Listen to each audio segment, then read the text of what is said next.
that with the kind of global stature it has and with the kind of message that it wants to give out to Pakistan, kinetic options are important. Hence, these military strikes have taken place in a short while from now after the press conference by MEA and, of course, the army officials. The CCS will meet at the Prime Minister's residence, and I come to you just outside the Prime Minister's residence. The first cabinet meeting is also going to take place. Remember, there's a domestic narrative, there's a domestic situation that also needs to be managed in terms of flights, logistics, a lot of other things, preparing the country, civilians, for what is to be expected next, the kind of threats and also hostilities that can be expected from Pakistan, because my sources tell me that India is prepared for retaliation from Pakistan. So the Prime Minister will be meeting his ministers, his Council of Ministers, his cabinet very soon. And of course, towards the later part of the day, there can be some announcement on an all-party meeting as well, because the Prime Minister he's making sure that there is a sense of unified voice that comes out on this from the political class of this country. All right, so in just about 15 minutes from now, that press conference, Omar Abdullah speaking, let's listen in. Civilians in Pahalgam.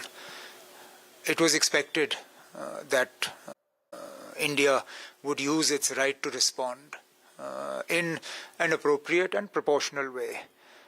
I think Government of India, the Indian Defence Forces have gone out of their way to ensure that no military and civilian targets were hit in Pakistan. They have only hit terror bases and launch pads. Unfortunately, the response has been anything but proportionate. Pakistan, as reports are coming in, has gone out of its way to target civilian populations. So I've just had a video conference with all the district collectors along the border and the line of control. I've taken stock of the situation, and we're dealing with the situation as it develops. So there are reports of people injured in Poonch and Uri. There are some reports of casualties. Unfortunately, in Poonch, there are some reports of injuries. I won't get into specifics, but as I said, I've spoken to, in spite of the ongoing shelling in Poonch, DC Poonch was able to come onto the video conference. I was able to take an assessment from him, take stock of the position in the hospital, particularly with regard to blood supplies and other essentials. We are moving more ambulances to the forward areas. At the moment, we can't do much more because shelling is ongoing. But we are keeping totally sort of abreast of the situation. And as it develops, our response will also be tailored accordingly. In the meantime, I have asked the Finance Department to release a contingency fund to all the DCs of Jammu and Kashmir, but with an additional amount to the DCs along the border and the line of control for any exigency that will arise in the current situation. So Pakistan is claiming that their civilians... Us at this stage, Ambassador Dogra, thank you very much for being with us.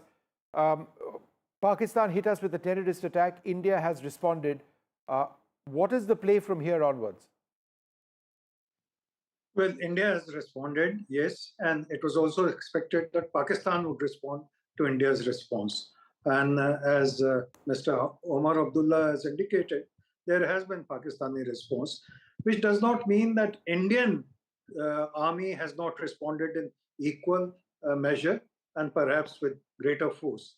And I'm sure that would be the case.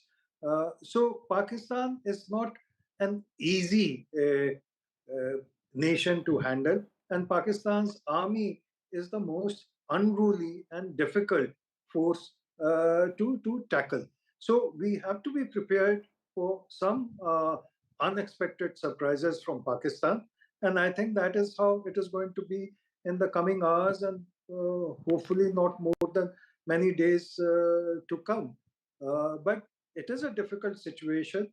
The important thing is, I think here I want to stress one point, that there was some kind of an sort of noises being made in India that, you know, since 22nd April, there's been no retribution, there's been no action. So there was some pressure on the Indian government as well that do something. So Indian government has done something after taking international opinion makers into view. And this is important because that is why Trump responded immediately. Some people are giving extra emphasis to his centuries-old conflict and so on, but that is the Trumpian style. He doesn't care for facts. What he said was that terror must be crushed. That is important. Second, Prime Minister had taken the Qatari Amir into confidence yesterday. And that again was important on a day when OIC was passing its usual resolution. Because Qatar has been host to Hamas, Qatar has been host to Taliban, and Qatar has some links with some other elements in Pakistan. So Qatar came out with a very forthright and forceful statement against terror. So preparations were on for some days. Naturally, it was not possible for government to share everything with the public. Now, one thing we must bear in mind is that Pakistan, successfully or unsuccessfully, is an overdrive with the international media, be it the media in UK or USA. Its ministers have been busy burning the wires since late yesterday night. Yes. So we must also tackle that part of the show as we have tackled the preparations for the strike yesterday, today night. I think, Ambassador, the fact that it will be Vikram Misri, who is the Foreign Secretary, who will be briefing the media, is an indication enough as to how India is looking at it, whether it will be indeed this Operation Sindoor will be a deterrent or will it be a spark for future confrontation is the big question that is before India at the moment. But the fact that National Security Advisor Ajit Doval spoke to his counterpart, India has also briefed UK, US, UAE, Russia is an indication of how it is willing to take its allies along in this counter-terror fight. Yes, Maria, you're right. In fact, that is what I emphasize, that India has taken care to take along its friends, allies, sympathizers, and like-minded countries on the issue of terror and terrorism. The fact that Vikram Misri, who's a very capable officer, is addressing the press conference is itself a message to the world of what India had to do in order to confront terror, which has been bleeding India for the last 3 decades and more. So it's a good step by the government of India to ensure that it is a joint conference, as it happened during Kargil, and Vishnu should know very well.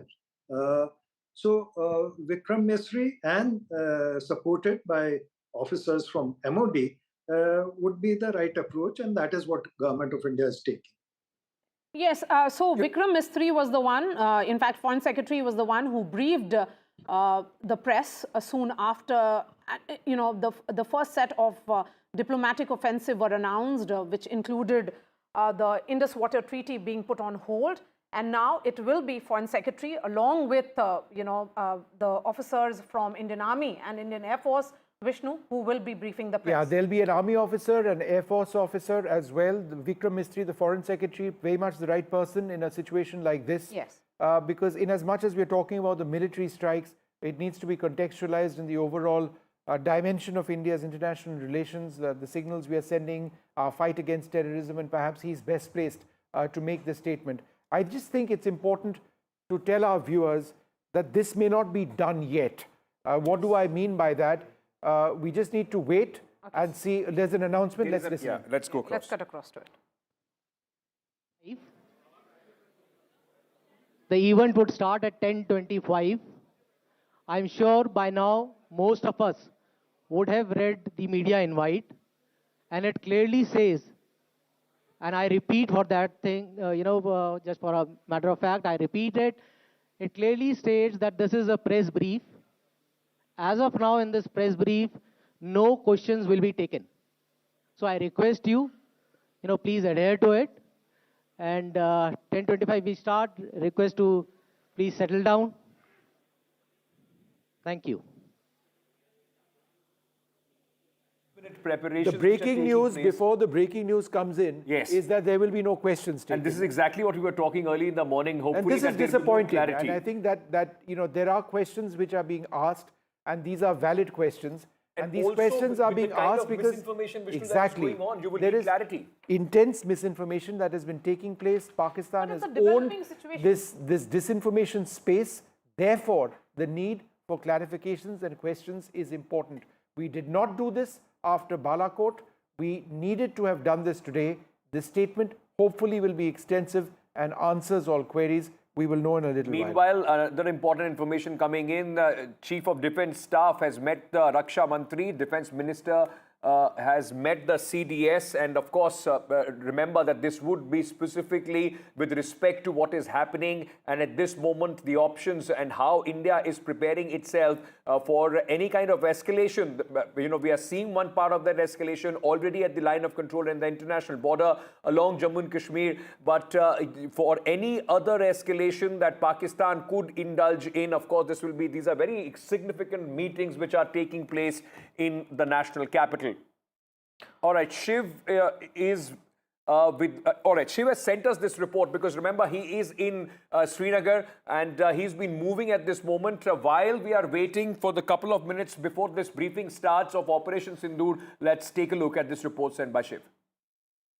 It's been hours since Operation Sindoor took place. It is the biggest Indian non-war military strike in depth into Pakistan. As NDTV has been reporting since 2 a.m., minutes after the Indian Army announced it, 9 separate targets, which include seminaries, madrasas, schools, etc., belonging to terrorist organizations, including the Lashkar-e-Taiba in Muridke, the Jaish-e-Mohammed in Bahawalpur, and the Hizbul Mujahideen in Mehmoon cantonment areas have all been targeted. These are all terrorist infrastructure. These are all headquarters and governing bodies of these terrorist groups targeting India, and is seen as the biggest retaliatory response by the Indian military so far. Now remember that Operation Sindoor has only completed phase 1. There is a huge escalation that's currently on the line of control.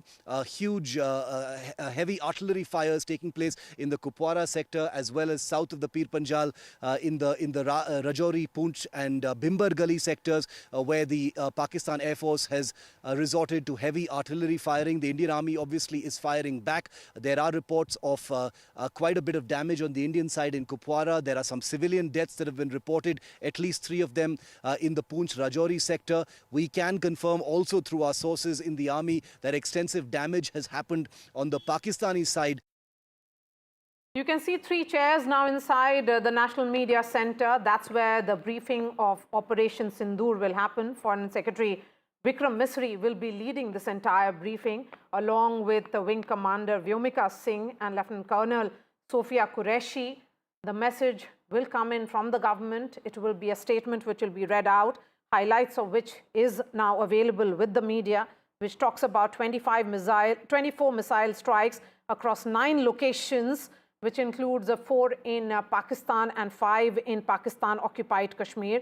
So targets which included, which were terror pads of Lashkar-e-Taiba and Jaish-e-Mohammed, and no Pakistani military facilities were hit, has been the briefing which has come in from the Indian Army. Indian Army going ahead and giving more details in terms of how it all played out and how it happened in a matter of less than an hour. A synchronized strike which happened within less than an hour. All missiles had struck their designated targets. The strikes were synchronized to avoid detection and management of surprise, and real-time foot from UAVs confirmed the destruction of target facilities. But the Prime Minister had been monitoring this entire Operation Sindoor through the night. He was up. He was giving all the details of it he was giving all the details, getting all the details from the National Security Advisor.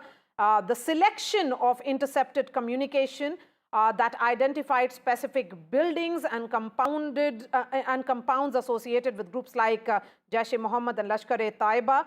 What the details from the Indian Army also suggest that it was the integrated functioning of satellite surveillance, human intelligence, and intercepted communication. And unlike past response that were often limited in scale and scope.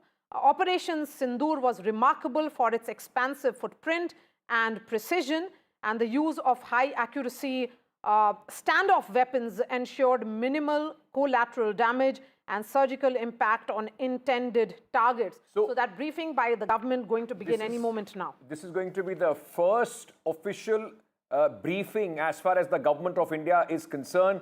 We have been continuously saying that there are going to be two officers from the Indian Air Force and the Army, along with the Foreign Secretary, who are going to... Let me just jump in here, if I can, Ankit, for a little bit.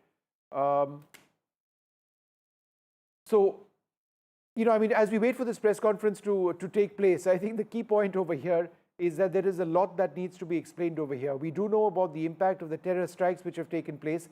There will be a lot of question marks about what's taking place along the line of control and the international border. There will be a lot which people want to know about the nature of the air battle which is reported to have taken place. There's a great deal of disinformation which Pakistan has been putting out. There have been some clarifications which have been issued. I think the larger issue at this juncture would be what happens next. Is this where India intends to end this? There is also the possibility of a further Pakistani response.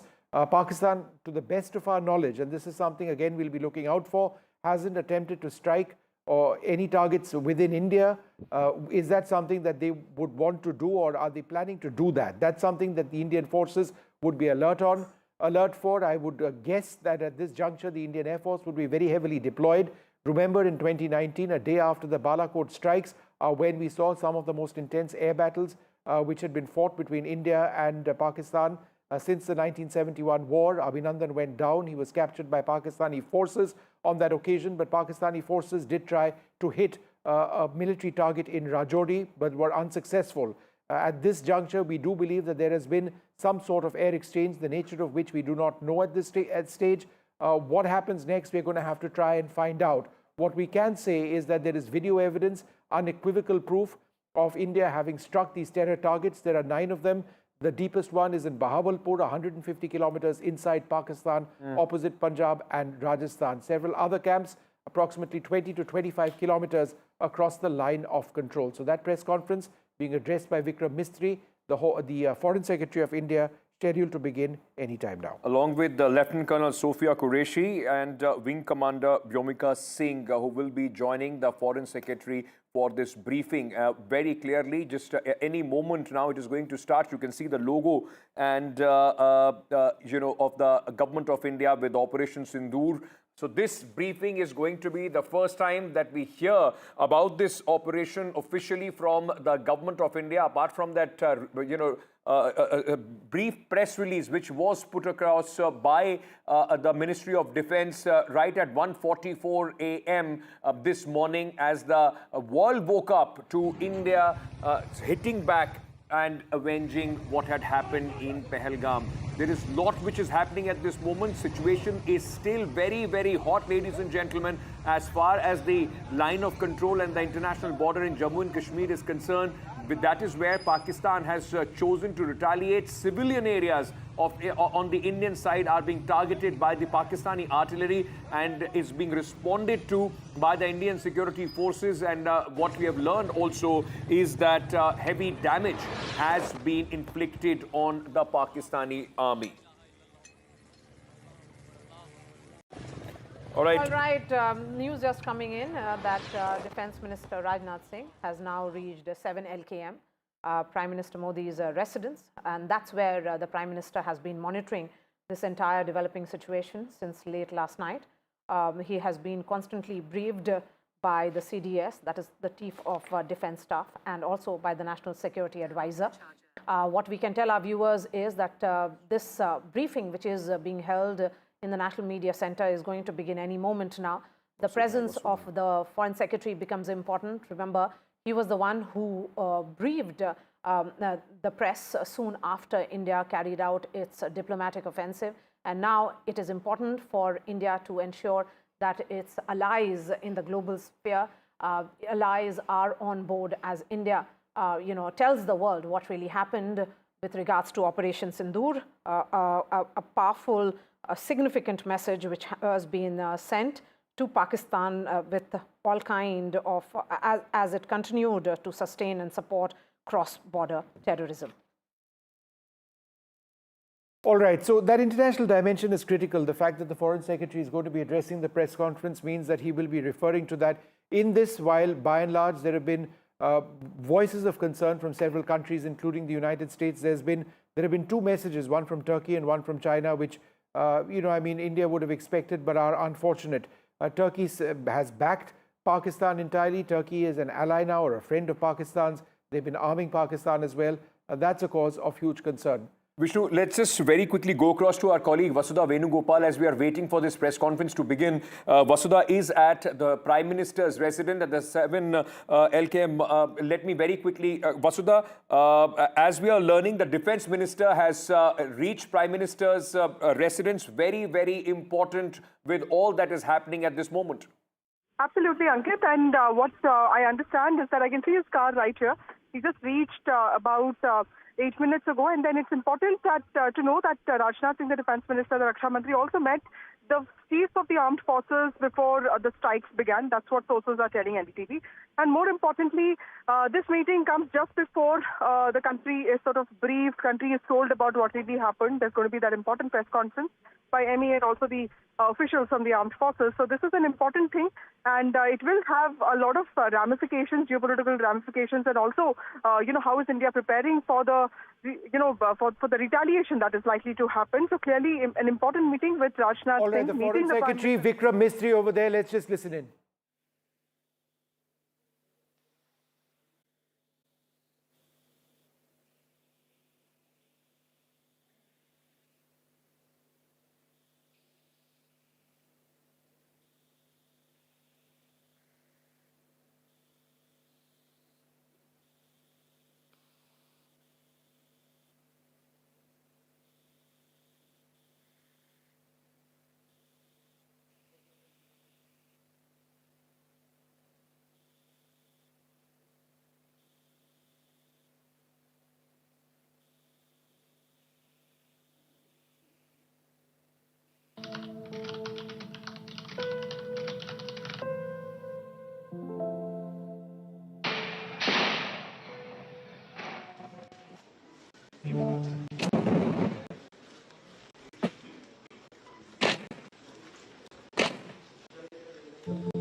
नमस्कार।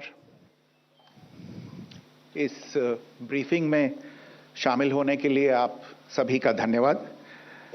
जैसा कि आप सभी जानते हैं, 22 अप्रैल 2025 को लश्कर तैयबा से संबंधित पाकिस्तानी और पाकिस्तान प्रशिक्षित आतंकवादियों ने भारत में जम्मू और कश्मीर के पहलगाम में भारतीय पर्यटकों पर बर्बरतापूर्ण हमला किया।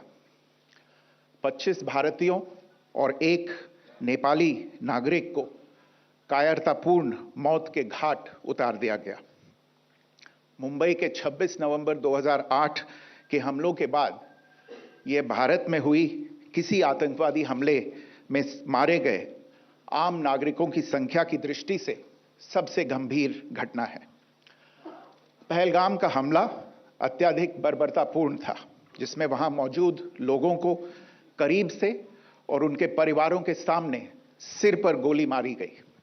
हत्या के इस तरीके से परिवार के सदस्यों को जानबूझकर आघात पहुंचाया गया। साथ ही उन्हें यह नसीहत भी दी गई कि वे वापस जाकर इस संदेश को पहुंचा दें। यह हमला स्पष्ट रूप से जम्मू और कश्मीर में बहाल हो रही सामान्य स्थिति को बाधित करने के उद्देश्य से किया गया था। चूंकि पर्यटन फिर से अर्थव्यवस्था का मुख्य आधार बन रहा था, इस हमले का मुख्य उद्देश्य इसे प्रतिकूल रूप से प्रभावित करना था। पिछले वर्ष आप सभी जानते हैं 2.25 करोड़ से अधिक पर्यटक कश्मीर आए थे।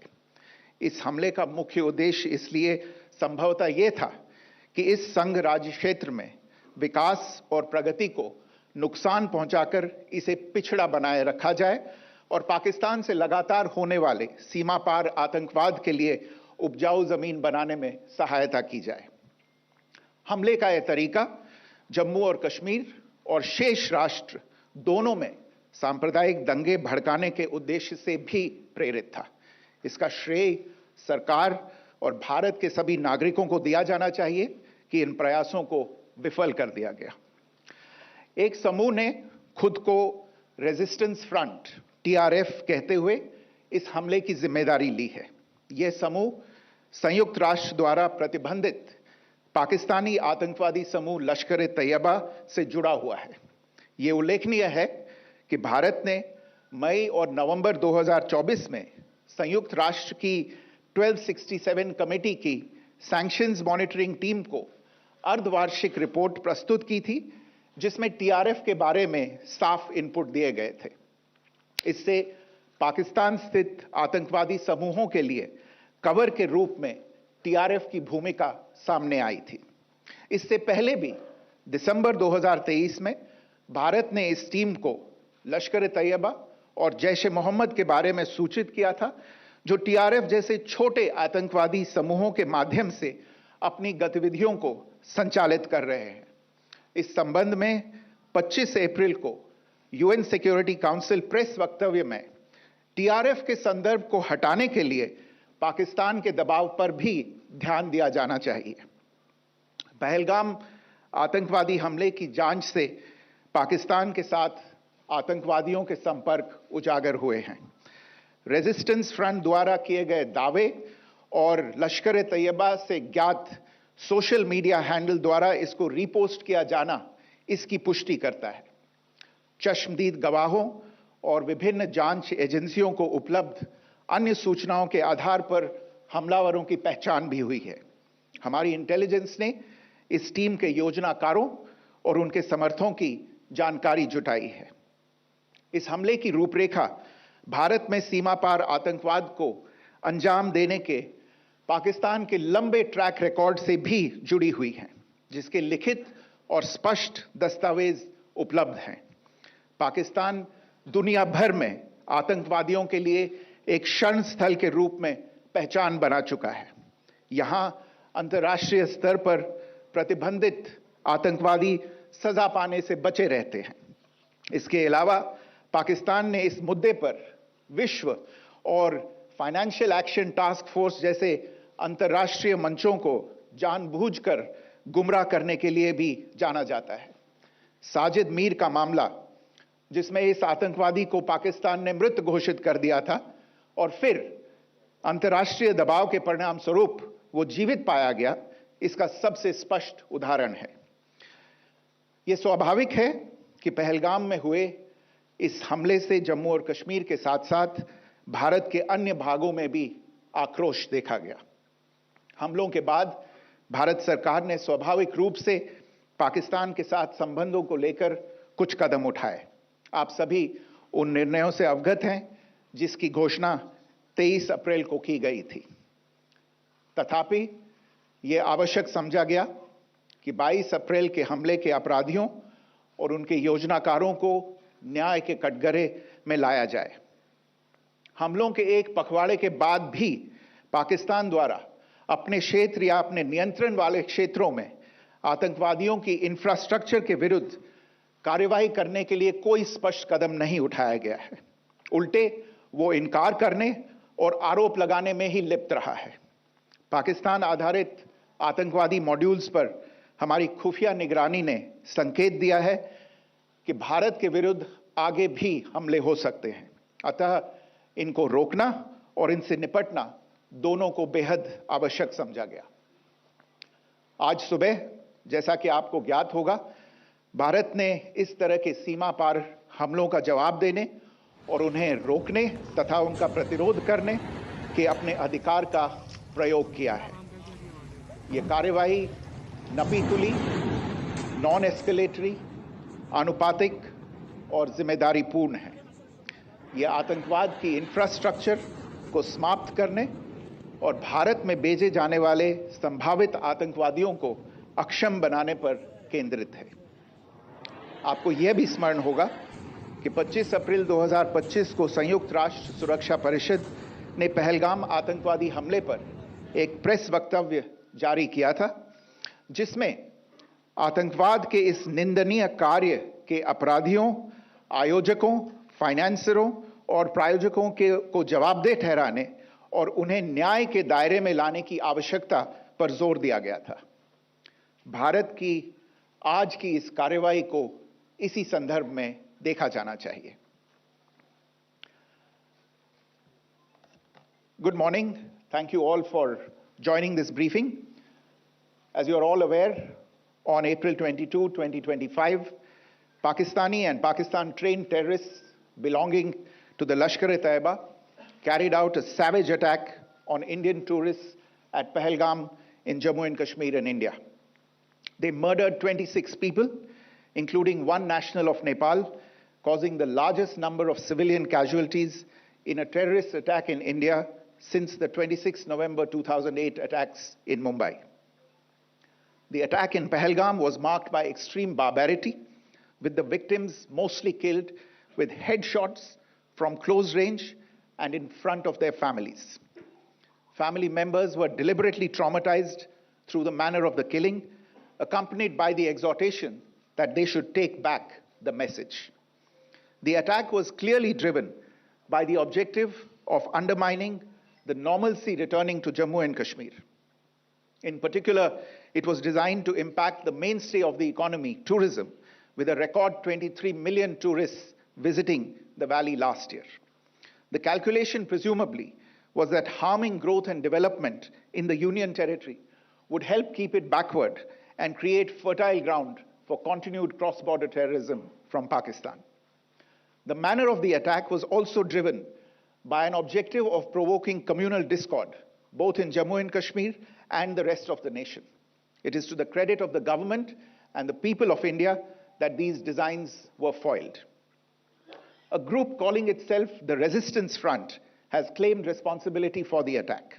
This group is a front for the UN-proscribed Pakistani terrorist group Lashkar-e-Taiba.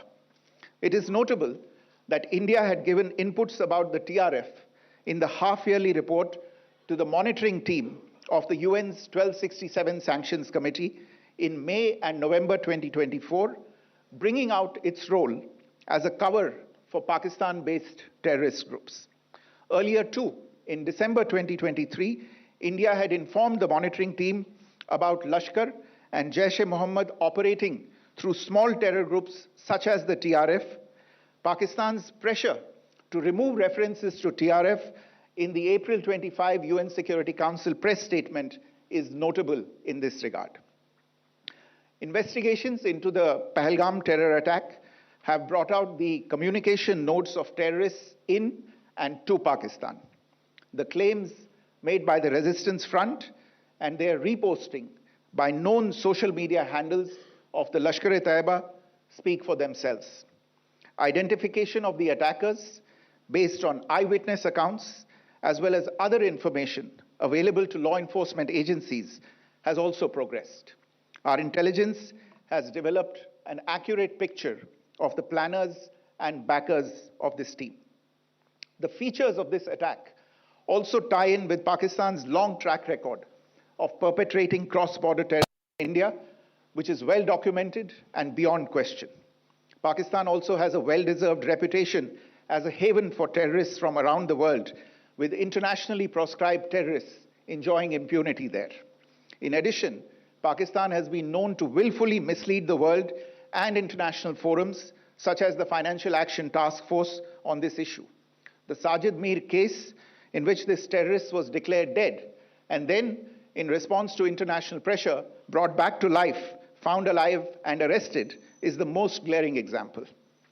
The latest attack in Pahalgam has understandably generated deep anger in Jammu and Kashmir and in other parts of India. Following the attacks, the government of India naturally responded with a set of initial measures relating to our engagement with Pakistan. You're all aware of the decisions that were announced on the 23rd of April. However, it was deemed essential that the perpetrators and planners of the 22nd April attack be brought to justice. Despite a fortnight having passed since the attacks, there has been no demonstrable step from Pakistan to take action against the terrorist infrastructure on its territory or on territory under its control. Instead, all it has indulged in are denials and allegations. Our intelligence monitoring of Pakistan-based terrorist modules indicated that further attacks against India were impending. There was thus a compulsion both to deter and to preempt. Earlier this morning, as you would be aware, India exercised its right to respond and preempt as well as deter more such cross-border attacks. These actions were measured, non-escalatory, proportionate, and responsible. They focused on dismantling the terrorist infrastructure and disabling terrorists likely to be sent across to India. You would also recall that the Security Council on 25th April 2025 had issued a press statement on the Pahalgam terror attack, underlining, and I quote, the need to hold perpetrators, organizers, financiers, and sponsors of this reprehensible act of terrorism accountable and bring them to justice, unquote. India's latest actions should be seen in this context. Joining me for this briefing on our actions earlier this morning are Colonel Sophia Qureshi and Wing Commander Vyomika Singh. I will request them to share some details regarding Operation Sindoor with all of you.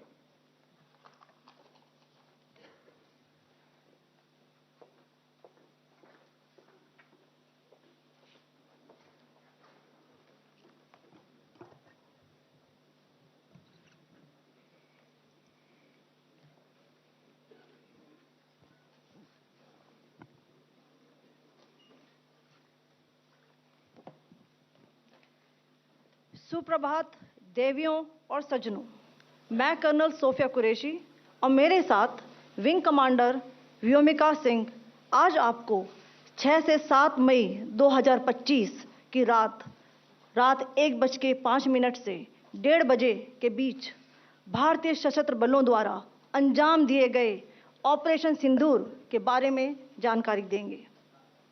Operation सिंदूर 22 अप्रैल को पहलगाम में हुए विभत्स आतंकवादी हमले के शिकार मासूम नागरिकों व उनके परिवारों को न्याय देने के लिए लॉन्च किया गया था। इस कार्रवाई में 9 टेररिस्ट कैंप्स को टारगेट किया गया और पूरी तरह से इसे बर्बाद किया गया। पाकिस्तान में पिछले 3 दशकों से टेरर इंफ्रास्ट्रक्चर का निर्माण हो रहा है। इसमें recruitment, indoctrination centres, training areas व लॉन्च पैड शामिल थे, जो पाकिस्तान और पाक अधिकृत जम्मू कश्मीर POJK दोनों में फैले हैं। Operation Sindoor was launched by Indian Armed Forces to deliver justice to the victims of Pahalgam terror attack and their families. 9 terrorist camps were targeted and successfully destroyed. Over the last 3 decades, Pakistan has systematically built terror infrastructure. It is a complex web of recruitment and indoctrination centers, training areas for initial and refresher courses, and launch pads for handlers. These camps are located both in Pakistan as well as Pakistan-occupied Jammu and Kashmir areas. Some of the well-known training camps are located, as you can see on the screen. They are distributed from Savai Nala in the north, counting to approximately 21, ending at Bahawalpur to the south. इन लक्ष्यों का चयन विश्वसनीय intelligence सूचनाओं के आधार पर हुआ ताकि आतंक गतिविधियों की रीढ़ तोड़ी जा सके और यह खास ध्यान दिया गया कि निर्दोष नागरिकों और सिविलियन इंस्टॉलेशन को नुकसान न पहुंचे. The selection of these targets for Operation Sindoor was based on credible intelligence inputs and role of these facilities in perpetrating the terror activities. The locations were so selected to avoid damage to civilian infrastructures and loss of any civilian lives. This was done with due diligence, and the camps selected for targeting and their engagement will now be shown to you one by one. POJK के target मैं आपको बताना चाहूँगी. सबसे पहले सवाई नाला camp Muzaffarabad, जो कि POJK के लाइन ऑफ कंट्रोल से 30 किलोमीटर दूर है. यह एक लश्कर तोयबा का ट्रेनिंग सेंटर था. 20 अक्टूबर 2024 सोनमर्ग, 24 अक्टूबर 24 गुलमर्ग, 22 अप्रैल 2025 पहलगाम, इन हमलों के आतंकियों ने यहीं से प्रशिक्षण लिया था. सैयदना बिलाल कैंप मुजफ्फराबाद, यह एक जैश ए मोहम्मद का स्टेजिंग एरिया है. यह हथियार, विस्फोटक और जंगल सर्वाइवल ट्रेनिंग का केंद्र भी था. गुलपुर कैंप कोटली, यह LOC से 30 किलोमीटर दूर था. लश्कर तोयबा का बेस था जो रजौरी पुंछ में सक्रिय था. 20 अप्रैल 2023 को पुंछ में और 9 जून 2024 को तीर्थ यात्रियों के बस हमले में यहीं से आतंकी को ट्रेन किया गया था.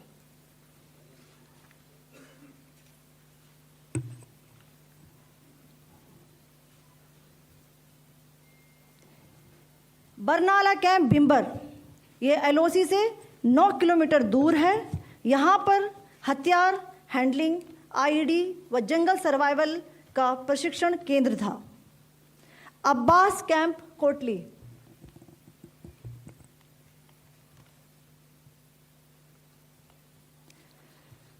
यह LOC से 13 किलोमीटर दूर है. लश्कर तोयबा का फिदाइन यहाँ तैयार होता था. इसकी कैपेसिटी 15 टेररिस्ट को ट्रेन करने की थी.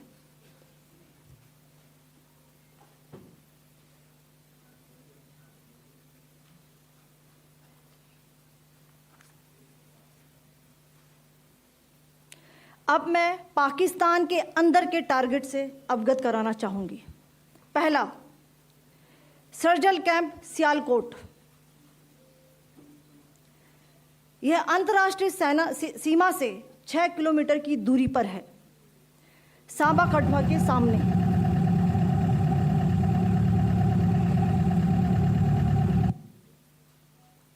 मार्च 2025 में जम्मू एंड कश्मीर पुलिस के 4 जवानों को की जो हत्या की गई थी, उन आतंकवादियों को इसी जगह पर ट्रेन किया गया था. दूसरा, महमूना जाया कैंप सियालकोट, यह 18 से 12 किलोमीटर IB से दूर था. हिजबुल मुजाहिदीन का बहुत बड़ा कैंप था. यह कठुआ जम्मू क्षेत्र में आतंक फैलाने का नियंत्रण केंद्र था. पठानकोट एयरफोर्स बेस पर किया गया हमला भी इसी कैंप से प्लान और डायरेक्ट किया गया था. मरकज ताइबा मुरीद के, यह IB से 18 से 25 किलोमीटर दूरी पर है. 2008 के मुंबई हमले के आतंकी भी यहीं से प्रशिक्षित हुए थे. अजमल कसब व डेविड हेडली भी यहाँ ट्रेन हुए थे।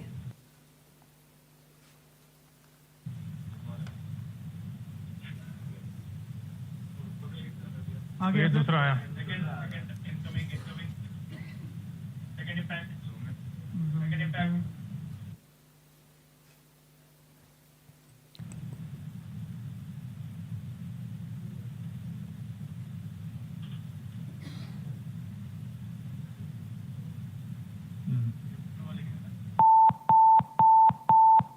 टारगेट 10 हुआ है सर अभी।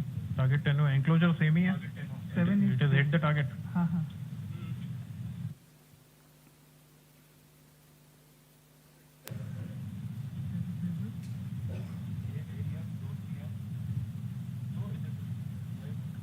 तीसरा आ गया sir impact.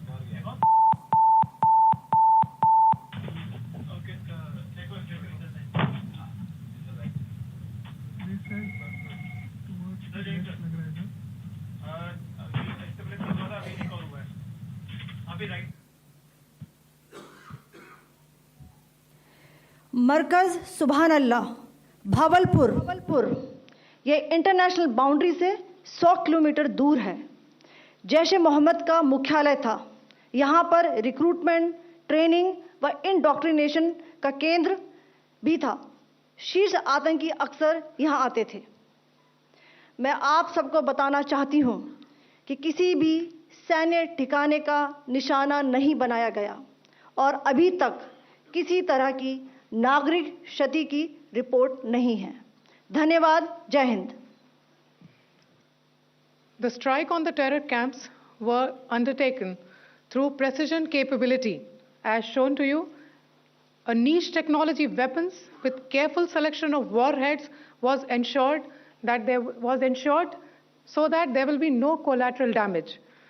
The point of impact in each of the target was a specific building or a group of buildings. All the targets were neutralized with clinical efficiency, and the results reiterate the professionalism of the Indian Armed Forces in the planning and execution of their operations. No military establishments were targeted. India has demonstrated considerable restraint in its response. However, it must be said that the Indian Armed Forces are fully prepared to respond to Pakistani misadventures, if any, that will escalate this situation. Jai Hind, and thank you very much. Ladies and gentlemen, friends in the media, I ask your indulgence today in view of the fact that this is still an evolving situation. We will therefore not be able to take questions and answers today, but we will come back for more updates and more briefings shortly. Thank you all very much for joining us this morning. Thank you. Jai Hind. All right, so this is the big breaking news coming in right now. The government has held its press conference after the strikes on Pakistan. There have been several strikes which have taken place after the Pahalgam terror attack. The strikes took place between 1:05 a.m. in the morning and 1:30 in the morning. Operation Sindoor, terror infrastructure was struck, launch pads were struck, the targets were selected with due diligence. As you can see, and very, very significantly, what the government has released over here is actual video of the targets being hit. Multiple targets, a Lashkar-e-Toiba training camp, Savai Nala, targets in Muzaffarabad and Kotli. Niche weapons were used, specific buildings were struck, all targets neutralized. Restraint was shown in India's response. India is fully prepared to respond to anything that Pakistan does right now. That's the message. There was a colonel, there was a wing commander, and there was the Foreign Secretary of India. No questions were taken at that press conference, but there was an indicator that in press conferences in the future, more answers would be given. Just a few more details before I go across to Maria, who's also tracking this closely. This followed the Pahalgam terror attack where 26 were killed. This was the worst attack on civilians since 26/11. The terrorists were executed through headshots. This was an attempt to hit tourism, an attempt to spread communal strife. Lashkar Front was involved in this, and only denials from Pakistan were received over the last few days. India's response, therefore, was measured, responsible, non-escalatory, I should say, is how this was characterized. Once again, the attacks took place between 1:05 a.m. and 1:30 a.m. Maria. Yes, and Vikram Misri there, the Foreign Secretary, saying that in these 15 days, because India carried out these strikes against Pakistan terror camps only after 15 days, so he said clearly that there was no demonstrable action by Pakistan, only denials had come in, and these strikes were non-escalatory in nature, and Indian armed forces are also prepared to respond in case of any kind of retaliation which may come in from Pakistan. But these visual proofs, the video proofs which have come in, become particularly important, and we will be joined by our reporters in just a bit. But the significance cannot be missed. The important highlights is of this detailed press conference, the briefing which came in from the National Media Center here in the National Capital. It was a coordinated launch of 24 missile strikes, which actually targeted 9 high-value terrorist-linked locations. And even as we speak, even as this press conference has just concluded, there is a high-powered meeting which has begun at the Prime Minister's residence. Home Minister Amit Shah, Defence Minister Rajnath Singh and other senior party leaders are meeting the Prime Minister even as we speak. Aishwarya is joining us live. Aishwarya, this huddle has begun and India has now released proof of that strike which happened, which was carried out in those 25 minutes. 25 minutes is all it took, and in those 25 minutes, 9 terror camps completely destroyed. Aishwarya, just before I come across to you, or we come across to you, I just think, Maria, it is so important to reflect that video was actually released. Remember, after Balakot, video was not released. Multiple videos indicating that all of these strikes were under monitoring by drones, and they were filmed as the weapons went in. In one case, I could see a weapon being dropped from what appeared to be a drone or a suicide drone. We do know that these were used as well. The videos proving India's case, we hit Pakistan and we hit them hard. Yes, 9 terror camps completely destroyed, and the significance of each and every terror camp explained in details by the Indian Armed Forces, talking about their significance and their role in multiple terror strikes which have happened in the past. Sunil Prabhu is joining us as well. Sunil, the significance and I would say the point that is being made here of the video proof being released by India. You're absolutely right, Maria. First of all, the symbolism. 2 women officers, Colonel Sophia and Wing Commander Singh, backed along with the Foreign Secretary Vikram Misri to give the background. And we have seen a number of briefings, but this is the first time in independent India that we are seeing the operations so clear. They have given every possible detail, the videos, the targets from the command and control center of showing where they have attacked, the significance of why they're doing it, who are these camps, where are they, who are the people who have been supporting, and where there have been terror being struck, where are the camps, for example, where David Headley was trained and others along with them. And it's in that backdrop that those targets were chosen, and the way that they used with precision to ensure that they are able to succeed in their mission. So a lot of frankness, a lot of very clear details, very well prepared by the Indian Armed Forces and the Ministry of External Affairs to really give us, and as the Foreign Secretary explained very categorically, this is an evolving situation. At this present juncture, we cannot take questions, but we will definitely be back with more briefings and updates. This is a fluid, this is a diplomatic, this is a tense situation, and really everybody will have to watch very carefully as we see and wait to see how things pan out in the next few hours. The Foreign Secretary said as he concluded that press conference was that the situation remains fluid, which is why they don't want to take questions right now. That points to what we've been saying all along. This is not over and done with. There could be a lot more. Whether Pakistan chooses to escalate further is something that really Pakistan needs to decide. As far as India is concerned, in our press statement as well, it was mentioned that the targets which were picked were non-escalatory. There was a sense that we were sending a message that has been reiterated. There has been a lot which has taken place since then, including very heavy artillery strikes along the line of control and on the international border as well. But whether Pakistan comes back to try and hit ground targets in India or not, at this juncture, we do not know.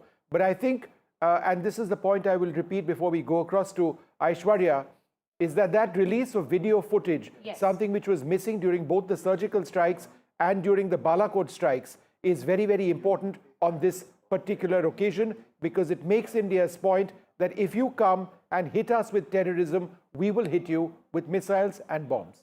That's right. And the extent of this entire operation becomes significant because India reiterating that there was no Pakistani military installations which were directly targeted. Aishwarya is joining us. Aishwarya, even as this briefing ended, there is an important huddle which is happening at 7 LKM. Give us the details, who all have arrived.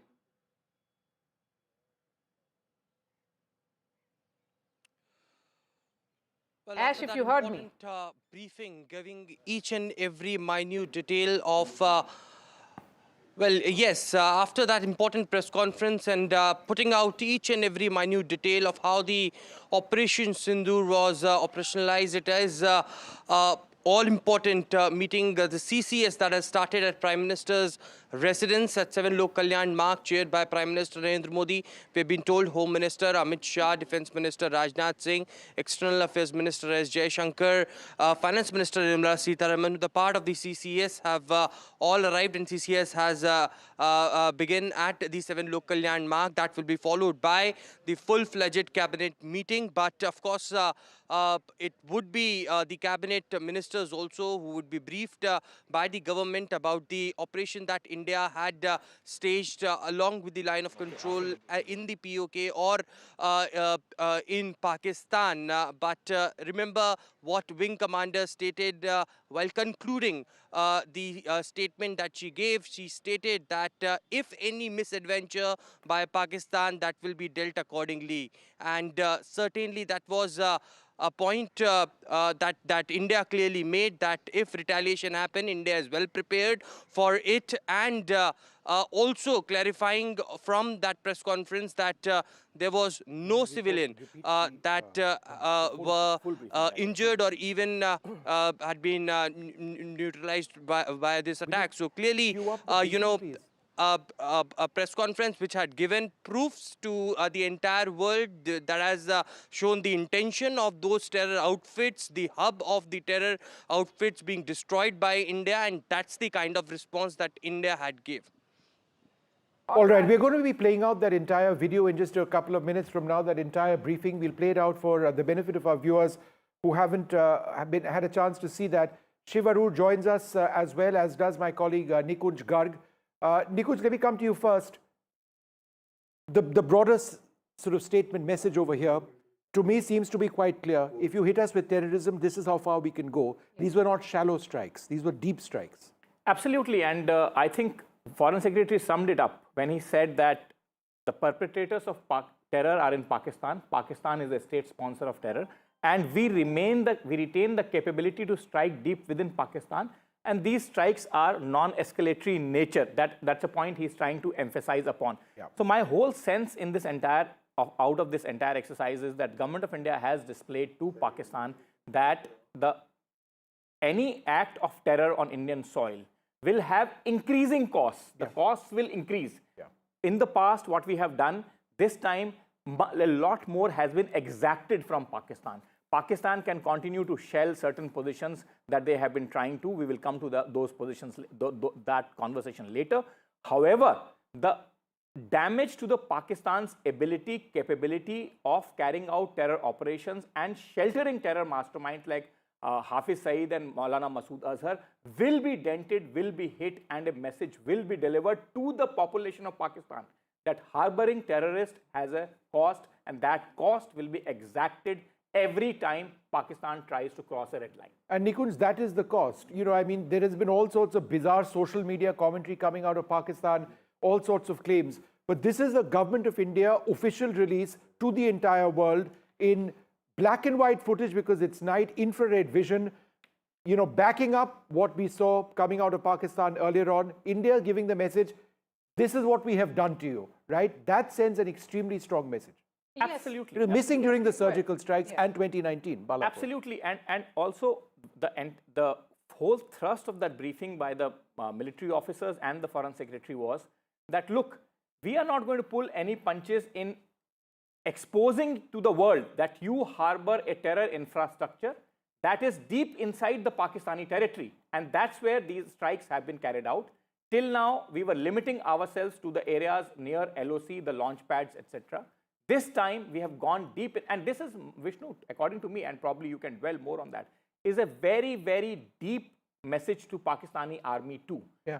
The Pakistani army has been told, look, when the heart of Pakistan, that is Punjab, is hit, and when that message is delivered loud and clear to the Pakistani army that any misadventure will have cost and will have tremendous cost that will be exacted out of you. You can think that you can carry out certain attacks on civilians and probably try to show to your population that you remain a fighting force, but for a fighting force to defend its honor will become increasingly difficult as India continues to exact a heavier and heavier cost, which probably will one day become unbearable for Pakistan. Yes, in fact, let's listen in to this entire press briefing, the first which happened just a few minutes ago, where Foreign Secretary Vikram Misri briefed the press, briefed India and the world. Good morning. Thank you all for joining this briefing. As you are all aware, on April 22, 2025, Pakistani and Pakistan-trained terrorists belonging to the Lashkar-e-Taiba carried out a savage attack on Indian tourists at Pahalgam in Jammu and Kashmir in India. They murdered 26 people, including one national of Nepal, causing the largest number of civilian casualties in a terrorist attack in India since the 26 November 2008 attacks in Mumbai. The attack in Pahalgam was marked by extreme barbarity, with the victims mostly killed with headshots from close range and in front of their families. Family members were deliberately traumatized through the manner of the killing, accompanied by the exhortation that they should take back the message. The attack was clearly driven by the objective of undermining the normalcy returning to Jammu and Kashmir. In particular, it was designed to impact the mainstay of the economy, tourism, with a record 23 million tourists visiting the valley last year. The calculation, presumably, was that harming growth and development in the Union territory would help keep it backward and create fertile ground for continued cross-border terrorism from Pakistan. The manner of the attack was also driven by an objective of provoking communal discord, both in Jammu and Kashmir and the rest of the nation. It is to the credit of the government and the people of India that these designs were foiled. A group calling itself the Resistance Front has claimed responsibility for the attack. This group is a front for the UN-proscribed Pakistani terrorist group Lashkar-e-Taiba. It is notable that India had given inputs about the TRF in the half-yearly report to the monitoring team of the UN's 1267 Sanctions Committee in May and November 2024, bringing out its role as a cover for Pakistan-based terrorist groups. Earlier too, in December 2023, India had informed the monitoring team about Lashkar and Jaish-e-Mohammed operating through small terror groups such as the TRF. Pakistan's pressure to remove references to TRF in the April 25 UN Security Council press statement is notable in this regard. Investigations into the Pahalgam terror attack have brought out the communication notes of terrorists in and to Pakistan. The claims made by the Resistance Front and their reposting by known social media handles of the Lashkar-e-Taiba speak for themselves. Identification of the attackers based on eyewitness accounts as well as other information available to law enforcement agencies has also progressed. Our intelligence has developed an accurate picture of the planners and backers of this team. The features of this attack also tie in with Pakistan's long track record of perpetrating cross-border terrorism in India, which is well documented and beyond question. Pakistan also has a well-deserved reputation as a haven for terrorists from around the world, with internationally proscribed terrorists enjoying impunity there. In addition, Pakistan has been known to willfully mislead the world and international forums, such as the Financial Action Task Force, on this issue. The Sajid Mir case, in which this terrorist was declared dead, and then, in response to international pressure, brought back to life, found alive and arrested, is the most glaring example. The latest attack in Pahalgam has understandably generated deep anger in Jammu and Kashmir and in other parts of India. Following the attacks, the government of India naturally responded with a set of initial measures relating to our engagement with Pakistan. You're all aware of the decisions that were announced on the 23rd of April. However, it was deemed essential that the perpetrators and planners of the 22nd April attack be brought to justice. Despite a fortnight having passed since the attacks, there has been no demonstrable step from Pakistan to take action against the terrorist infrastructure on its territory or on territory under its control. Instead, all it has indulged in are denials and allegations. Our intelligence monitoring of Pakistan-based terrorist modules indicated that further attacks against India were impending.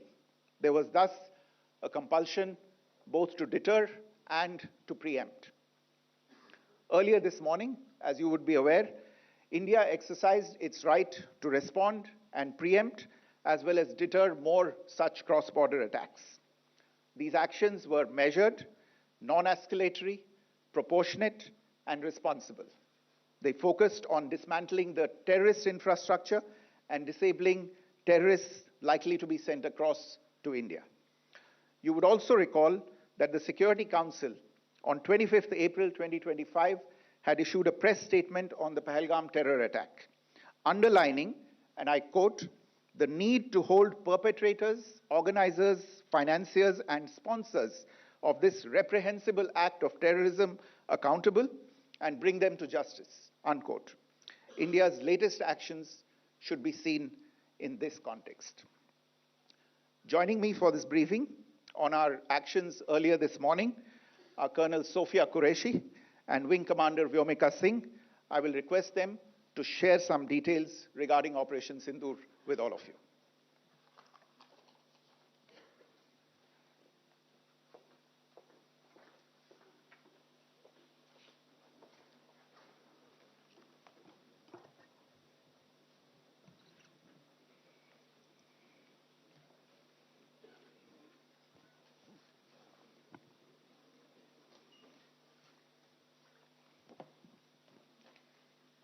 सुप्रभात देवियों और सज्जनों, मैं colonel Sophia Qureshi और मेरे साथ wing commander Vyomika Singh आज आपको 6 से 7 मई 2025 की रात 1:05 से 1:30 बजे के बीच भारतीय सशस्त्र बलों द्वारा अंजाम दिए गए ऑपरेशन सिंदूर के बारे में जानकारी देंगे।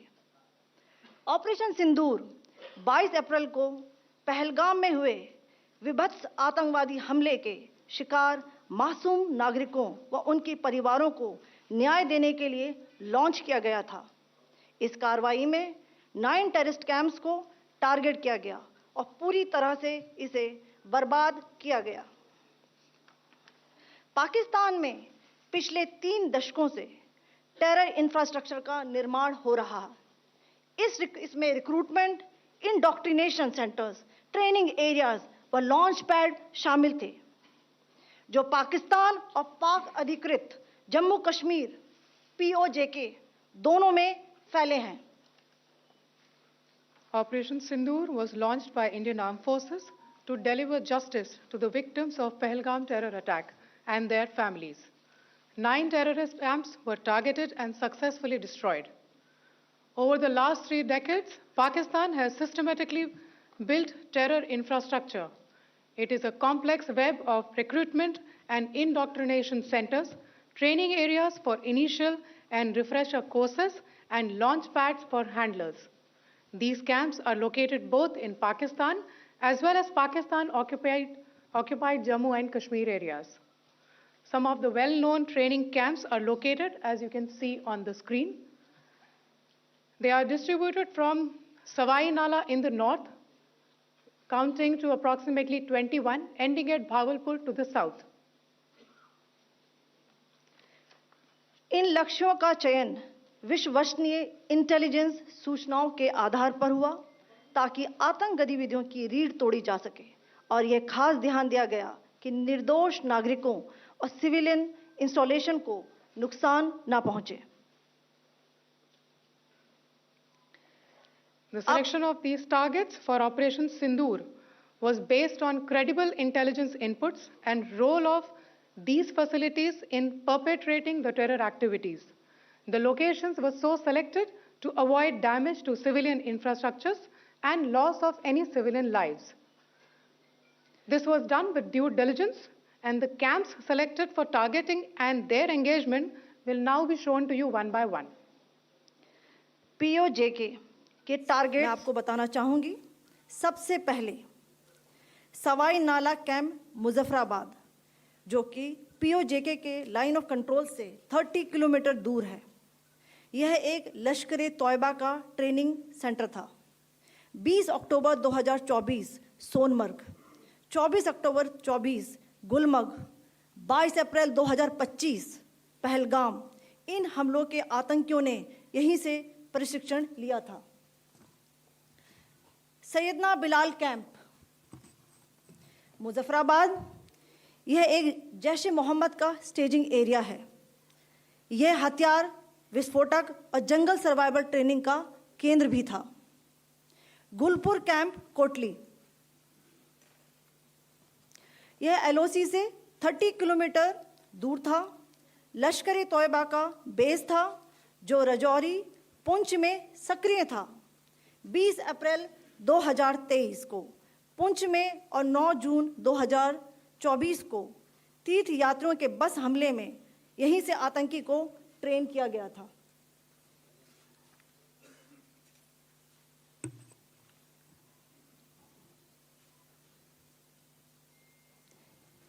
बरनाला कैंप भिम्बर, ये LOC से 9 किलोमीटर दूर है. यहाँ पर हथियार हैंडलिंग, IED व जंगल सर्वाइवल का प्रशिक्षण केंद्र था. अब्बास कैंप कोटली,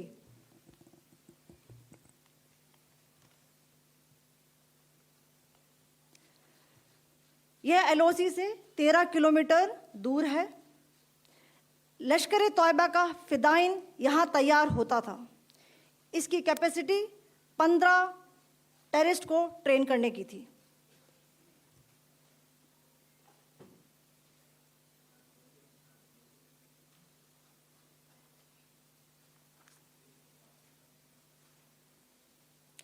अब मैं पाकिस्तान के अंदर के टारगेट से अवगत कराना चाहूंगी.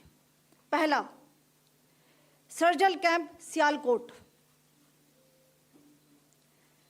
यह अंतर्राष्ट्रीय सीमा से 6 किलोमीटर की दूरी पर है, सांबा कठुआ के सामने.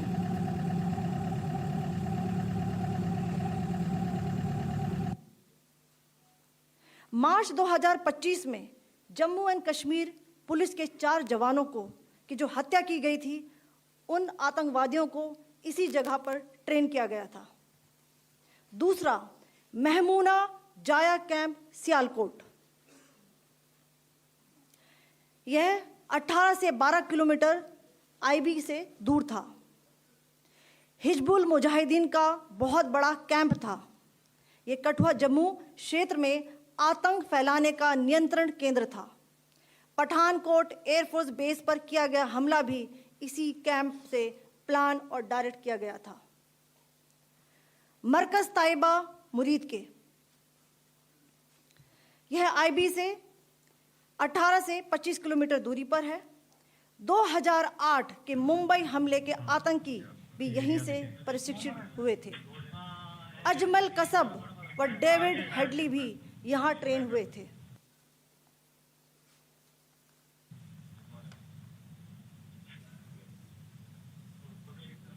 आगे दूसरा आया.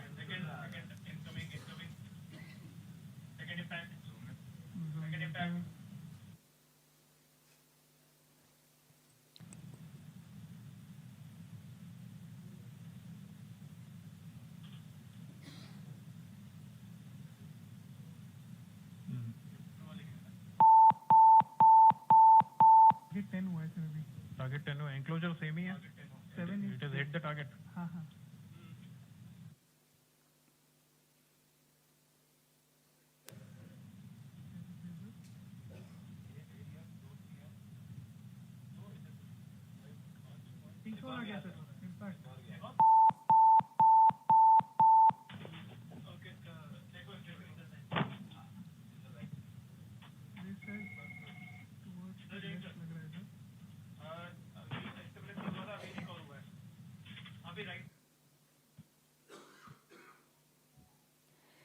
मरकज सुभान अल्लाह भावलपुर ये इंटरनेशनल बाउंड्री से 100 किलोमीटर दूर है।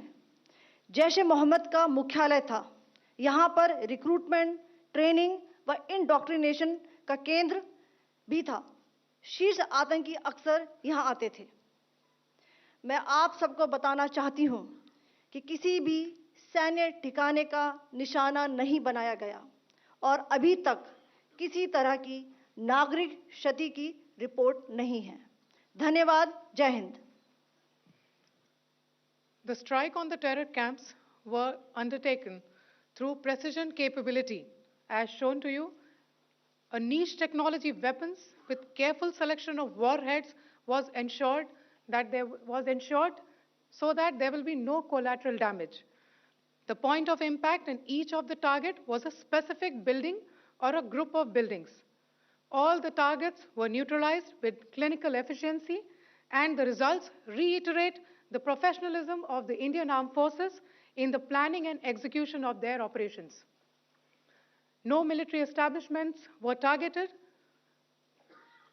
India has demonstrated considerable restraint in its response. However, it must be said that the Indian Armed Forces are fully prepared to respond to Pakistani misadventures, if any, that will escalate this situation. Jai Hind, and thank you very much. Colonel Sophia Qureshi and Wing Commander Vyomika Singh briefing the media with regards to Operation Sindoor, a briefing of this nature, which is certainly high on symbolism as well. Two women in uniform leading a mission named after Sindur, which is vermilion, a mark of strength, sacrifice and Shakti. So the entire preparation of this briefing, again, very, very high, sending a message besides the operational details of what this Operation Sindoor was all about. All right, well, though that's important in so many senses. We heard the Foreign Secretary Vikram Mistry speak. We then heard these two officers of the Army and the Air Force respectively speak. What was most significant is that this is for the first time since the Kargil war, and I know this, Nikunj and Maria, because I had actually broken, the shots of the Indian Air Force hitting Tiger Hill was an NDTV story back then.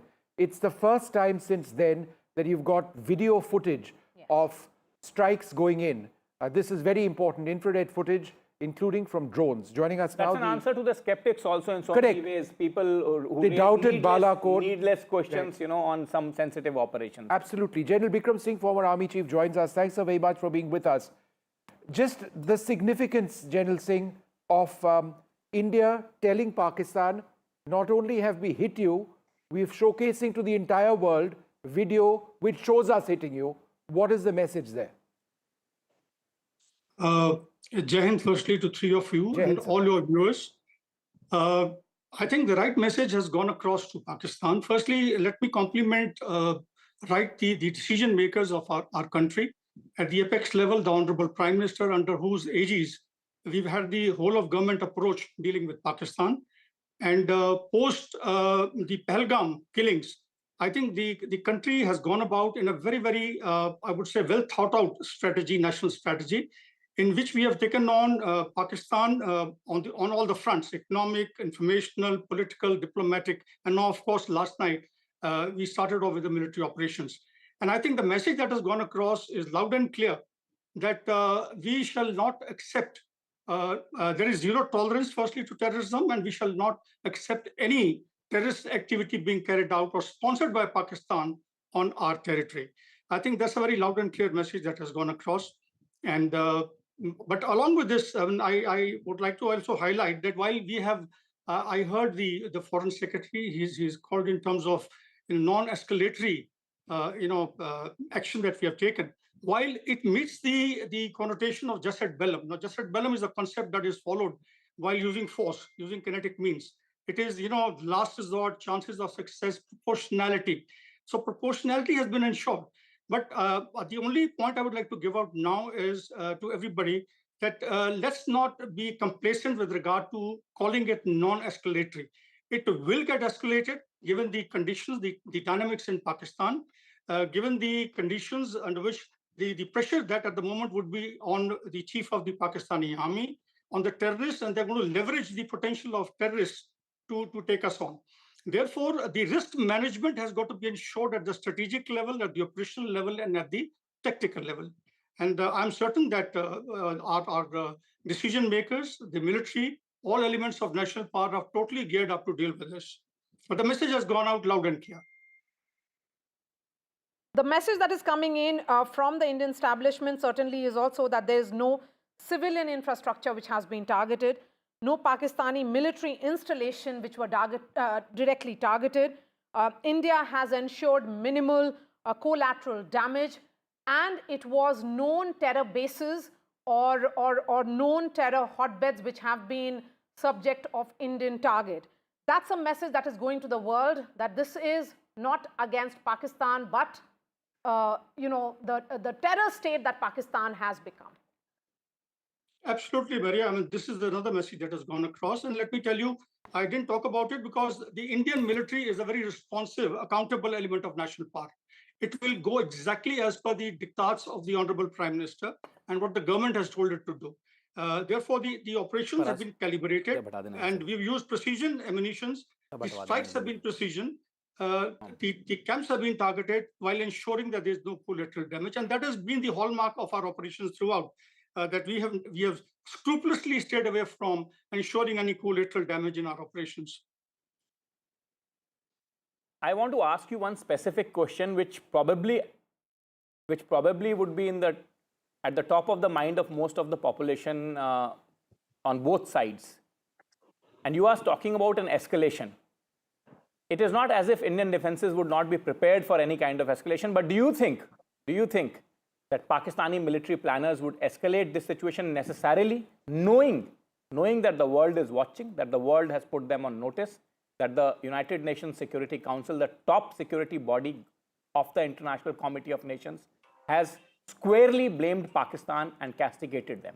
Do you think they will still go ahead and plan for an escalation? What does your military experience tell you, sir? Right. You see, Nikunj, besides the military experience, firstly, I brought it out in my initial, my speech, my wording that, look, we are geared up. I'm certain that, when such operations are launched, there is risk management is ensured not only at the tactical level, but at the operational and also at the strategic level. And if you ask me, I can later on clarify to you what I mean by these, what all facets are going to come in these. But yes, with regard to your question, specific question, that will Pakistan do something? Yes, it will. I'll tell you why. The reason is that firstly, the statement that was made by the Pakistani chief, where virtually willy-nilly, indirectly, he threatened India, and he brought it out that how he was viewing India as an enemy, despite the various efforts that have gone in the past 10, 12 years to actually assuage the concerns and to ensure that, the situation is stabilized on the line of control and with Pakistan. But the statement that he gave, now he has to live up to it, number one. Number two, it's a state that lacks the compatible conventional war-fighting might. And therefore, it's going to resort to the sub-conventional, that is the asymmetric capability of terrorists being used against us. So what is going to happen is that he has to get back, do something. If it does not, he will lose his primacy in the environment. The famous term that is used, that is the Pakistani army that owns the nation, the only army of the world that owns the nation, to have its prima donna position in the environment, to pass the message to their allies like Turkey, for example, Bangladesh and others. They will come in with something or the other. It's not that they're going to keep quiet about it. No, but so yes, therefore, sir, if we look at some of the options available to Pakistan, if it's a sub-conventional option, it means another terrorist strike. That's the last thing that they would like to send a message out on. Therefore, the possibility of airstrikes, similar to what we saw a day after the Bahawalpur strikes of 2019, may well take place. Pakistan has not hit any so-called targets in India on our territory as yet. Is that a very likely possibility that we could see aerial encounters? Well, Vishnu, firstly, let me compliment our intelligence agencies. I think they've been very precise in giving us the information. So is the military. All security agencies have done a wonderful job.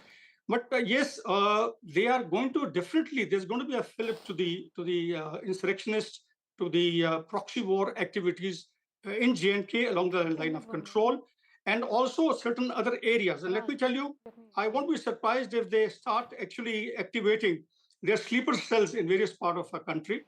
Joining Nepal, where we know very well they've had their sleeper cells. Siliguri corridor, Bangladesh, from there to our 7 northeastern states. These kind of things you got to be careful about.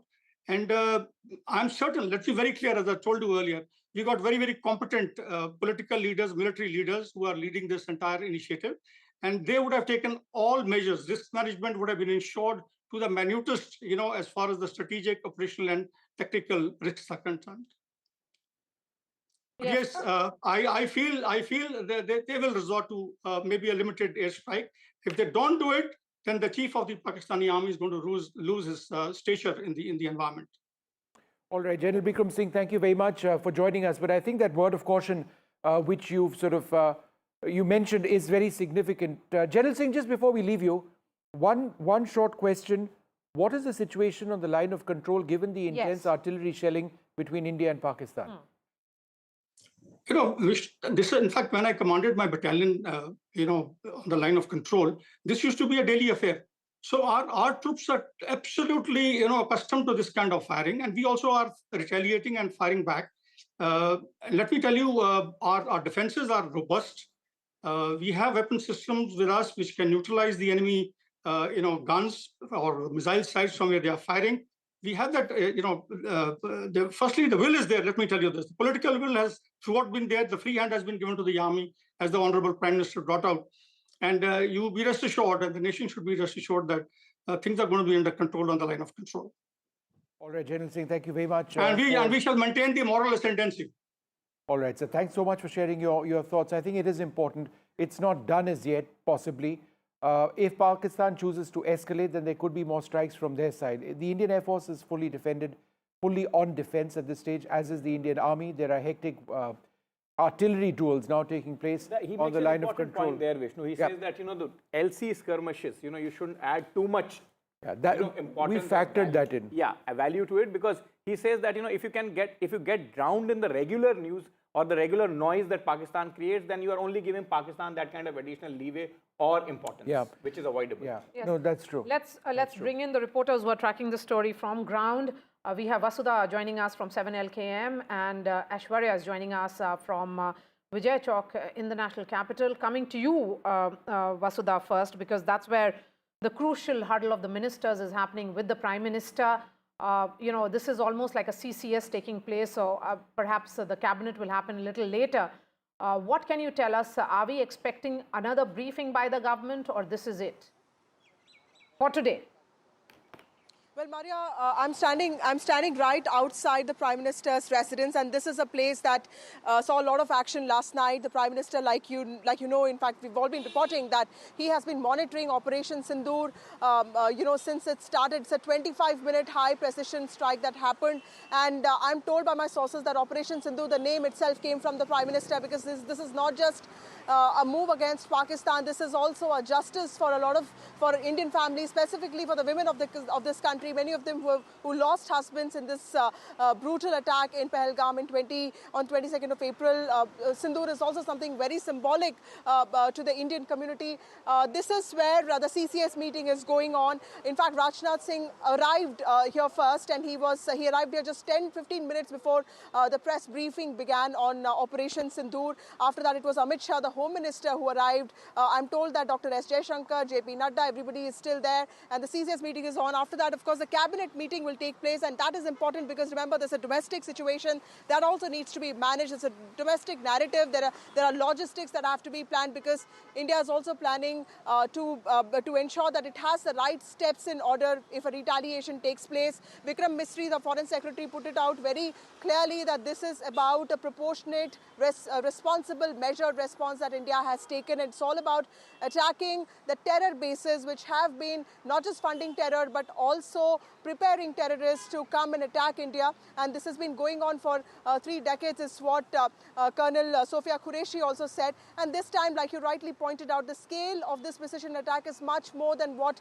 happened in Uri in 2016 or what happened after Pulwama in 2019, because this time we also have visual evidence. So this time the country is also prepared to set this global discourse that India knows how to respond proportionately without really hitting out at civilians or for that matter even military installations, but hitting where it hurts the most and also something that serves justice to its own citizens. Okay, let's go quickly across to Gurpreet Chinna, who joins us. Gurpreet, preparations in border areas, that's of concern right now, and that may well be particularly important at this juncture, since it's not yet clear if Pakistan intends to end things now. What's been happening around you? Well, we are reporting from this border area of our district Firozpur, and right now we are standing in front of this civil administration office, SSP, Superintendent of Police, where we were trying to talk to the top officers of local administration. They are saying that what they have learned, advisory has already been issued to all the people in the various villages that they don't need to create any panic at this point of time. Some of the families, they have also met those who are trying to move from their village to nearby areas so that they will be able to save their families. But as of now, what we have learned, mock drill is already being prepared by the civil administration officers. At the same time, we have seen blackout had already happened in this specific area in district Firozpur a few days back, and they are also trying to analyze how they are going to guide the people if any warlike situation is going to be created. But as of now, we have seen the people of this border area, they have already stood by the country, the way they have already initiated this war against terrorism, and the way they have already taken action against those who are involved in Pahalgam terror attack. They say at this point of time, this is the right time, this is the need of the hour to uproot this terrorism from all over the world. The way we have seen a lot of lives have been sacrificed because of this terrorism which is growing and which is being trained from across the border. So as of now, if we can talk about the spirit of these border area people, that is very high, and they are saying that whatever the country is going to take action against those who are involved in Pahalgam attack, these border area people will be stood by this. This is the same thing which we learned from the top officers of the civil administration. They are saying they have been in touch with the forces also. They are also guiding the people at this point of time. They are also trying to find out how they can get through these messages which should be given to the people so that no panic situation will be on the ground. So we have to wait and watch what strategy they are going to opt in the coming days. As of now, what we have seen, multiple meetings are being made at the local administration, so that they will be able to totally in touch and support the country in this cause which they have already initiated action against this terrorism and this drive which has already been initiated by the Indian government, and we have seen the multiple action had already been taken across the border. Back to studio. Let me now go to Aishwarya. Aishwarya, young man, another day of very hard work for you. Now getting hot outside. You keeping track of all the meetings there on the north and south block side of the New Delhi? Are the meetings in south block still continuing? Are the defense brass still inside the south block? Is Raksha Mantri at Prime Minister's residence, or is he back in the south block? What are the status of the meetings on both on the Raisina Hill, both on the north and the south side? Do give us a detailed briefing. Well, there has been a continuous movement of senior officials from both the Ministry of Defence as well as Ministry of Home Affairs.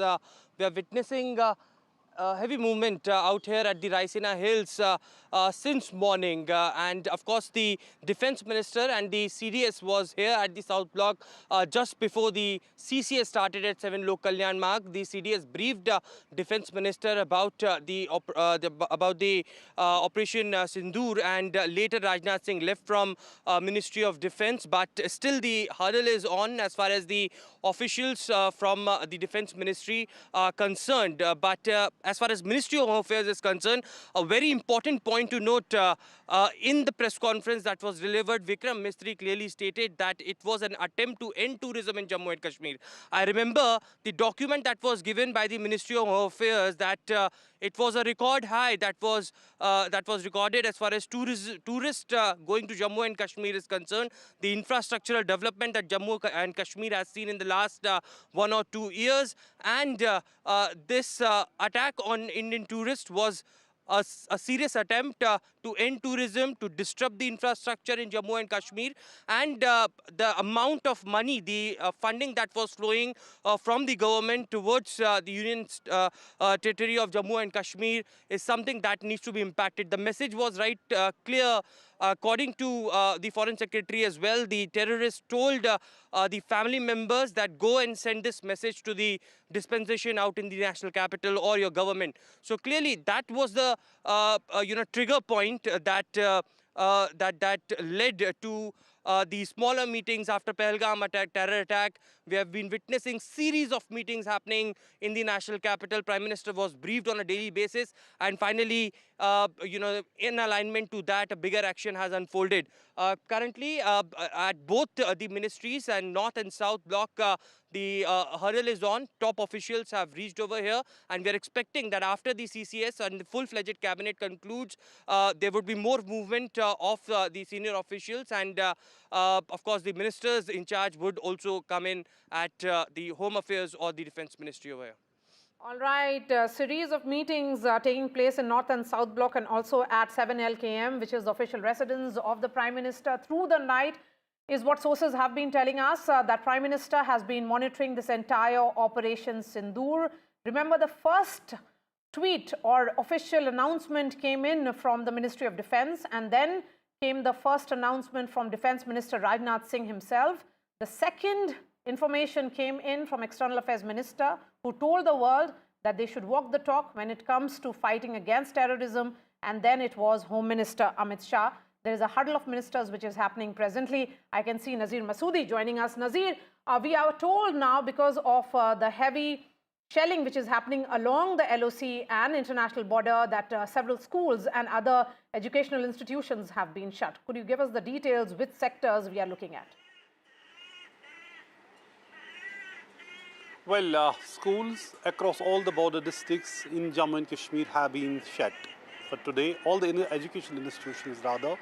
Kashmir University has also postponed exams, and it is Jammu district, Kotli district, Samba, Poonch, Rajouri, Baramulla, Kupara district, and also Gurez subdivision. Whereas all the schools and educational institutions have been shut as a precautionary measure. There's a huge damage to the property and the life along the line of control as Pakistan targeted civilian areas. Normally, no professional army in times of war targets civilian areas. But what we see here, innocent people becoming the victim and the target again. So people have suffered a great deal. Jammu and Kashmir Chief Minister Umar Abdullah is holding an emergency meeting with the DCs of all the border districts to see what best possible help can be given to the people who have been affected by this Pakistani shelling. They resorted to artillery shelling. Army has responded in equal measure with artillery shelling. We all know, that there was a ceasefire violation over the last 12 days, but last night was really hell for the people living along the borders. For last 2 weeks, people in Jammu and Kashmir were waiting when India is going to take that military action to avenge the killing of Pahalgam massacre, and so that which can deter and preempt. In fact, what Army today said, that these strikes were aimed to preempt any militant attacks and deter Pakistan to carry out any such attacks in future. That's what people are hoping, because in 2016 and 19, whether it was surgical strikes or air strikes on Rawalakot in 2019, it has temporarily halted terror activities. But when we saw again, what was more important, but in the briefing, what was said, that it was not just avenge these attacks, the Pahalgam massacre. Army actually showed us how where these terrorists were involved in the, for example, in 2023 massacre of people, attacks on the army, attack on the pilgrim bus last year in Riyasi, or recent attack on the encounter in Kotli, in which 4 policemen were killed. So even those terrorists who were involved in 26/11 Mumbai attack, the camps where they had taken the training, they all were targeted in 9 coordinated military strikes by India in Pakistan, which included Bahawalpur, well known for Maulana Masood Azhar's headquarters and his ideological base camp, Murdaki, which was earlier known as Jamiat Dawat Rashad, then transformed into the Lashkar-e-Taiba. Now it is operating in some other name. Then you see Muzaffarabad, Kotli, and other places which are known for hosting and training terrorists and militant leaders there. What we can do at this stage, and Nazir, we will come back to you in just a little while from now, is just play out some of the important footage which we've had in the last little while. The footage on the top right-hand side of your screen is actually video footage from Pakistan, somebody's cell phone showing the attacks actually coming in. I believe this was from Bahawalpur. That's approximately 100, in fact more than that, across the international border between Rajasthan and Punjab. Let's also bring out some of the footage which the government has now released. That is very, very important footage, which clearly shows for the first time since the Kargil war with such clarity the strikes, the Indian strikes actually going through or going across. So let's have that video out, please, so that we can talk a little bit about that. That's on the left-hand side of your screen. Actual footage of the hits on the right-hand side of your screen. But focus for a little bit on what's happening on the left-hand side of your screen, because there you will see an Indian suicide drone actually making its way to a target. It could be a hammer missile as well, and moments before striking over there, it goes off. That's when it has actually hit its target. We are going to move to some other locations which the government has released in this press belief. This is of the camp in Bhimber. Now, this is interesting because this appears to be a bomblet which has been dropped from a loitering drone. And so you're going to see very soon the targeting which is taking place. You see that little bomblet which comes down, and you can see the strike on the right. So this is infrared footage from a drone which has taken place. This is Kotli Abbas. This is in Pakistan-occupied Kashmir. Again, a video showing a target being struck. This is that video. You can see very soon a hit taking place of a bomb. Now, if a bomb or a missile, it really depends on what was fired.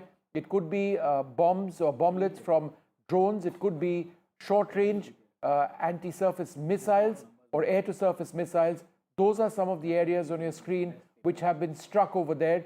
There are 9 targets which have been struck, multiple camps, terror bases, and others which have gone down. So there's a lot of detail which is now coming up.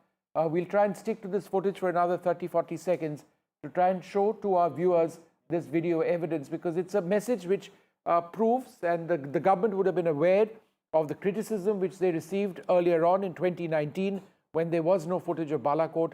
This time around there is footage. It's sending a very strong message to Pakistan. That's right. And this remains our top focus here on NDTV. We can tell our viewers that 24 missile strikes have happened across 9 locations in Pakistan, inside Pakistan, and also in Pakistan-occupied Kashmir. No Pakistani military facilities were hit. The message from the Indian establishment is that there has been no demonstrable action by Pakistan in the last 15 days. There were only denials and allegations. These are non-escalatory targets and strike by India. Operation Sindoor was carried out in a matter of just 25 minutes between 1:05 and 1:30 a.m. And Indian Armed Forces is actually prepared for any response. India ensured minimum collateral damage. They had carried out this entire strike with great precision. The operation, as we have been saying, was, the targets were highlighted, and these were target and terror camps of Lashkar-e-Taiba and Jaish-e-Mohammed. These included trainers and logistic officers who had been operating with impunity in the relative safety of Pakistan-administered Kashmir territory, and intelligence assessments and post-operation indicated that key communication nodes were also taken out. Our reporters continue to track the story because there are a series of meetings that are taking place at 7 LKM, Prime Minister Modi's residence. In fact, now there is a special report which has been sent by Shivarur from Ground Zero. Let's listen in. We've just arrived in Baramulla. We're making our way towards the line of control in the Uri sector. That lies just a few kilometers ahead from here when we'll be reaching Uri. Now, obviously, the Vikram Misri, the Foreign Secretary, and the two lady officers from the Army and the Air Force have provided an extensive briefing on what we already know. They talked about the targets that have been attacked. They've provided, very importantly, they've provided imaging video footage of the actual strikes, which adds a visual layer to Operation Sindoor, which was not there, at least thus far. But the missing pieces that are still there, because this is an evolving situation and the press conference wasn't able to take any questions, is probably because there is still a fog of war. A lot of information is still being corroborated and verified at this time, including casualties along the line of control on the Pakistan side, some on the Indian side as well. Information about fighter aircraft on both sides having been shot down, and the details of the escalation on the line of control, especially in Rajouri, Poonch, where the artillery shelling is heaviest at this point of time, and in Kupwara sector of North Kashmir, which is just north of where I'm standing right now in Baramulla district. We'll be reaching Uri in a very short while from now, where we will hopefully get a first-hand view of what this escalation is actually looking like. Suffice it to say that the two big points made by the Foreign Secretary were A, that these strikes were punitive in nature and preemptory in nature, trying to stop further attacks from these Pakistani terror camps. And the second point is that India reserves the right to escalate right back at Pakistan should it indulge in any misadventure. Those are the exact words. We're in Baramulla. We'll be reporting next from LOC in Uri. That's the update at this time. Kashmir Chief Minister Omar Abdullah has also spoken out. Let's listen in. I think Government of India, the Indian Defence Forces have gone out of their way to ensure that no military and civilian targets were hit in Pakistan. They have only hit terror bases and launch pads. Unfortunately, the response has been anything but proportionate. We are in this situation because of them. If they had not targeted our innocent civilians in Pahalgam, we wouldn't be here. This ceasefire had held along the line of control for a number of years now. We did not provoke this. We have responded to a provocation. Now it is for Pakistan to realize that our response was limited to what happened to us in Pahalgam. They must be careful not to escalate things beyond control.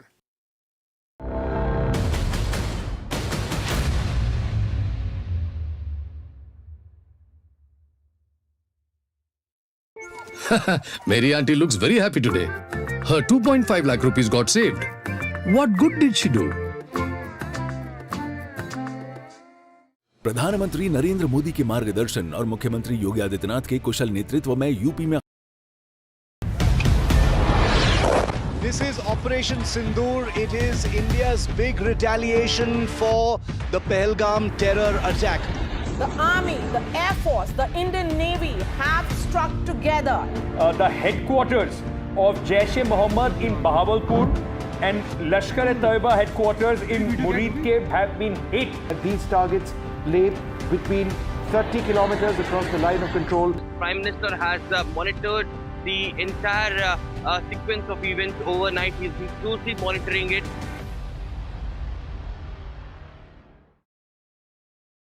Caste enumeration should be included in the forthcoming census. पहली बार देश में आजादी के बाद ये फैसला किया गया है. For this decision we were waiting since long. This has been only possible with our Prime Minister's decision. Rahul ji जो सोचदार है मोदी जी ने अडॉप्ट कर लिया, अच्छा है. राहुल गांधी के सर्टिफिकेट के लिए राहुल गांधी को क्रेडिट देने के लिए कोई निर्णय नहीं किया। They have always used it as a political weapon, and now that weapon's gone.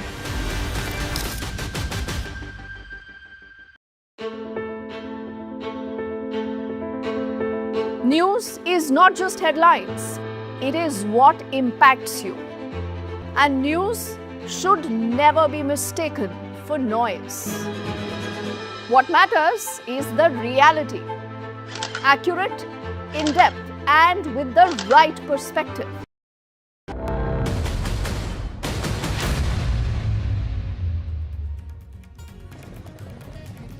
India avenges Pahalgam attack. 25 minutes of precision strikes carried out between 1:05 and 1:30 a.m. this morning. India rains fire on Pakistan terror hubs inside Pakistan and in POK.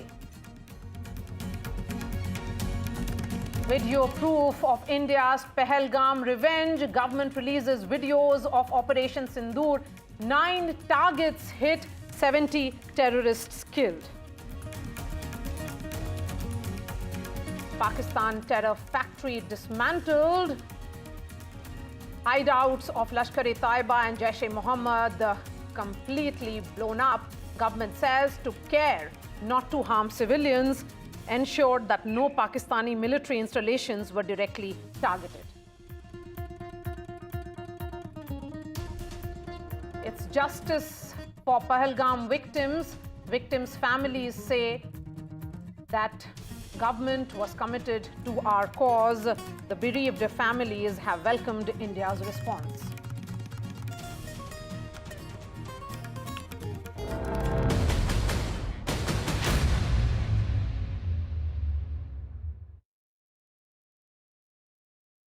Details of Operation Sindoor has been shared by the defense forces. The strikes were carried out on camps in Pakistan-occupied Kashmir and inside Pakistan, straight 150 kilometers plus.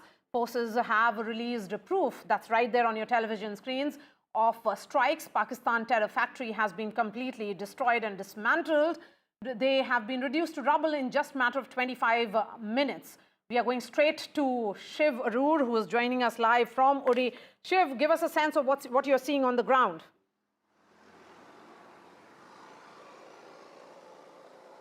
Well, I'm not far from the line of control in Uri sector. We've just arrived in the Uri sector, and we're an hour away from that press conference that was just held by Vikram Misri, the Foreign Secretary. And as you rightly just pointed out, visual evidence of strikes, adding a huge layer of compelling proof of the accuracy of those strikes, in addition to all of those mobile phone videos that have come out from civilians in Muridke, Bahawalpur, Kotli, Muzaffarabad, Sialkot and elsewhere. The details coming out from that press conference clearly showing that the Indian military, the Indian armed forces and the government are not going to let grass grow under their feet as far as putting forward specific information is concerned. This very likely is one of the lessons that they've learned from the 2019 information warfare whirlpool that India got sort of trapped in because many of the claims being made were not undisputed at that time. This time they definitely are. There are some unanswered questions. Behind me at the line of control in Uri sector, we are told that there is shelling going on. We will of course be going until a secured area. Uri town has been completely, people have fled from there. It's completely empty, we are told. We'll have a look for ourselves in a short while. From now, the forward villages which no one has access to at this point are being shelled. We don't have any information just yet about any casualties or civilian casualties over there, but we do know that civilian casualties have taken place in the Rajouri-Poonch sector of the line of control, that's south of the Pir Panjal mountains in the Jammu division. But here in the Uri sector, as it has been for the last 2 weeks, huge escalation using artillery, but this is something that the Indian Army was prepared for. It had been watching artillery rolling in towards the line of control in Uri and Kupwara sectors and was fully prepared. Like we've been reporting, huge amount of damage to Pakistan Army posts, not just in Uri, Kupwara, but also in the Rajouri-Poonch area that we've been reporting.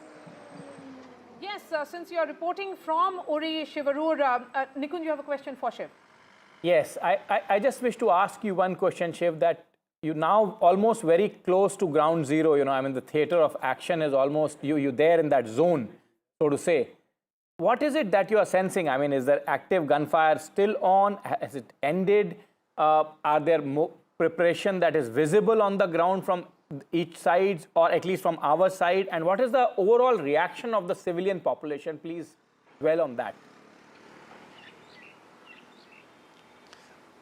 Just 2 kilometers before we arrived at this spot where Uri actually begins, we saw, a convoy of vehicles actually fleeing, which contained some, civilians who appeared to be leaving from Uri. So we actually spoke to them. They weren't willing to speak on camera, but we asked them precisely the question that you're asking. Is there still gunfire happening there? They said that Uri town is a ghost town right now. Everyone has left. All shop shutters are down, and you can hear artillery booming. You can hear intermittent gunfire even during the morning hours. So way after Operation Sindoor happened between 1:05 and 1:30 a.m., apparently as recently as 11 a.m., there apparently has been gunfire in Uri. We're just about 15 to 16 kilometers from the LC itself. We'll be reaching there, and I'll be able to answer your question firsthand about the gunfire sounds and artillery. But we've been hearing from our contacts that that entire area, the villages there have completely been evacuated and abandoned, even though there are bunkers over there, and the gunfire is definitely audible. We should be able to hear it just a few kilometers from now. Shiv, first of all, be careful. Take care of your personal safety. That is paramount. Very important points being made by Shiv Arur there, that just about half hour back, we are at 12:05, and till about 11:35, he has first-hand eyewitness accounts narrating to him that active gunfire was on the line of control, which means that Pakistanis are wanting to keep the LOC hot, and India is retaliating in equal measure. So that's a very significant point coming directly from the ground zero, where Shiv Arur has very valiantly tried to reach almost the ground zero where this actual skirmish is taking place currently. But Shiv, be careful about your security, your personal safety. Now moving to Nazir Masoodi. Yes, Nazir, Shiv was giving us details of what's really happening, along the LOC. He's very close to that location. Tell us what's happening where you are. Well, I'm on way to Kupara, and here the police have stopped the media. They are not allowing to go beyond, and rightly so. They're saying that it is a situation where we don't want that media should go to these areas which should not be shown right now, and we're very careful when it comes to even that particular check post to show. We are not showing, or any security force movement. That is already an advisory has been issued, and in these times one has to be very, very careful to show what activity needs to be shown and what should not be shown, and that is something this situation calls for that caution. Having said that, it is a tough situation for the people living near the border. The whole night was all about loud explosions. Large number of people have lost their homes, they have lost their shops, businesses, and then some people have lost their lives also. We don't know exact number, has not come from the officials yet, but there's a loss of life as Pakistan has targeted civilian areas, their properties, their shops, for example. Space is not just a destination. It is a declaration of curiosity, courage, and collective progress. India's space journey reflects this spirit. From launching a small rocket in 1963 to becoming the first nation to land near the south pole of moon, our journey has been remarkable. Our rockets carry more than payloads. They carry the dreams of 1.4 billion Indians. India's achievements are significant scientific milestones. Beyond that, They are proof that the human spirit can defy gravity. India made history by reaching Mars on its first attempt in 2014.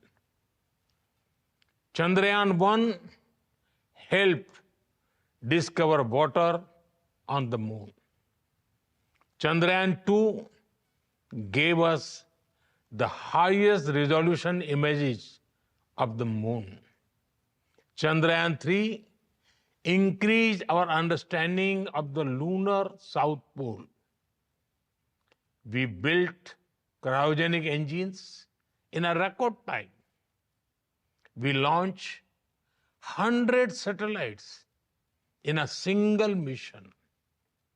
We have launched over 400 satellites for 34 nations on our launch vehicles.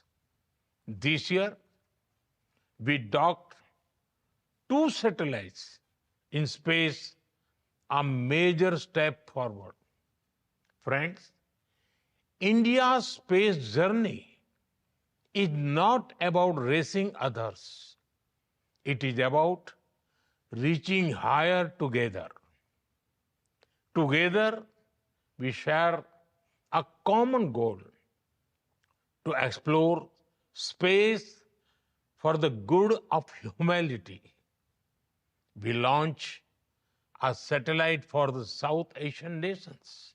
Now, the G20 satellite mission announced during our presidency will be a gift to the global South. We continue to march ahead with renewed confidence, pushing the boundaries of scientific exploration. Our first human space flight mission, Gaganyaan, highlights our nation's rising aspirations. In coming weeks, an Indian astronaut will travel to space as part of a joint ISRO-NASA mission to the International Space Stations. By 2035, the Bharatiya Antariksh Station will open new frontiers in research and global cooperation. By 2040, an Indian's footprints will be on the moon. Mars and Venus are also on our radar. Friends, for India, space is about exploration as well as about empowerment. It empowers governance, enhances livelihoods, and inspires generations. From fishermen alerts to Gati Shakti platform, from railway safety to weather forecasting, our satellites look out for the welfare of every Indian. We have opened our space sector to startups, entrepreneurs, and young minds. Today, India has over 250 space startups. They are contributing to cutting-edge advancements in satellite technology, propulsion systems, imaging, and much more. And you know, it is even more inspiring that many of our missions are being led by women scientists. Friends, India's space vision is grounded in the ancient wisdom of Vasudhaiv Kutumbakam. That is, the world is one family. We strive not just for our own growth, but to enrich global knowledge, address common challenges, and inspire future generations. India stands for dreaming together, building together, and reaching for the stars together. Let us together write a new chapter in space exploration, guided by science and shared dreams for a better tomorrow. I wish you all a very pleasant and productive stay in India. Thank you. So the Prime Minister addressing the nation on the subject of space, and he has spoken about exploration and empowerment. But shifting focus to our top story this hour, and Aishwarya is joining us. There's a piece of breaking news that is coming in now. Prime Minister Modi has postponed his three-nation tour. That tour was supposed to begin on 11th. He was expected to travel to Croatia, Netherlands and Norway. Aishwarya is joining us any moment now. That was a crucial meeting which was planned because remember, India has been looking at collaboration with European nations. There has been repeated messaging which has been coming in also from External Affairs Minister Dr. S. Jaishankar, who had said only recently that Europe cannot preach if they are not really practicing. The message was with regards to their dual speak on the issue of terror camps and cross-border terrorism. So India's... And this is that part of the Europe with which we wish to engage more, Maria. This is not the Western Europe, this is the other part of the Europe, Eastern Europe, principally Croatia and then the Nordic countries. Aishwarya is joining us live, Maria, and we can talk to him. Yes, Ash, give us the details. I mean, the Prime Minister postponing it. It is perhaps on expected lines. The Prime Minister is expected to be in India. It's a developing situation, a dynamic situation, as we have been saying. There could be retaliatory, attack by Pakistan, although we are certainly being careful and hopeful that Pakistan understands that India's target has been specific and also only and only on terror camps inside Pakistan.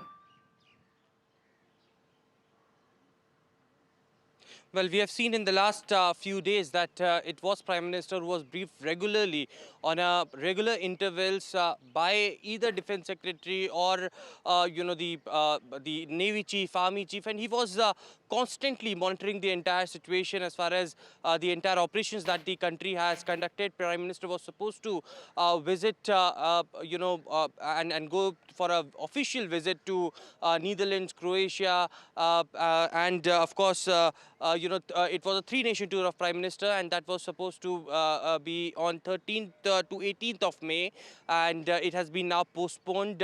It has not been cancelled as far as the official message from the Prime Minister's office is concerned. It has been postponed as of now, and Prime Minister will later visit these three countries. But certainly the focus of the government and Prime Minister will be certainly on the entire operations that are taking place as far as the Indian Armed Forces are concerned, and how there could be a possible retaliation from the Pakistani side. And it will be Prime Minister would be engaged in that, and therefore the reason it would, probably this would be the reason that Prime Minister had postponed his three-nation tour. All right, Ash, continue to be with us because just some time back, in fact, an hour ago, Vikram Misri, who is the Foreign Secretary, was leading this entire group of, that came in to brief what really happened vis-a-vis this Operation Sindoor. Let's listen in to what Foreign Secretary told the media. Earlier this morning, as you would be aware, India exercised its right to respond and preempt as well as deter more such cross-border attacks. These actions were measured, non-escalatory, proportionate and responsible. They focused on dismantling the terrorist infrastructure and disabling terrorists likely to be sent across to India. You would also recall that the Security Council on 25th April 2025 had issued a press statement on the Pahalgam terror attack, underlining, and I quote, the need to hold perpetrators, organizers, financiers, and sponsors of this reprehensible act of terrorism accountable and bring them to justice, unquote. India's latest actions should be seen in this context.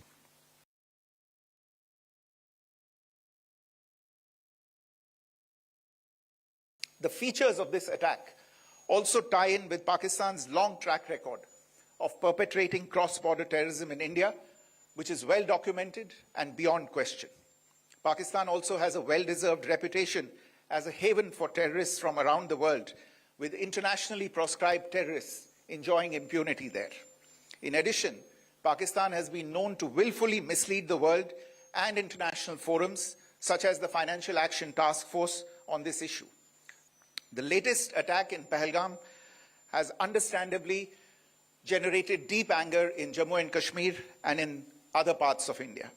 Following the attacks, the Government of India naturally responded with a set of initial measures relating to our engagement with Pakistan. You're all aware of the decisions that were announced on the 23rd of April. However, it was deemed essential that the perpetrators and planners of the 22nd April attack be brought to justice. Despite a fortnight having passed since the attacks, there has been no demonstrable step from Pakistan to take action against the terrorist infrastructure on its territory or on territory under its control. Instead, all it has indulged in are denials and allegations. Our intelligence monitoring of Pakistan-based terrorist modules indicated that further attacks against India were impending. There was thus a compulsion both to deter and to preempt. Two women officers, in fact, accompanied the Foreign Secretary in this briefing, reflecting that very important messaging which has come in, and the name of this entire operation, which is Operation Sindoor, an anti-terror operation, in a way honoring those women who were widowed by the terrorists because their men were killed in Pahalgam attack. Let's listen in to what Wing Commander said in that press briefing, which happened an hour ago. Through precision capability, as shown to you, a niche technology weapons with careful selection of warheads was ensured so that there will be no collateral damage. The point of impact in each of the target was a specific building or a group of buildings. All the targets were neutralized with clinical efficiency, and the results reiterate the professionalism of the Indian Armed Forces in the planning and execution of their operations. No military establishments were targeted. India has demonstrated considerable restraint in its response. However, it must be said that the Indian Armed Forces are fully prepared to respond to Pakistani misadventures, if any. Syedna Bilal camp, Muzaffarabad, यह एक जैश मोहम्मद का staging area है। यह हथियार, विस्फोटक और जंगल survival training का केंद्र भी था। गुलपुर कैंप, कोटली, यह एलओसी से 30 किलोमीटर दूर था। लश्कर-ए तोयबा का बेस था जो रजौरी, पुंछ में सक्रिय था। 20 अप्रैल 2023 को पुंछ में और 9 जून 2024 को तीर्थ यात्रियों के बस हमले में यहीं से आतंकी को ट्रेन किया गया था।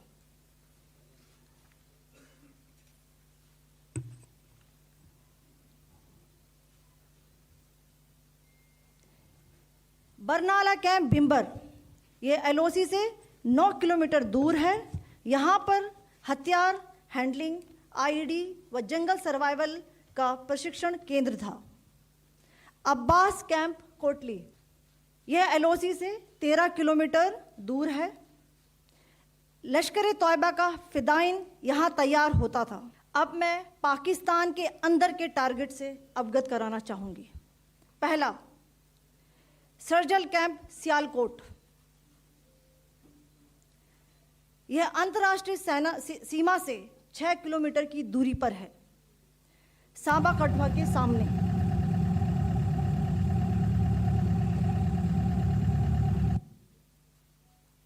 मार्च 2025 में जम्मू एंड कश्मीर पुलिस के 4 जवानों की जो हत्या की गई थी, उन आतंकवादियों को इसी जगह पर ट्रेन किया गया था। दूसरा, महमूना जाया कैंप, सियालकोट, यह 18 से 12 किलोमीटर आईबी से दूर था। हिजबुल मुजाहिदीन का बहुत बड़ा कैंप था। यह कठुआ जम्मू क्षेत्र में आतंक फैलाने का नियंत्रण केंद्र था। पठानकोट एयरफोर्स बेस पर किया गया हमला भी इसी कैंप से प्लान और डायरेक्ट किया गया था। मरकज ताइबा मुरीद के, यह आईबी से 18 से 25 किलोमीटर दूरी पर है। 2008 के मुंबई हमले के आतंकी भी यहीं से प्रशिक्षित हुए थे। अजमल कसब व डेविड हेडली भी यहाँ ट्रेन हुए थे।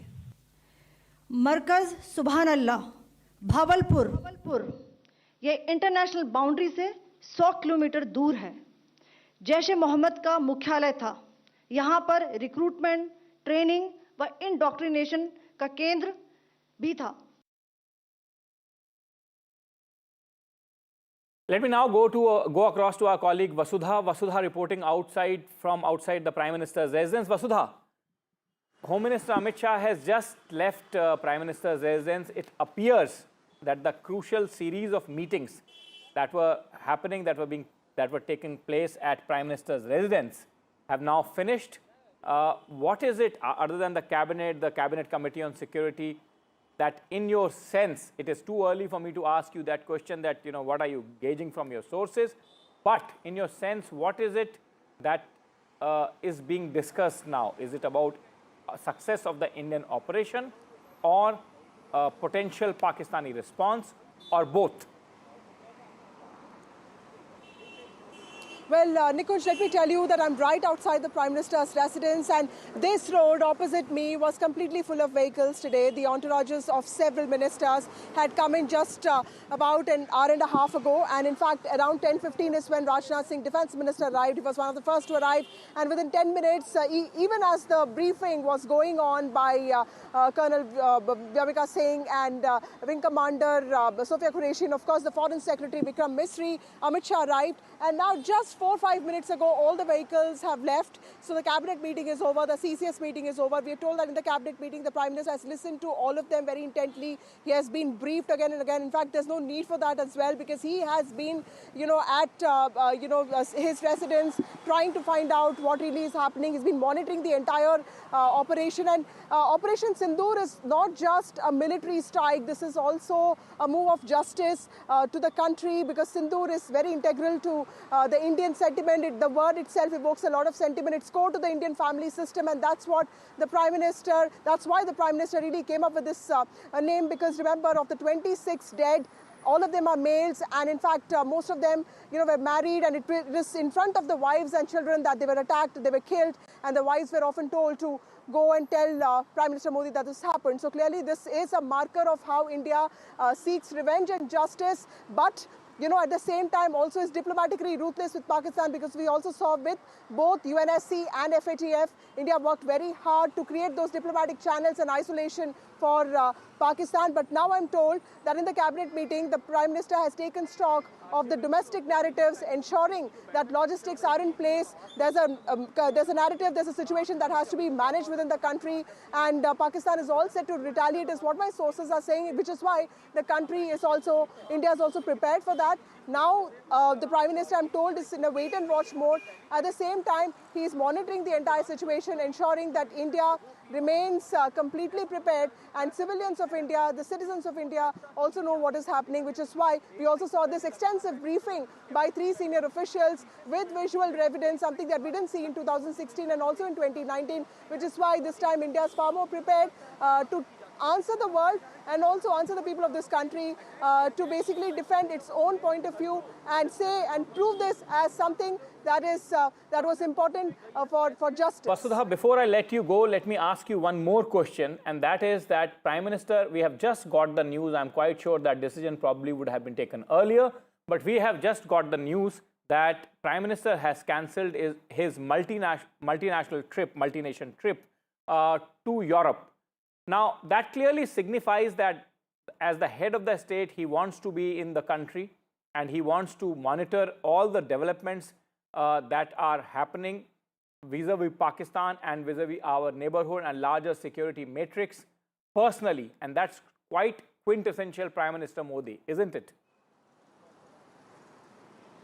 Absolutely, Nikunj, you're right. And this is what the Prime Minister did even with his Russia trip. He was supposed to travel to Moscow on the 8th of May for the parade day. And this was an important occasion for Russia, which has been a great friend of India because, this also is 80th year of Soviet Union's victory on Nazi Germany. And this was important for India as well to show its friendship towards Russia. But Prime Minister cancelled that trip. In fact, on the 22nd April, he rushed back to India as soon as he heard the news of this brutal attack in Pahalgam. He cut short his Saudi Arabia official trip. In fact, he raised this, terror attack even with MBS in his official dinner. And then, of course, the latest is that he has cut short his trip to Croatia, Netherlands and Norway, which was very important. Remember, in this whole tariff war that's picking up, Europe has become very important for India also from the trade point of view. So this trip was considered important because this was also a move for India to strengthen its bilateral treaty. But nothing comes before national security, nothing comes before justice, and nothing comes before safety of the country, which is what which is what is being reflected by the Prime Minister yet again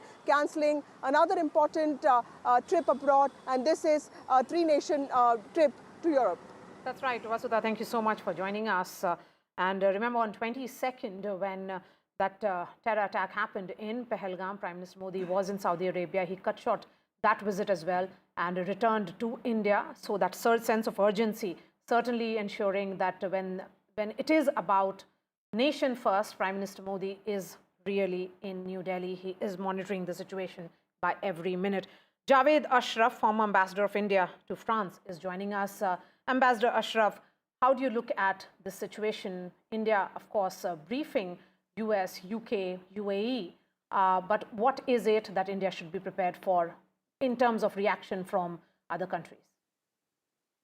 Well, first of all, let me say that, it takes a great deal of political courage, political daring, and a sense of responsibility at the leadership level of the Prime Minister to undertake an operation of this magnitude.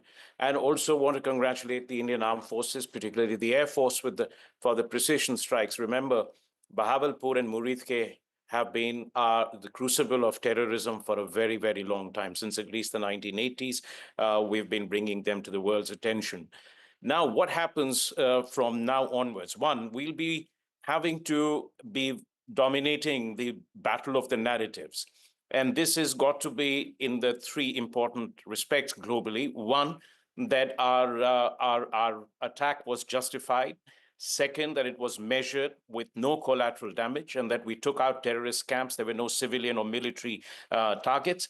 And third, the outcomes were visible. I mean, because the last time during Rawalakot, there was, they managed to create a fog of confusion in Pakistan that nothing was achieved. So we have this narrative to present. That's one.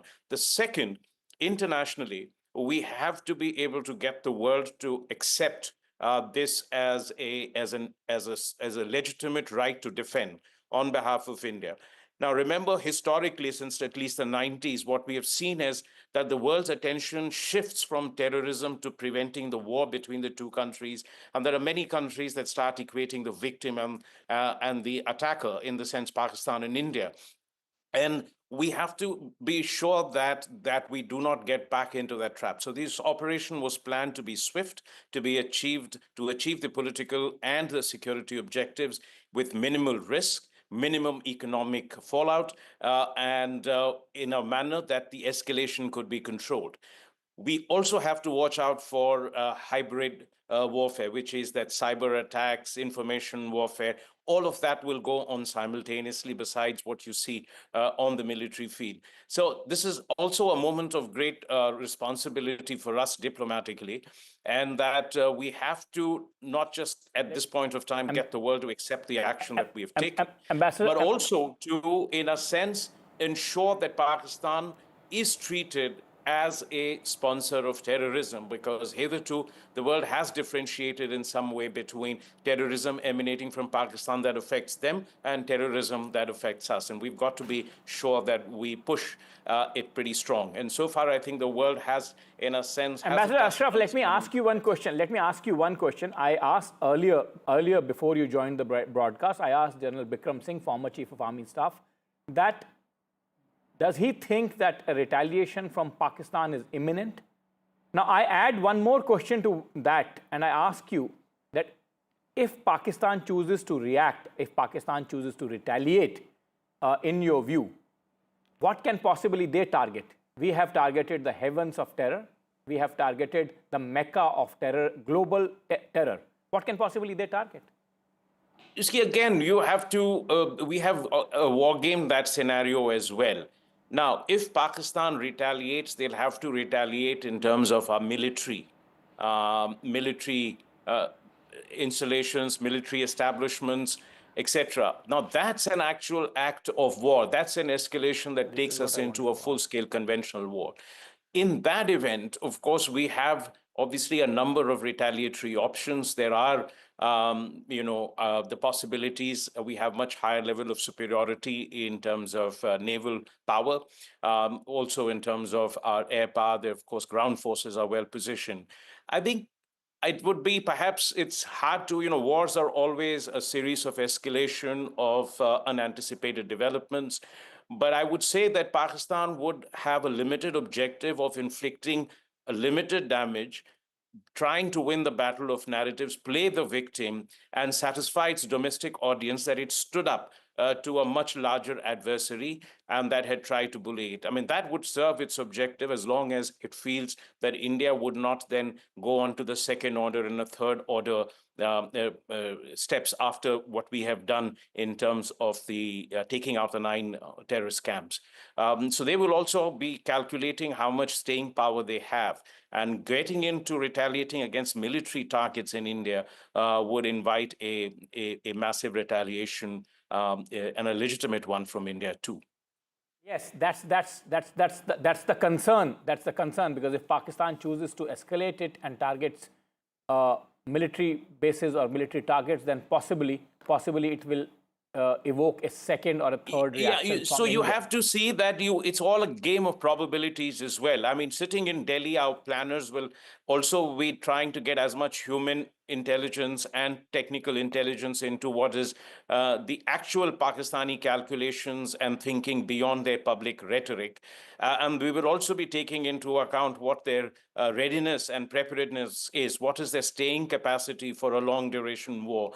What is the state of their economy? What is the level of supplies they have? And there are different modes through which you put pressure.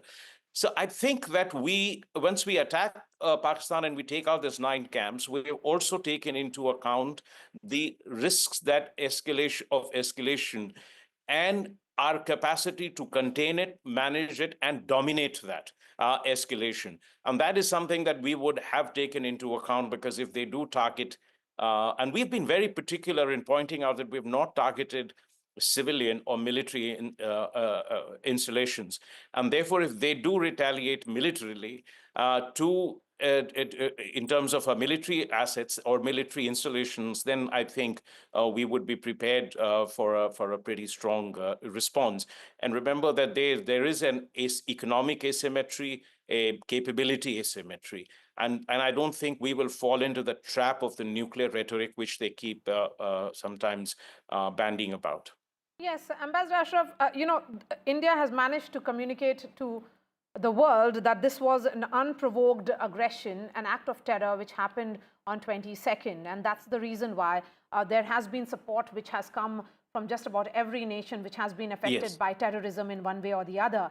Now that we are looking at it, do you see that India, and if you look at the mix, or should I say the composition of the press conference, it was the Foreign Secretary and 2 Indian officers who addressed the press conference. So India is repeatedly communicating to the world.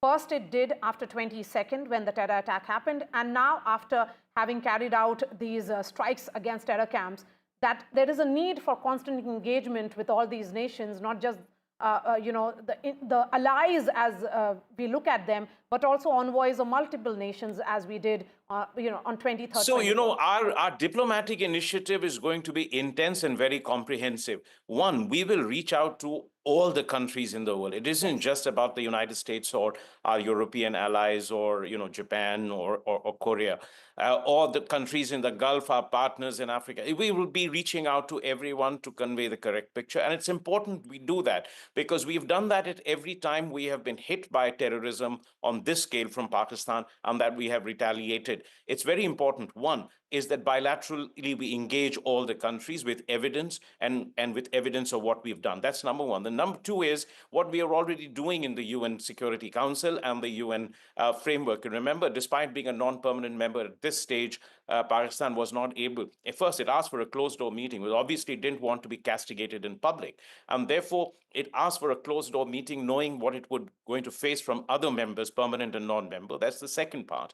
And the third is that we will now go back to putting them on FATF and also taking a number of other steps, including at the IMF, at the World Bank, at the Asian Development Bank, because it is very important for us to be able to convey to the countries that their assistance to Pakistan eventually ends up helping the military continue with its unremitting hostility towards India, practiced through this unconventional, asymmetric, politico-military instrument of terrorism. So it'll be a very comprehensive engagement. But remember, we should not, we have to keep this as an ongoing process, not something that subsides after our rage and revenge period is, in a sense, over, because despite taking out these camps, we can't be sure that new ones will not crop up or they will not find new recruits to the cause. So this is something that we'll have to continue pressing, and to ensure that, as Dr. Jaishankar, our External Affairs Minister, said, and that Prime Minister has said repeatedly, that the world must have a zero tolerance towards terrorism, and there cannot be good terrorism or bad terrorism. That terrorism that affects the West is of a different level than terrorism that affects us. So the kind of sanctions that we have seen on some of the state sponsors of terrorism need in a large measure to also apply to Pakistan as well. And this is something that is going to be an ongoing diplomatic effort. We're not against saying we are targeting the people of Pakistan, but we want to be sure that those who run Pakistan literally, whether they sit in power or whether they are wearing the uniform, at some stage stop this unremitting effort at terrorism against India. Yes. Very, very important point Ambassador Ashraf makes there, that this process has to be continuous, and engagement with the entire world, the global community of nations, has to be continuous. And I think that is one thing that and I would say that I wanted to point this out also, that we need to focus on this perennial challenge that has been with us for decades, as much as we now focus on some of the great geopolitical shifts and the opportunities that the global shifts are creating for us, because this is at the fundamental level important for India's security. All right, Ambassador Ashraf, thank you for joining us and sharing all the details. Remember, the long-term impact of Operation Sindoor will depend on whether it serves as a deterrent or whether it is a spark for future confrontations. Thank you so much for joining us. A piece of breaking news coming in now, and this is with regards to top government sources who are telling us that in the cabinet meeting, the Prime Minister briefed his colleagues about the strike which was done by the armed forces. We can also tell our viewers that the members of the cabinet lauded the Prime Minister for his exemplary leadership. It is about the political intent which has been displayed by Prime Minister Modi. Vasudha joins us live. Vasudha, Prime Minister Modi monitoring this entire operation through the night. The messaging has been that minute by minute update being given to the Prime Minister by the entire security establishment. Absolutely, Maria. If you remember, one important move by the Narendra Modi government after 2014 has been on dehyphenation, because the Prime Minister has always believed that before 2014, India would behave like Pakistan is an equal, and hence the world used to think of India-Pakistan issues as together. And one thing that he did was to dehyphenate India and Pakistan, showing the world that Pakistan is no match for India. And this military strike, this precision strike that happened last night, 25-minute strike, was a move of retribution. It was to show the world that proportionate, responsible moves can be made, and that India can do this without hurting civilians. It can do this without hurting military installations. So in the cabinet meeting today, this was reflected by the Prime Minister. He took a lot of pride in the armed forces. He said that this was a perfect strike. It was done with a lot of research. Remember that ruthless diplomatic efforts have also been taken by India in the last few days with respect to alienating Pakistan on the global stage, on FATF and also in UNSC. So today's cabinet was also a reflection of the Prime Minister's pride and faith in the armed forces and as a country. And more importantly, what we understand is that the cabinet ministers also lauded the Prime Minister's initiative leadership in this. And now we'll have to wait and see how India is prepared for the retaliation. I'm told that the Prime Minister is monitoring each move very closely. He's being guided by the best voices and experts. So we'll have to wait and see how this pans out. There's no cabinet briefing today, as as there is every Wednesday. Whenever there's a cabinet meeting. So today is an important day. It's a day that India has, in some ways, changed the discourse on terrorism, saying that it can seek retribution, seek accountability on terrorism without really hurting civilians. Yes, and the message had come from the Prime Minister on 24th, Vasudha. Just a reminder to the viewers as to what the Prime Minister had said then. He had said that India will identify, trace and punish every terrorist and their backers. Prime Minister Modi then saying that terrorism will not go unpunished. Every effort will be made to make sure that justice is done and the entire nation is one in its resolve. On that note, we are slipping into a short break. We'll get you more details of Operation Sindoor, so stay with us.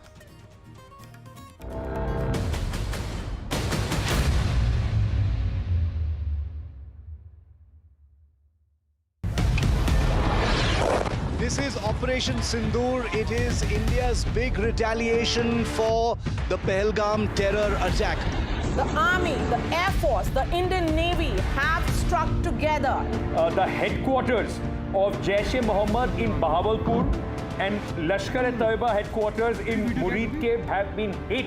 These targets lay between 30 kilometers across the line of control. Prime Minister has monitored the entire sequence of events overnight. He's been closely monitoring it.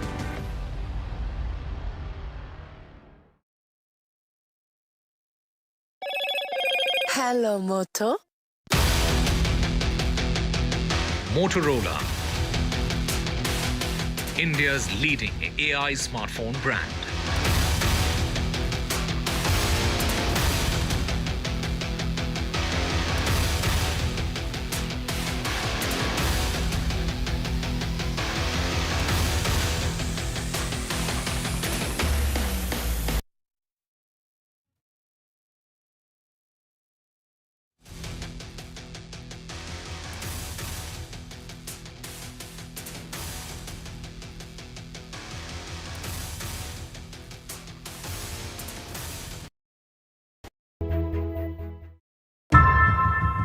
How often have you turned away from debates that descend into endless fights?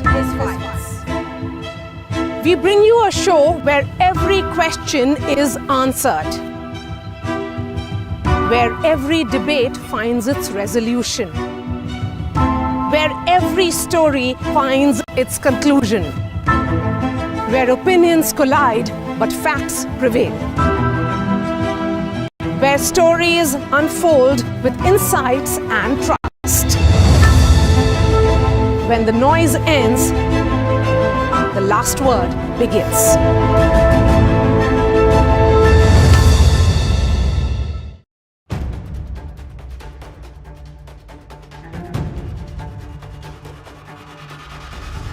If it matters to you, if it matters to you, if it matters to you,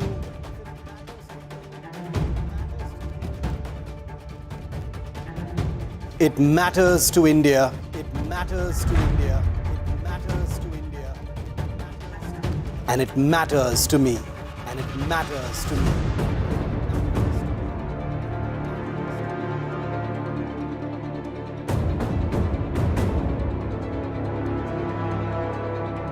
India matters with Chivalry. Hello, Moto. Motorola, India's leading AI smart brand.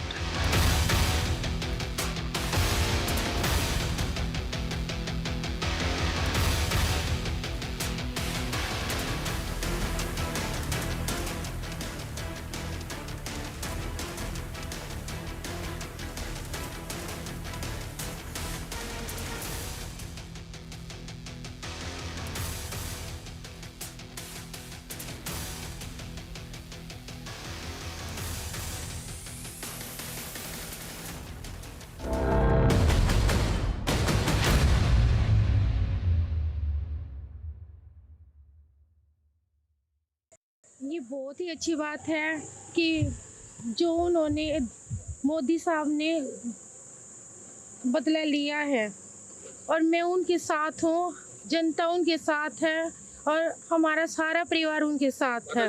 मैं वो सेना के जवानों को यही message देना चाहती हूँ कि आगे बढ़ते रहो और ऐसे ही बदला लेते रहो कि ऐसी कोई घटना दोबारा न घटे, उनको मुंह तोड़ जवाब देना ऐसे ही देना चाहिए। हम सब इस पल की प्रतीक्षा कर रहे थे और जो भी सरकार ने निर्णय लिया है वो योग्य लिया है और हमारी बस यही इच्छा है कि अभी जो भी ये संगठन है या ये जो ग्रुप्स है जो आतंकवादी हमले कर रहे हैं इनको पूरी तरीके से निकाल के मतलब ढूंढ के मार देना चाहिए और ख़त्म कर देना चाहिए। उनसे बहुत थैंक यू कहती हूँ कि उन्होंने मेरे पति की मौत का बदला लिया है। मैं बहुत छोटी हूँ, उन्हें कुछ भी कहने या नहीं कहने वाली, लेकिन हाँ जिस तरीके से हमारे पूरे परिवार को उन पे विश्वास था, उन्होंने उसी तरीके से जवाब देके हमारे विश्वास को कायम रखा है and I am really thankful. हमें ऑपरेशन सिंदूर के बारे में न्यूज़ चैनल से मतलब हमारे परिवार वालों के कॉल आए हमें और तब पता चला कि भारत ने जो पहलगाम में हमला हुआ था उसके ऊपर आज उन्होंने रिएक्शन मतलब उनको उत्तर दिया है इसके बदले में एयर स्ट्राइक करके। पहले तो मिशन का नाम सुन के हम लोगों को बहुत मतलब मैं तो बहुत रो रही थी सुन के। इंडियन गवर्नमेंट को बहुत थैंक्सफुल देना चाहता हूँ उसको, ये जो पाकिस्तान ये आपका टेररिस्ट ये अड्डा को मुँह तोड़ ये जवाब दिया है, काफ़ी डैमेज किया है। और अभी इंडियन ये फौजी वालों से भी मैं दरख्वास्त करूँगा सतर्क है, क्योंकि पाकिस्तान वालों के भरोसा नहीं है कब वो फिर ये अंदर से फिर कब ये हमें नुकसान पहुंचाने के लिए उन लोग जो स्टेप लेंगे, तो सतर्क रहने के लिए उन लोग को भी मैं दरख्वास्त करूँगा। मोदी जी अभी ये जो स्टेप लिया है हमारे ये फौजी लोगों को ये मुँह तोड़ जितना भी आतंकवादी है उनको मुँह तोड़ जवाब देने के लिए जो स्टेप लिया मोदी को मैं थैंक्सफुल देना चाहता हूँ।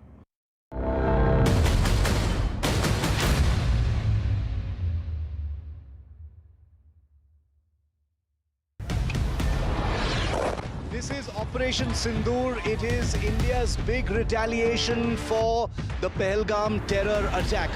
The Army, the Air Force, the Indian Navy have struck together.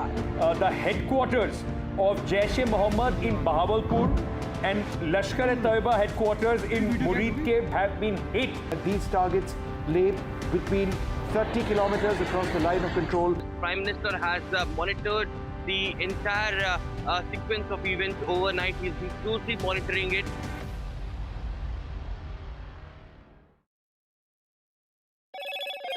Hello, Moto. Motorola, India's leading AI smartphone brand.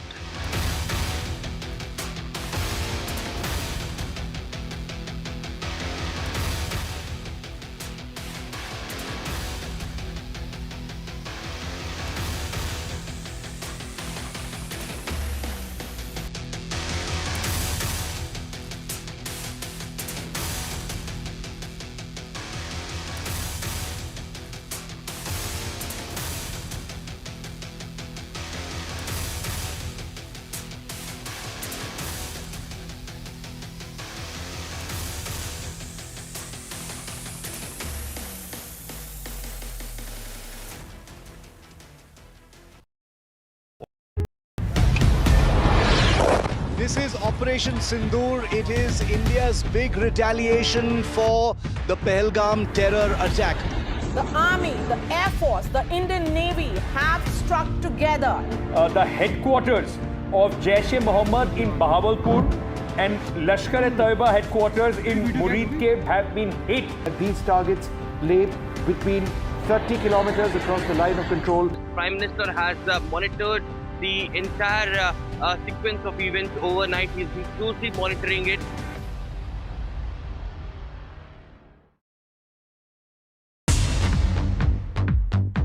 More news that matters. Big exclusive.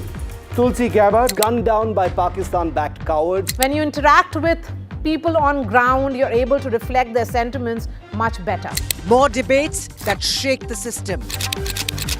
more exclusives you won't find anywhere else.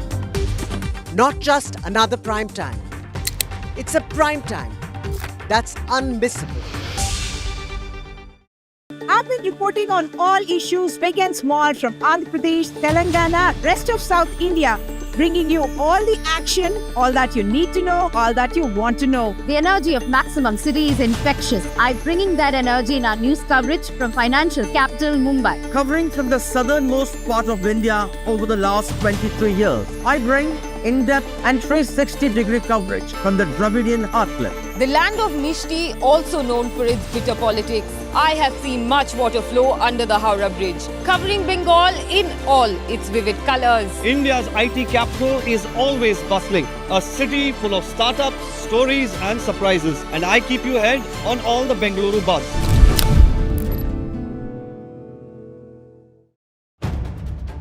If it matters to you, if it matters to you, if it matters to you, it matters to India. It matters to India. And it matters to me. And it matters to me. India Matters with Shivaru. Only on NDTV 24/7. In today's interconnected world, India's voice is more crucial than ever. When India speaks, the world listens. At NDTV World, we are that voice, bringing you intelligent and insightful news from India and beyond. From geopolitics and diplomacy to economic shifts, migrations, tech disruptions, and the stories of our diaspora. We cover the news that shapes our global future. NDTV World, your new home for global news is here. Caste enumeration should be included in the forthcoming census.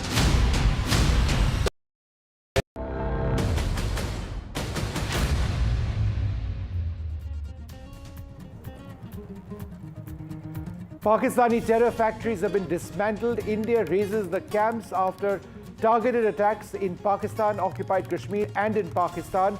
The government says that in the military strikes in response to the Pahalgam terror attacks, India targeted civilians and military targets. They did take out terrorist hubs. Of India's Pahalgam revenge, the government has released videos of Operation Sindoor, as it is known.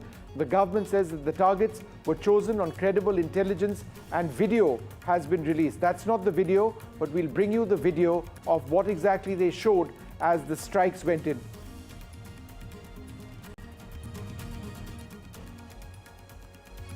Prime Minister Modi has briefed the cabinet on Operation Sindoor. This is the footage that I was talking about. It actually shows some of the strikes, including footage from the weapons itself, which actually went through. The Prime Minister said that this is a perfect strike by the armed forces. The cabinet has lauded the Prime Minister for his exemplary leadership.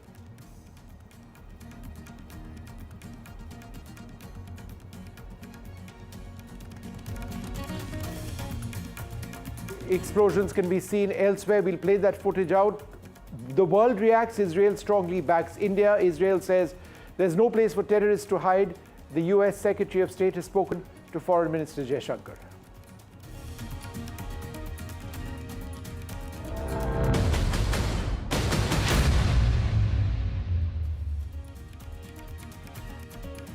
Good afternoon. In case you've just tuned in, the big story we are tracking right now, and we'll bring you all aspects of this, is that in a period of approximately 25 minutes from 1:05 a.m. in the morning to 1:30 a.m. in the morning, 25 minutes of Indian fire on Pakistani terrorist hubs all across the line of control, or on their side of the line of control, and deep in Pakistan itself. So let me give you an idea of what India did in terms of raining fire on these Pak terror hubs. We'll give you as much detail as we can over here.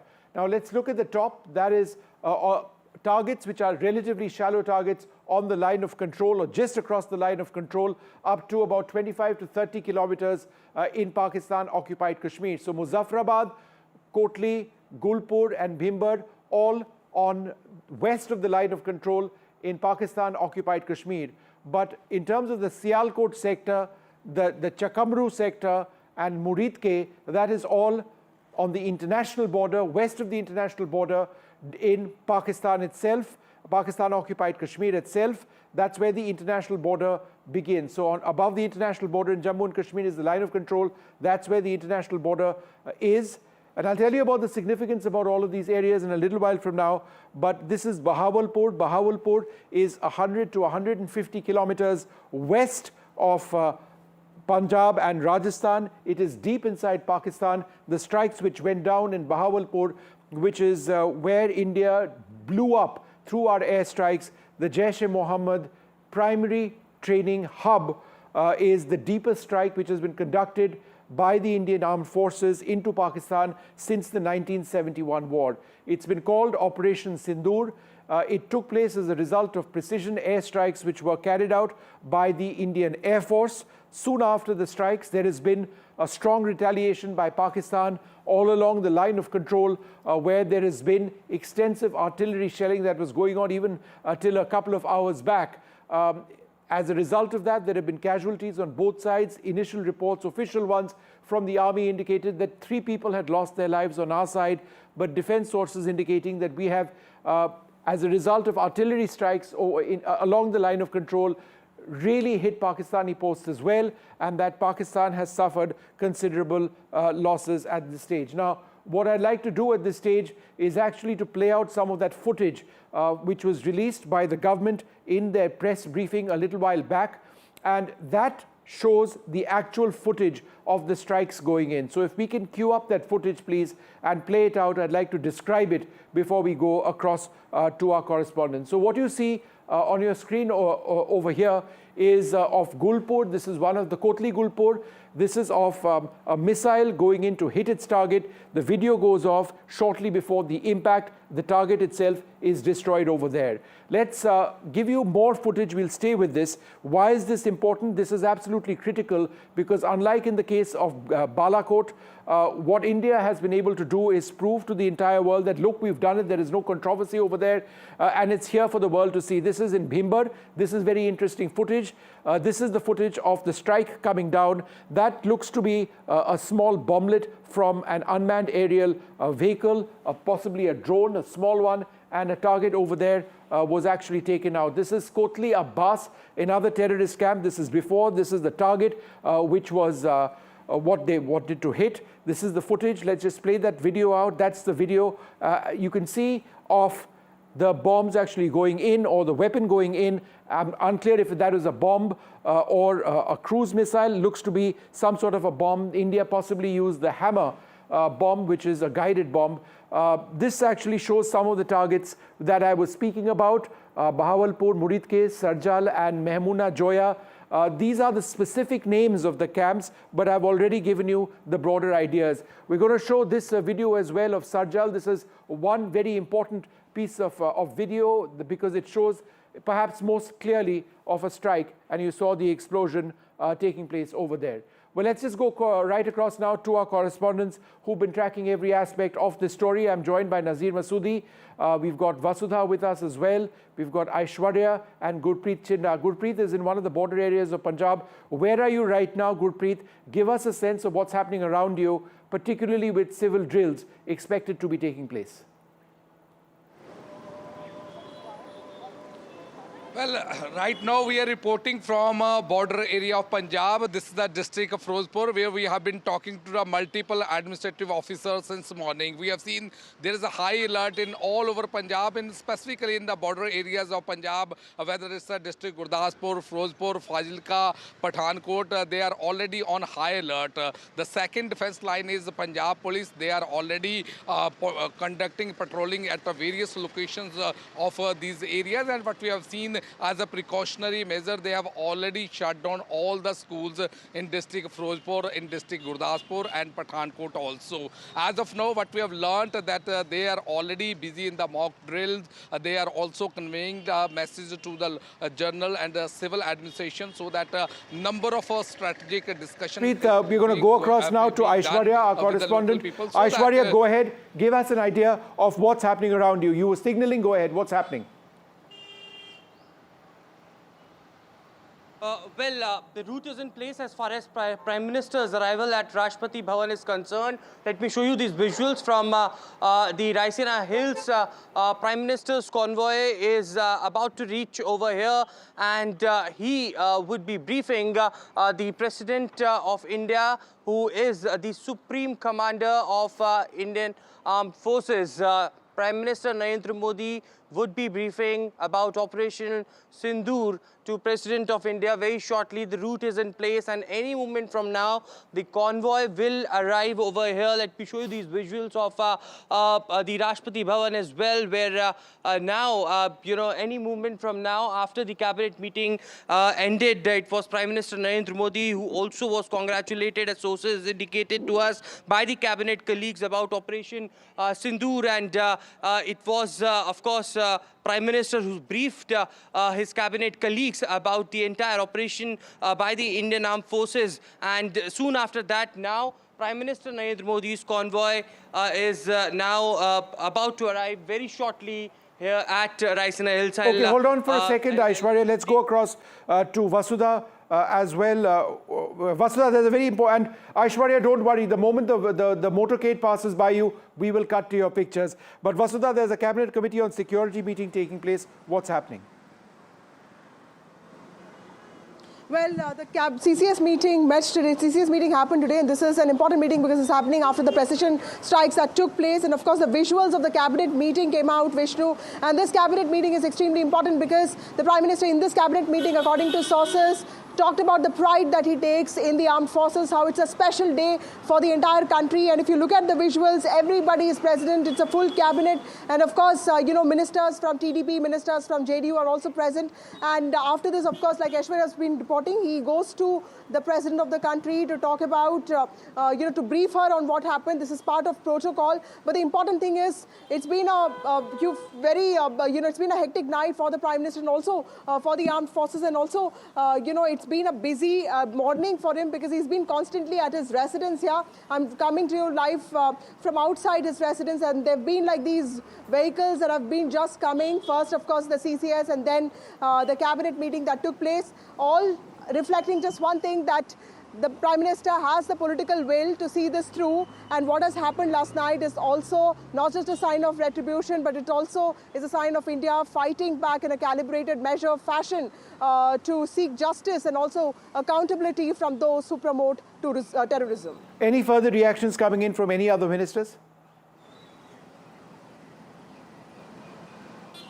Well, not yet. We know that in the morning, a lot of ministers did put out posts, including the Home Minister. We saw the Health Minister, JP Nadda, put out that important tweet. Rammohan Naidu, the Aviation Minister, has also been putting out tweets. What I've been told is all ministers have also been given specific tasks because, there's a domestic narrative that needs to be managed. There's a domestic situation that can get out of hand if not managed properly. India is also prepared for any retaliation that comes, and the Prime Minister, I'm told, in the cabinet meeting also stressed a lot on preparedness, on participation, and on ensuring that while we take pride in our armed forces for what they've done, we also remain prepared and help our agencies, our institutions in preparing the civilians for what is to come. And what has the opposition said so far, Vasudha? Well, the opposition, let me tell you that although there have been these, exceptional voices like Jignesh Mevani or for that matter, Rashid Alvi, other than that, the opposition has been extremely careful here, Vishnu. They've been very cautious to not really ask for proof like what they did after the Pulwama attack in 2019 when the Bahawalpur strikes happened, and also in 2016 when, Indian forces crossed the border and, attacked launch pads in Pakistan. This happened immediately after 11 days. This time, both the opposition and the government have been prepared. The opposition is saying in every sentence, Jai Hind, a victory to armed forces, not making it a political victory of the BJP, not talking about the political will. At the same time, making it sure that they don't seem like they are anti-armed forces or they are questioning anything that the armed forces have done, because remember, Pahalgam attack was something that, was brutal and 26 innocent people died. Opposition, this operation is called Operation Sindoor, which evokes a lot of sentiment. Sindoor is very integral to an Indian woman, to the Indian family system. So the Congress is making it clear, all the other parties, including Mamata Banerjee's TMC, everyone is making it very clear that they don't want to be seen on the other side of this. We're going to stay with these visuals for a little while, just describing to our viewers what exactly is taking place. As Vasudha was mentioning over here, this is the Cabinet Committee on Security meeting over here. The full Cabinet, I should mention, not the Cabinet Committee on Security. The full Cabinet of the Government of India meeting.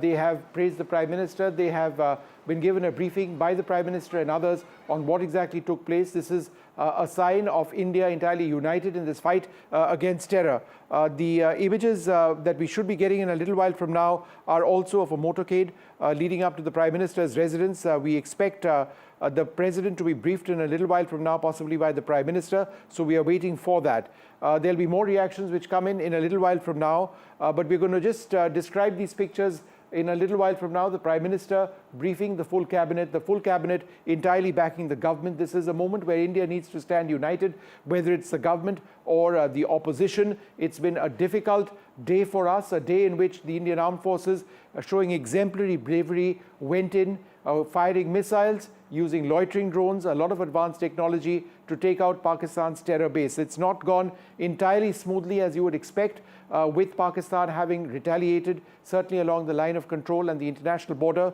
There have been reports of fighter aircraft also having been impacted, a fighter aircraft of the Indian Air Force. There is no detail which has come of that at the moment, but Pakistan has responded.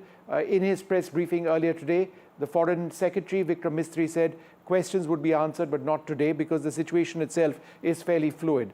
Let's go across to Nazir Masoodi, who joins us at this stage. Nazir, thanks very much for being with us. What exactly is taking place in Srinagar now? Is there a great deal of tension? I know that air travel has stopped from Srinagar. Give us a sense of what's happening where you are. Well, I was on way to Kupara, but clearly authorities have put restrictions on the media entry into Kupara, not allowing to go because of the sensitivities today. I appreciate that. But the fact is that the news coming from the border areas is not really good. People have suffered a great deal because when Pakistani army targeted civilians and targeted their homes and the businesses and their lives, worse shelling has happened in Poonch, where there have been reports of casualties and large destruction of the civilian properties as well. India has hit where it hurts the most today. As you can see the statement from the Jaish Mohammed chief, this Maulana Masood Azhar himself admitting that his family members have been killed and 4 Jaish terrorists have also been killed. Remember, I was checking, this is the place where actually Jaish's headquarters was, and its ideological base has been.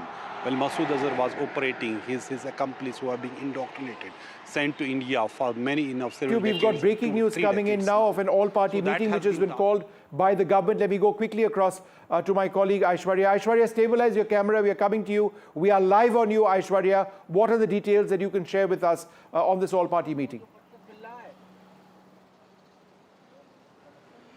Well, the government wants to keep every political party on board, and that's something that happened after the Pahalgam terror attack, when the all-party meeting was briefed by Defence Minister Rajnath Singh, and Home Minister Amit Shah was also present. All the political parties were on board as far as the developments at that point of time were unfolded, and the opposition clearly stated that they are together with the government and in whatever response the government of India will give to the perpetrators of terrorism. And now tomorrow at 11 a.m.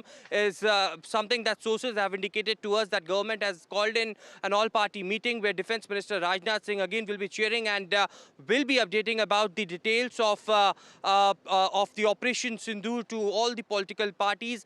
The agenda behind that is, of course, to keep all the political parties on board when they are completely united. Today's statements have come in from the Congress President to Leader Opposition Rahul Gandhi that it is the political parties, the opposition parties who salute our Indian Armed Forces, and they are together and united in support of the government. So tomorrow at 11 a.m. is what we can witness another round of all-party meeting after Operation Sindoor.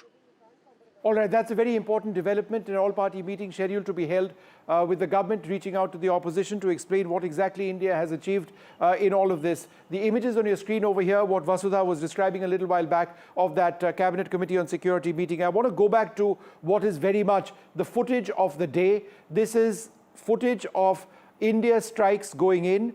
This is possibly a hammer missile, footage from that coming in. The footage goes off moments before it strikes a target. This is in Kotli, Gulpur. It goes off because it's hit the target. And there is a lot more which has been played out by the government over here. They're going to run through that footage and bring you what exactly it is. Now, this is what they were trying to hit. This is before the target was struck. This is a camp in Bhimber. This is particularly interesting footage because, as you will see very shortly, there appears to be a loitering drone which drops a bomblet that you can see over there. It goes and it hits its target right over here. So you can see the target being hit as well over here. Now, this is the Kotli Abbas terrorist camp. I believe this is a Lashkar-e-Toiba terrorist camp. This is what they were looking to target. This is what they were looking to target. And this is actual footage of the weapon going in. And you're going to see a strike taking place over there. So this is absolutely lucid. And you can see it very, very clearly indeed over here. If the camera can just come back to me so that I can point out what it is that we are talking about. The next couple of shots are particularly interesting because it shows in perhaps more clarity what I'm talking about. So if you can just come back to me, I can point out as we move to the next area which has been struck. This is Sarjal and Sialkot. This is to the west of the international border. This is what they were looking to hit. And now this is footage possibly from a drone or another platform, and you will see an explosion which takes place in Sarjal. This is the area that is being targeted, that was destroyed. You saw that very briefly, a flash as it were. This is Mahmuna Joya. This is a terrorist camp. Again, this is what they were looking to strike. This is what they were looking to target. And the next piece of footage which plays out, and all of this is from that press briefing, is of this target having been taken out. So this is the target again. They're playing the video out over here. This is the drone coming in to hit this. This is a suicide drone. It does appear. This is the last video. It goes right in and the video stops. That's because it has been destroyed. So what exactly has the government said in all of this? Let's listen in. Earlier this morning, as you would be aware, India exercised its right to respond and preempt as well as deter more such cross-border attacks. These actions were measured, non-escalatory, proportionate, and responsible. They focused on dismantling the terrorist infrastructure and disabling terrorists likely to be sent across to India. You would also recall that the Security Council on 25th April 2025 had issued a press statement on the Pahalgam terror attack, underlining, and I quote, the need to hold perpetrators, organizers, financiers, and sponsors of this reprehensible act of terrorism accountable and bring them to justice, unquote. India's latest actions should be seen in this context. The features of this attack also tie in with Pakistan's long track record of perpetrating cross-border terrorism in India, which is well documented and beyond question. Pakistan also has a well-deserved reputation as a haven for terrorists from around the world, with internationally proscribed terrorists enjoying impunity there. In addition, Pakistan has been known to willfully mislead the world and international forums, such as the Financial Action Task Force, on this issue. The latest attack in Pahalgam has understandably generated deep anger in Jammu and Kashmir and in other parts of India. Following the attacks, the government of India naturally responded with a set of initial measures relating to our engagement with Pakistan. You're all aware of the decisions that were announced on the 23rd of April. However, it was deemed essential that the perpetrators and planners of the 22nd April attack be brought to justice. Despite a fortnight having passed since the attacks, there has been no demonstrable step from Pakistan to take action against the terrorist infrastructure on its territory or on territory under its control. Instead, all it has indulged in are denials and allegations. Our intelligence monitoring of Pakistan-based terrorist modules indicated that further attacks against India were impending. There was thus a compulsion both to deter and to preempt. Through precision capability, as shown to you, a niche technology weapons with careful selection of warheads was ensured so that there will be no collateral damage. The point of impact in each of the target was a specific building or a group of buildings. All the targets were neutralized with clinical efficiency, and the results reiterate the professionalism of the Indian Armed Forces in the planning and execution of their operations. No military establishments were targeted. India has demonstrated considerable restraint in its response. However, it must be said that the Indian Armed Forces are fully prepared to respond to Pakistani misadventures, if any. Syedna Bilal camp, Muzaffarabad, यह एक जैश मोहम्मद का staging area है। यह हथियार, विस्फोटक और जंगल survival training का केंद्र भी था। गुलपुर कैंप, कोटली, यह एलओसी से 30 किलोमीटर दूर था। लश्कर-ए तोयबा का बेस था जो रजौरी, पुंछ में सक्रिय था। 20 अप्रैल 2023 को पुंछ में और 9 जून 2024 को तीर्थ यात्रियों के बस हमले में यहीं से आतंकी को ट्रेन किया गया था।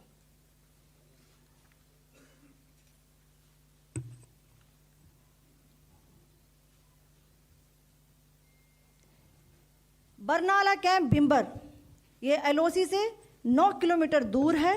यहाँ पर हथियार, हैंडलिंग, आईईडी व जंगल सर्वाइवल का प्रशिक्षण केंद्र था। अब्बास कैंप, कोटली, यह एलओसी से 13 किलोमीटर दूर है। लश्कर-ए तोयबा का फिदाइन यहाँ तैयार होता था। अब मैं Play out those reactions in a little while from now, that briefing by the government. Let's go back to my colleague Aishwarya. The Prime Minister has reached Rashtrapati Bhavan to brief the President. Go ahead, Aishwarya, with your details. Well, it's a protocol that needs to be followed, and Prime Minister will be briefing President of India, Draupadi Murmu, very shortly, as his convoy has just arrived here at the Raisina Hills. Let me show you these live visuals from the Raisina Hills as the convoy arrives of Prime Minister, and he'll be shortly briefing Rashtrapati Draupadi Murmu about the recent operation that the Indian Armed Forces have undertaken as far as Operation Sindoor is concerned.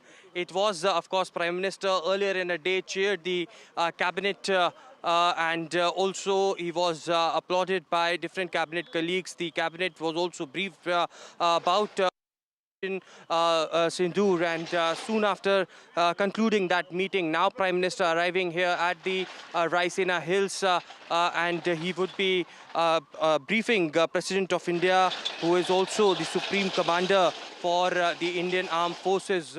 The armed forces who had conducted a successful attack on POK and Pakistan as well, and it is just in a short while we can see that convoy arriving at Raisina Hills.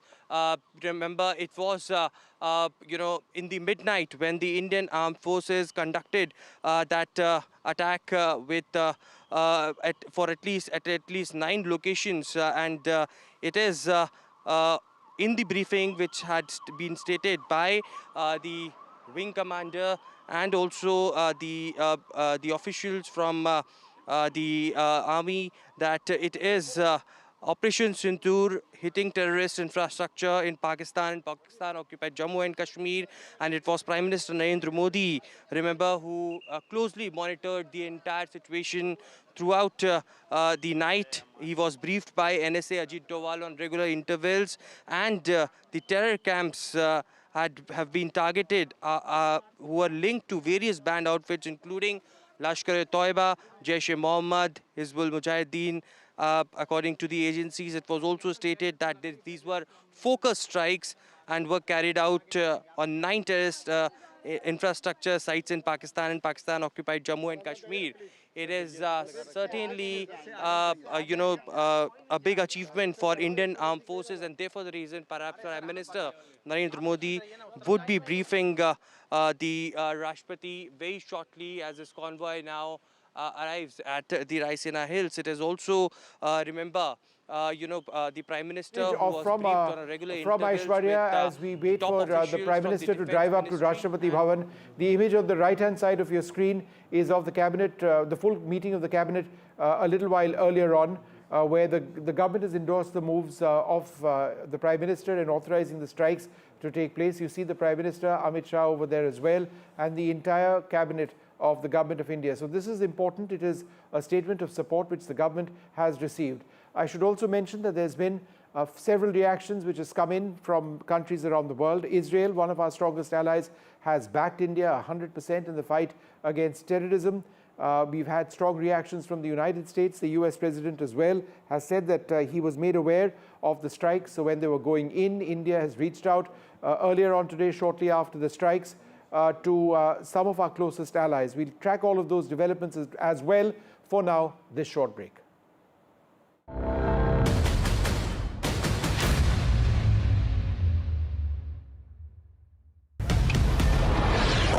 This is Operation Sindoor. It is India's big retaliation for the Pahalgam terror attack. The Army, the Air Force, the Indian Navy have struck together. The headquarters of Jaish-e-Mohammed in Bahawalpur and Lashkar-e-Taiba headquarters in Muridke have been hit. These targets lay between 30 kilometers across the line of control. Prime Minister has monitored the entire sequence of events overnight. He's been closely monitoring it.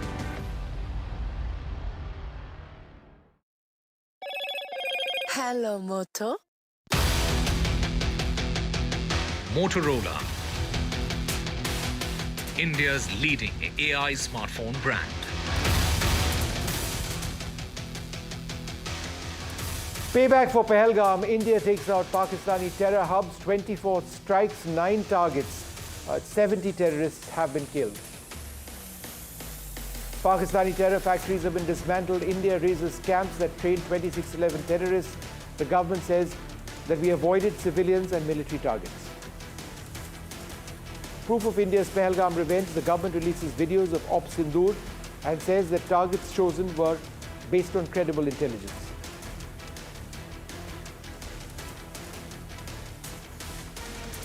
The Prime Minister briefs the Cabinet on Operation Sindoor. He says that a perfect strike by the armed forces have taken place. Sources say that the Cabinet has lauded the Prime Minister for exemplary leadership.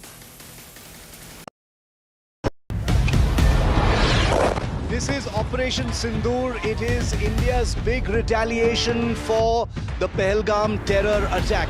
The Army, the Air Force, the Indian Navy have struck together.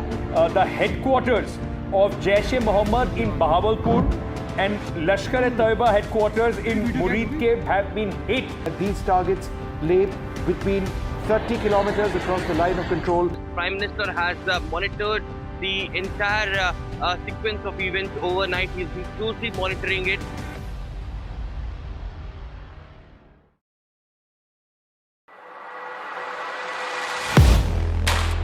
Do you really know the company you invest in?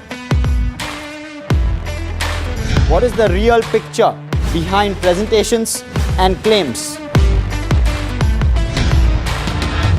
Is the outlook as rosy as the company claims? Know Your Company, powered by NDTV Profit Research, shines a light on the biggest stock market movers.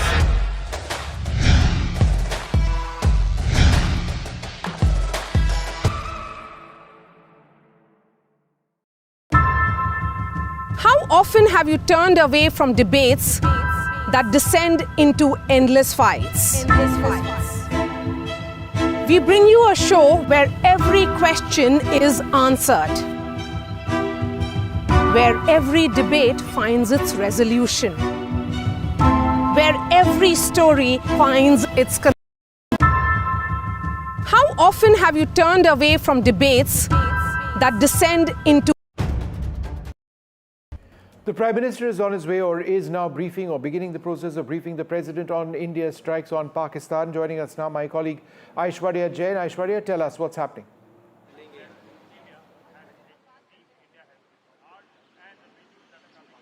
The Prime Minister Narendra Modi had reached Rashtrapati Bhavan over here just a short while back, and now he would be briefing President of India Draupadi Murmu about a successful operation that Indian Armed Forces had concluded in the midnight Operation Sindoor. That was also something that was awaited by the entire nation, and that's what Prime Minister also stated in the cabinet meeting, that Desh ko isi ka intezar tha. And finally, as far as the protocol is concerned, after any such major operation by the Indian Armed Forces, it is Prime Minister who usually briefs the President of India. And just now, let me show you these visuals around Rashtrapati Bhavan. Over here, it is Prime Minister who had arrived at the Rashtrapati Bhavan, and he would be briefing President of India Draupadi Murmu about the successful operation.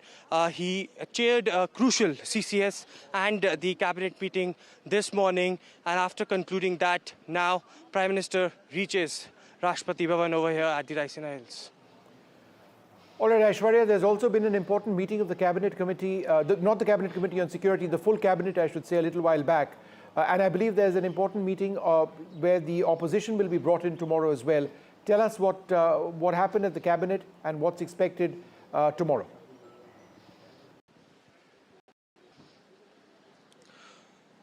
Well, at the beginning of the Cabinet, sources have indicated that it was all the Cabinet colleagues who lauded Prime Minister's efforts and government's efforts on making it possible to attack those terror camps in Pakistan.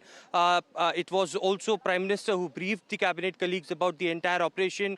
The entire, briefing lasted for almost 10 to 15 minutes, just ahead of the Cabinet meeting that had taken several decisions in regards to education and infrastructure. But it is, of course, the Cabinet colleagues who had been briefed. Tomorrow is an important day. The government has called an all-party meeting as well. This is to keep all the political parties on board as far as India's decisions regarding these operations, the kind of developments that are taking place along with the line of control, how India is well prepared in terms of the retaliation from the Pakistani side. So all of that would be briefed to the opposition parties. Remember, in the last all-party meeting, it was the unanimous decision that was taken by the opposition, who had supported the government and stated that it will be, at any point of time in response to the terror, and to the perpetrators of terrorism who had come to the Indian soil to kill our Indian civilians. The entire opposition united together in response to the terror attacks. And it is tomorrow as well, we can see a unanimous, a resolution that could be brought in by the government, can be brought by the government. It will be chaired by Defence Minister Rajnath Singh, and Home Minister Amit Shah will also be present in that particular meeting. Today as well at 2 p.m, the sources have indicated that Home Minister would be speaking to the Chief Ministers of different states who are the border states of our country, and there will be specific directions that will be given by Home Minister to the Chief Ministers for those states as well, where there might be the red alert that could be also issued as well. So a series of meetings have been lined up. These 3 to 4 days are very tense, very sensitive in nature, and therefore the reason perhaps the top ministers of the country had been given the directions to reach out to every possible unit to take care of the situation, to deal with the entire situation with enough sensitivity, and therefore the reason perhaps these.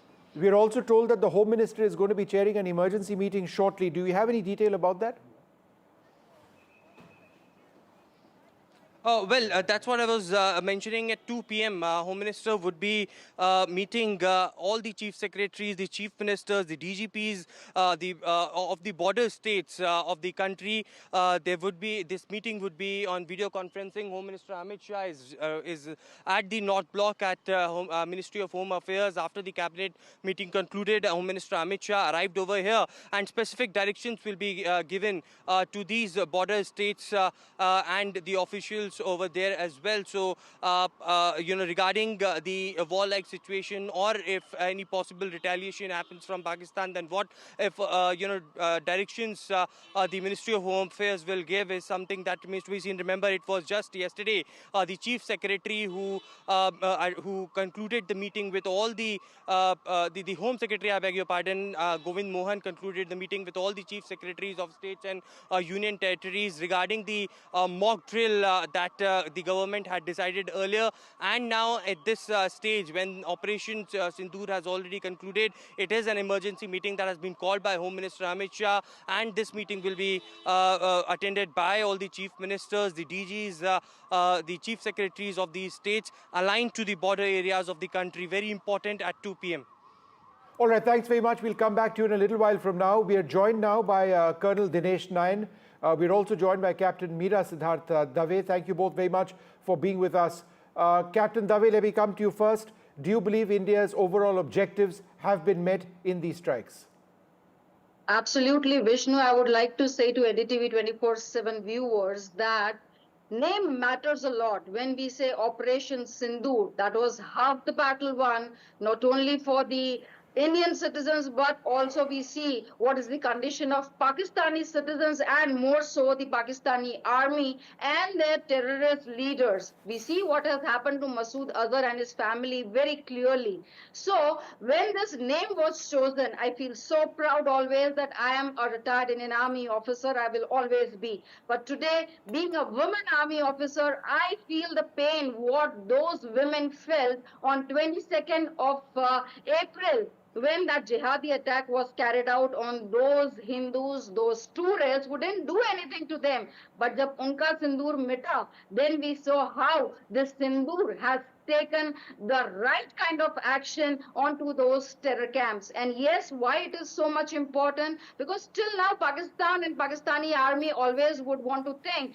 that POJK terror hideouts would be eliminated, but they didn't know even in their wildest of dreams that in their own backyard of Lahore, Sialkot, which is very much in the Pakistan mainland, their main terror camps of Jaish-e-Mohammed and Lashkar-e-Toiba in Murinke and Bahawalpur will be eliminated in such a manner that what the kind of pictures we are seeing today, 20 feet big, huge craters which have been found there, is in their main terror camp of Lashkar-e-Toiba, which was the mastermind of 26/11 also. So this answer is not only of Pahalgam, but also of 26/11, may it be of Pathankot, may it be of Uri, everything. So we were well prepared. We knew what to do, when to do. So when in army we say right time, right place, right manner. So this was a very precise attack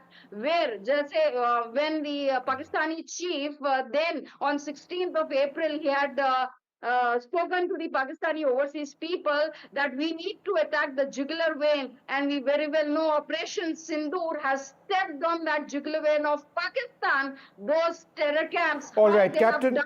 All right, Captain, lots of key points over there. We're going to go back to Colonel Nayan in a little while from now. I don't think he can hear me. We'll fix that line. He can me now. He can hear me now, I'm told. Colonel Nayan, is there, in your opinion, and briefly, sir, a possibility that Pakistan can still strike India? Colonel Nayan.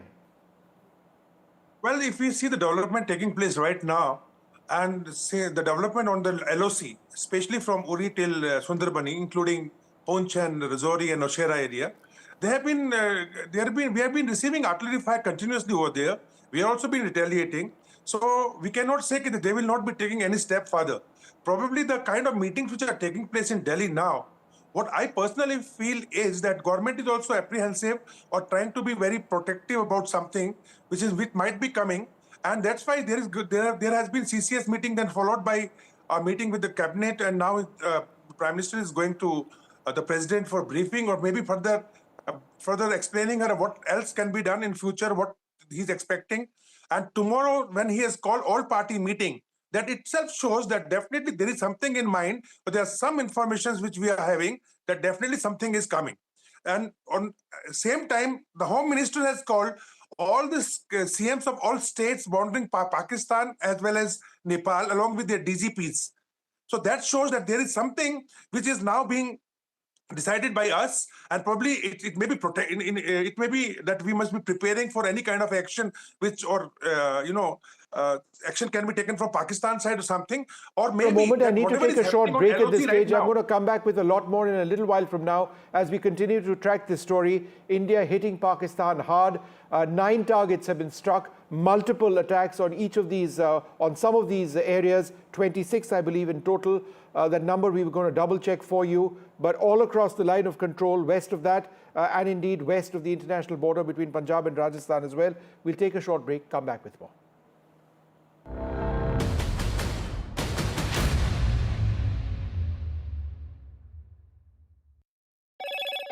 Hello, Moto. Motorola, India's leading AI smartphone brand.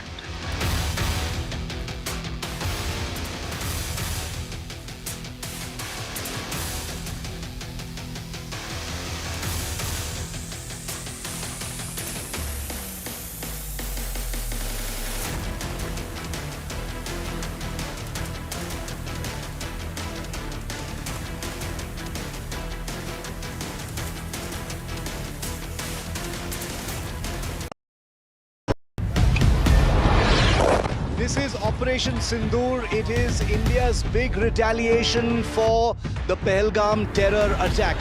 The Army, the Air Force, the Indian Navy have struck together.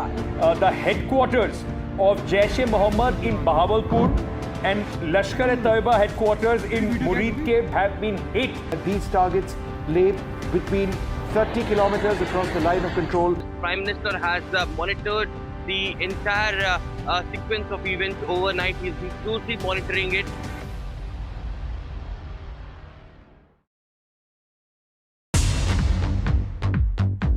More news that matters. Big exclusive. Tulsi Gabbard gunned down by Pakistan-backed cowards. When you interact with people on ground, you're able to reflect their sentiments much better. More debates that shake the system.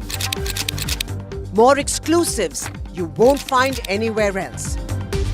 Not just another prime time. It's a prime time that's unmissable.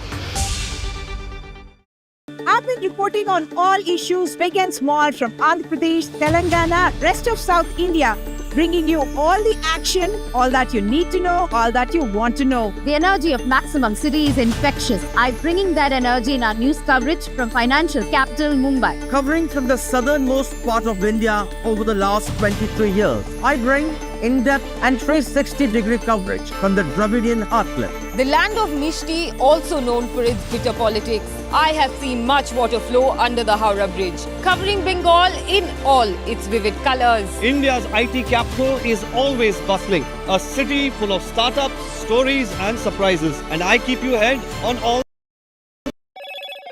Hello, Moto. Motorola, India's leading AI smartphone brand.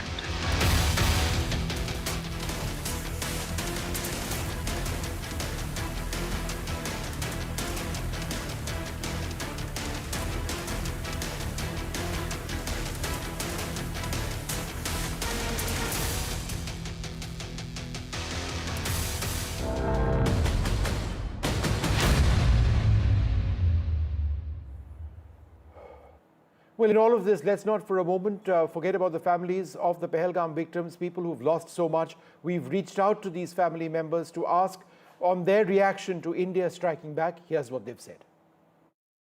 This was a significant moment as far as families of the victims are concerned. 64-year-old Dilip Desle lost his life when he was on a holiday with his wife and he was shot dead in front of his wife. This is what happened. He was from Panvel and I'm with his relatives, Dilip Desle's relative Prajakta as well as Sanjay. You know, of course, a retaliatory step has taken place. India has attacked Pakistan in several of the terror infrastructure. Do you see this as a sense of justice for families of those who lost their loved ones? Honestly, sense of justice, that would be a right answer. A person has already been lost.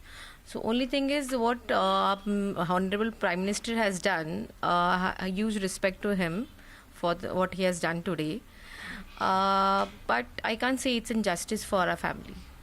All right. What do you want to say, sir? Is there some sort of closure for a family member? I have a strong belief in my government, and I am very happy and proud. But the only thing is that ensure that this is not repeated, because even a small single loss is a big loss for a family.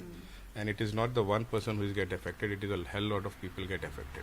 And, how has the family been coping, over the last couple of weeks? The family is still in trauma because we are still getting a lot of relatives, we are visiting our village hometowns, the rituals and all. So it will take some time to cope up. It is not going to be 100% for sure. And this morning when you heard the news, what went through your minds? Especially of the wives. I'm sure you're in touch with the wife who saw what had happened. Yes, but honestly, I have not been in contact with her since morning. But whatever we saw in the morning, as I told you, it was a big relief that some action has been taken by government. But as I told you that whatever is lost, we are not going to get it back. Absolutely. And how has the family coping, sir, over the last 2 weeks? Because, you've... It will take time. It will take time. We can't expect her to cope up because it is a huge loss, and I don't think it is going to be 10-15 days. And so what do you want the country, Prime Minister Modi, and what do you want the centre to understand about the loss? Because a lot has happened over the last few weeks. Multiple retaliatory action has taken place diplomatically. Now, of course, an attack has taken place. So what would you like the centre to understand coming from the victims' families? No, I think they have understood what we wanted, and they have done exactly what was expected. And this action is definitely going to... what I can say, give them the response that, okay, this country is into retaliatory mode. And apart from that, the other steps that has been taken, which is going to affect them in a big way. So all in all, I think that why the Pakistan is existing here. Is it just for the terrorism or is it something for else? So that is what I believe. Any other message that you'd like to give? Somebody who suffered this loss? Somebody has suffered, but the only thing is that it should not be repeated again. It should not absolutely zero tolerance on this. And Jammu Kashmir is our own country, and we should not have a fear to reach out to go over there. So right now the situation is not like that. We are having a fear to go there. So I want that to be changed. And I think Dilip Desle went there for the first time after his retirement, right? After our recommendation only. Okay. We only had discussion and we thought that let's go to that place. It is now safe, it is sound, and we can go. So he had been, I think Vaishno Devi we had been. So we thought that let's go step ahead. So, and we paid the price for that. Right, I'm really sorry about that. There you heard family members of Dilip Desle, how they had planned the trip for 64-year-old Dilip soon after his retirement. This was the first visit, as far as Dilip is concerned, was his first visit to Kashmir, but that didn't turn out well at all. Tragic, certainly, but of course, they're obviously the family members here are relieved that some sort of action has taken place, but they feel more must be done and this cannot be repeated, and that J&K should be a place where every citizen can visit without any fear and with confidence. আমার গভর্নমেন্টের কাছে শুধু thank you বলার আছে। আমি আমার স্বামী হারা হয়েছি। আমি 9টা জায়গায় স্ট্রাইক করেছেন, জাস্টিস চেয়েছিলাম গভর্নমেন্টের কাছে।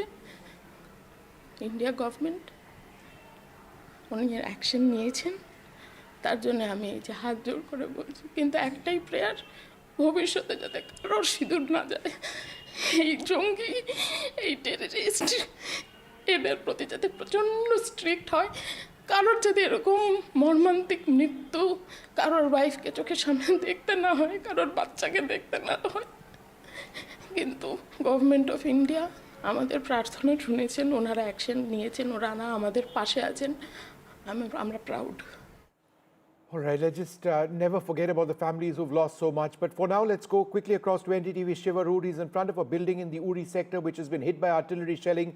Firstly, Shiv, be careful while you're there. Secondly, what's happening around you? Vishnu, we're at the line of control in Salamabad. It's one of the last outposts before the line of control. There are 2 houses here that were struck last night in Pakistan Army shelling here in the Uri sector. These 2 houses have been completely totaled, completely destroyed. There's still a fire burning, if you can see over there, smoke smoldering across this entire pair of houses. Miraculously, no deaths, but 4 people have been severely injured, 2 of them children. One of them has apparently lost a limb as well. They've been evacuated to the Baramulla hospital, which is about 40 kilometers to our rear from here. We're about 10 kilometers from the line of control. Complete damage over here, Vishnu. If you can see that these 2 houses, I'm surprised that anything is left everywhere else, because it looks like a shell, a stray shell may have come and landed here. It appears to suggest that the Pakistan Army, which has been aiming and firing directly, targeting civilian areas, has caused damage deeper inside, and one shell or a couple of shells has come and actually landed here. This has all the telltale signs of artillery damage. You can see shrapnel completely ripping through these metal sheets. These are very clear signs of artillery shrapnel that has ripped open these roof sheets. The walls completely broken, and everything is still burning in these houses. This is a place called Salamabad where there have been some casualties. The 4 people from just this small little settlement over here. We are taking due care, but we are told by villagers that there is further damage closer to the line of control. So that's where we will actually be headed next. But the images you're seeing here on NDTV are the first manifestations of what we've been reporting since the morning, that the Pakistan Army has directly targeted civilian areas. This has nothing to do with the military. There's no army over here. The army brigade is way many kilometers behind where we are.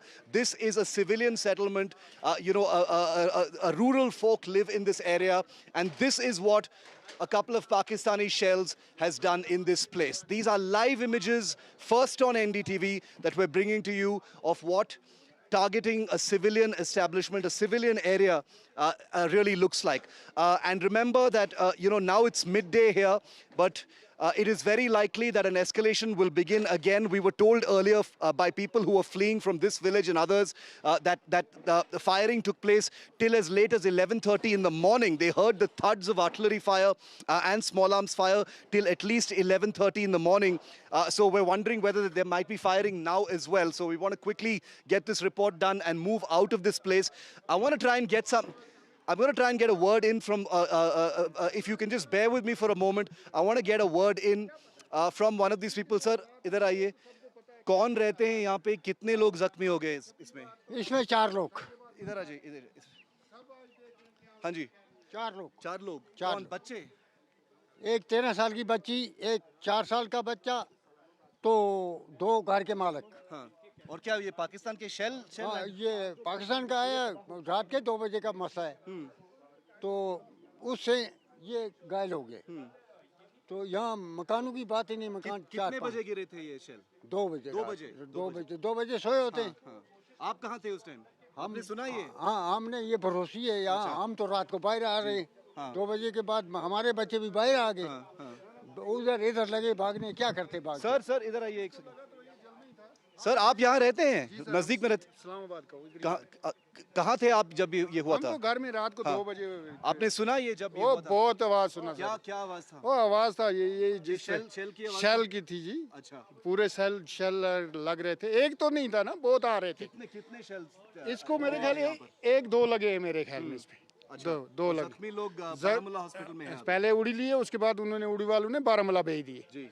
Baramulla hospital में भी. बुरा है जख्म? वो जख्म तो sir में भी लगी. हमने उसको देखा नहीं है. सुबह हम खुद डरे थे. हम जंगलों में भाग रहे थे. इधर तो हमारे पास कोई है ही नहीं. सेफ्टी है ही नहीं. क्यों? तो इस गांव में डर नहीं है अभी? वो डर तो बहुत है. माल तो आप यहीं पे क्या करेंगे? अपना कहाँ छोड़कर जाएंगे? किसके घर जाएंगे? गरीब शख्स कहाँ जाएगा? हमारे पास कोई बैंकर नहीं है, कुछ नहीं है, तो कहाँ जाएंगे? अगर बैंकर होता फिर अपनी कुछ सेफ्टी होती. बैंकर ही नहीं है. I want all of our viewers to hear what this gentleman has just said. For all of those people who say, why don't you get out of the village? Why are you still standing there? This gentleman and this elderly gentleman here have basically told a truth that needs to sink in. People don't have a choice to leave. They have their livelihoods here. This is their home. They've got their children. They've got their agriculture. They've got their jobs here. And this is what Pakistan has done. India targeted terror sites in Pakistan and Pakistan-occupied Kashmir, and this is how Pakistan has responded by directly targeting a civilian area.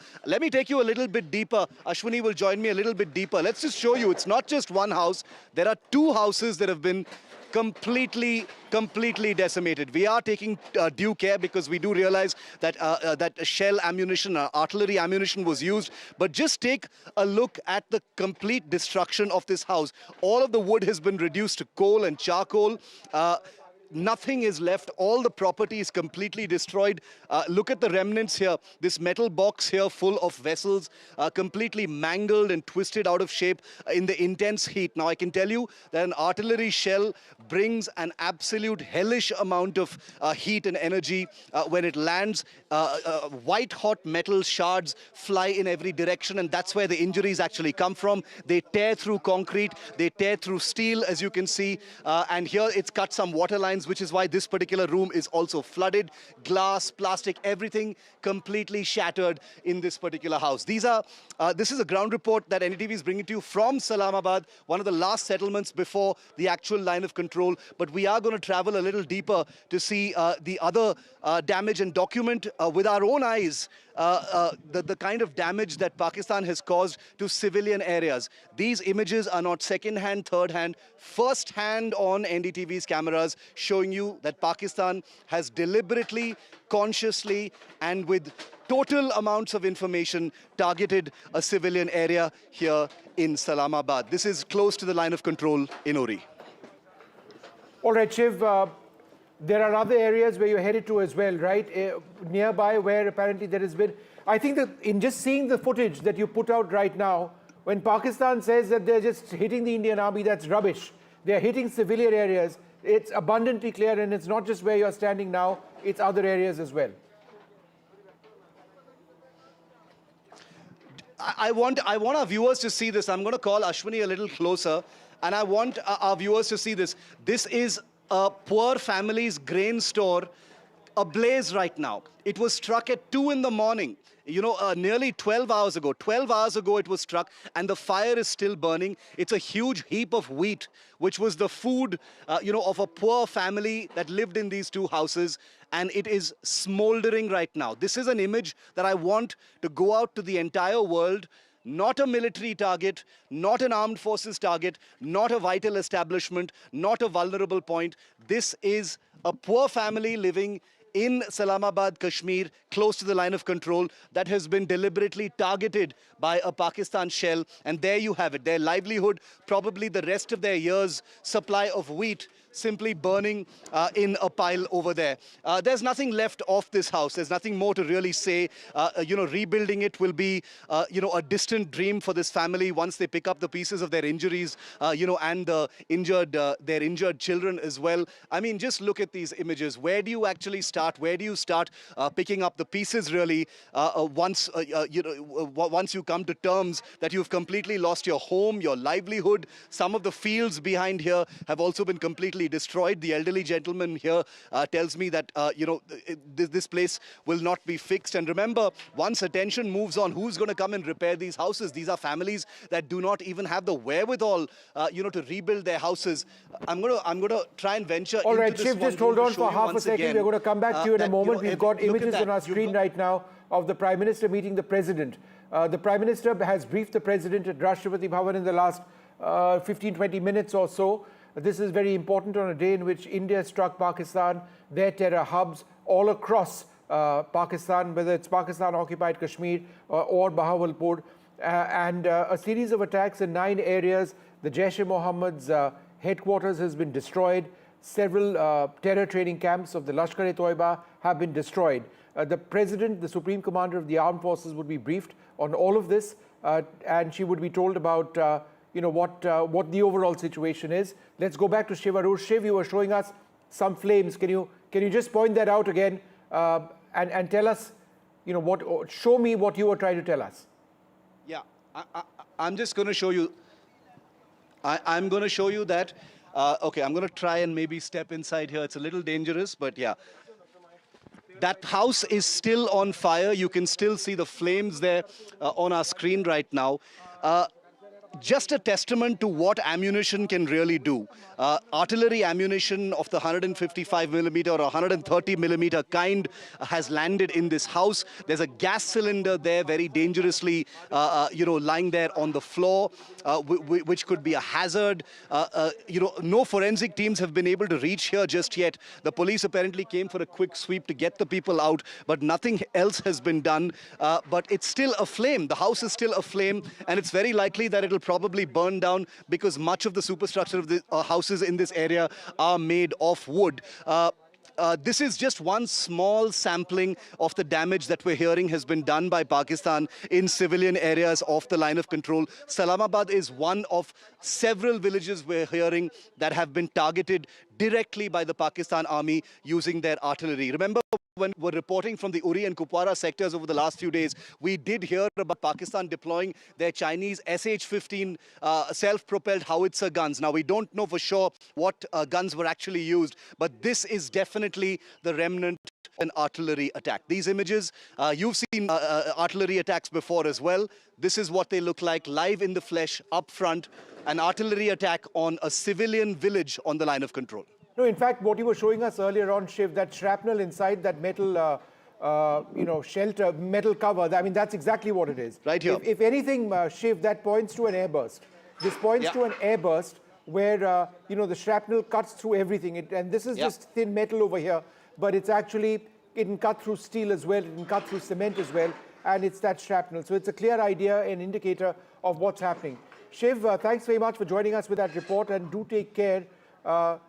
All right, we're going to stay with Shiv for a little bit longer until such time as he feels he needs to get out of that area. One of the first things that you do when you're in an area which has come under artillery fire is to minimize your risk in that particular area and keep moving to the next area. That brings with it an element of security. I think what Shiv was mentioning is very clear that this isn't the only area where he's at. He's at Islamabad in the Uri sector. There are other homes, other places close by which have also been hit. Shiv, is there anything else that you'd like to share with us? Yeah. Vishnu, you were talking about an airburst. Take a look at this piece of roofing. This is exactly what you're talking about. Shrapnel, white-hot artillery shrapnel flying in every direction. Just look at the gaping holes they've cut, like neat oval holes, telltale signs of shrapnel simply ripping through metal. This is really, really thick, hard metal used for roofing. It's resistant to, it's all-weather resistant because, it snows and rains a lot over here. Just look at what artillery shrapnel can do to a strong piece of metal. It has completely mangled it. It has perforated it. It is peppered with gaping holes. And this is basically the story of every piece of roofing that we can see here across three structures of one big house, two houses actually. How much more damage we're going to find as we move on ahead, I cannot say, but this is definitely, a morbid appetizer, I would say, to what we're probably going to find as we get a little closer to the line of control now. There have been casualties on the Indian side. Earlier this morning, we were reporting 3, which is a confirmed number. But the sense is that many more people may have lost their lives. Along the line of control, we may not even know how many people have lost their lives until later.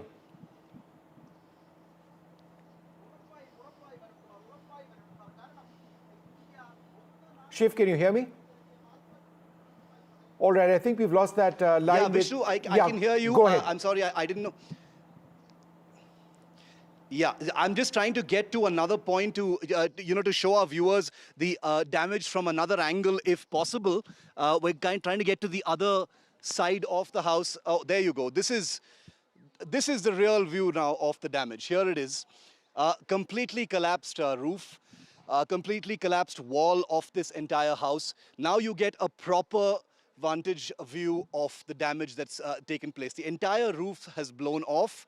I was trying to look for remnants of the actual shell But as you know, Vishnu, those are very, very difficult to find because they burst into thousands of little pieces and usually get buried, in walls, in the ground, etc. So not easy to find it anywhere here, but clearly an artillery hit right here at Salamabad village. The villagers here, as you just heard, some of them say, they don't have the luxury of leaving. Many of them have actually fled. We saw a small tempo traveler full of people from Salamabad getting, out of here as quickly as possible. We bumped into them in Baramulla, fearing for their lives. They've left, but many still here because they've just got that helpless look on their faces, saying, where can we possibly go? We can't leave our houses. It's not safe.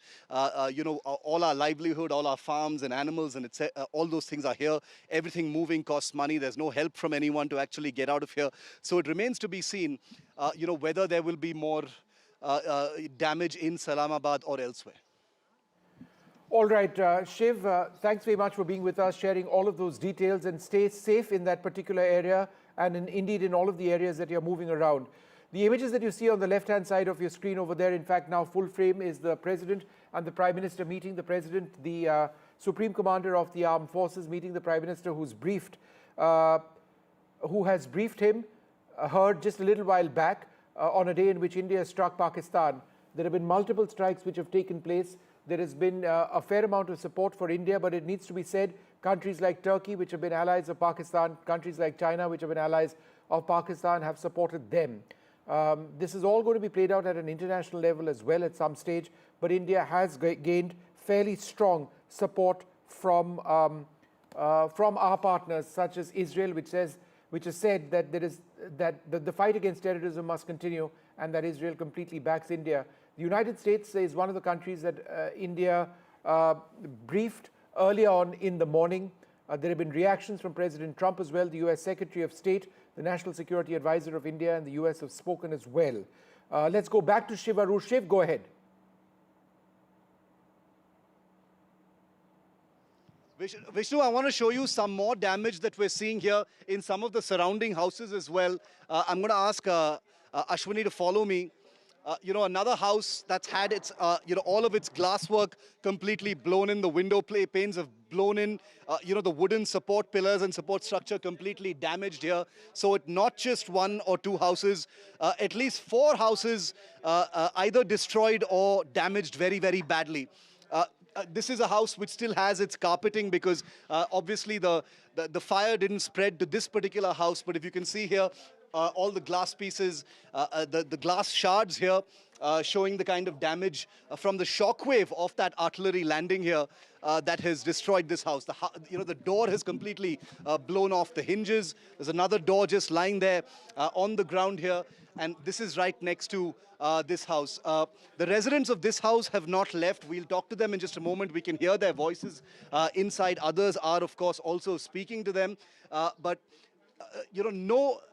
The more we dwell on these images, the more I'm hoping that people across India and across the world realize, or at least their belief that Pakistan targets civilians is reinforced. It's a default, warcraft of a country that is a terror sponsor that has responded in this manner to India attacking terror targets in POK and in Pakistan.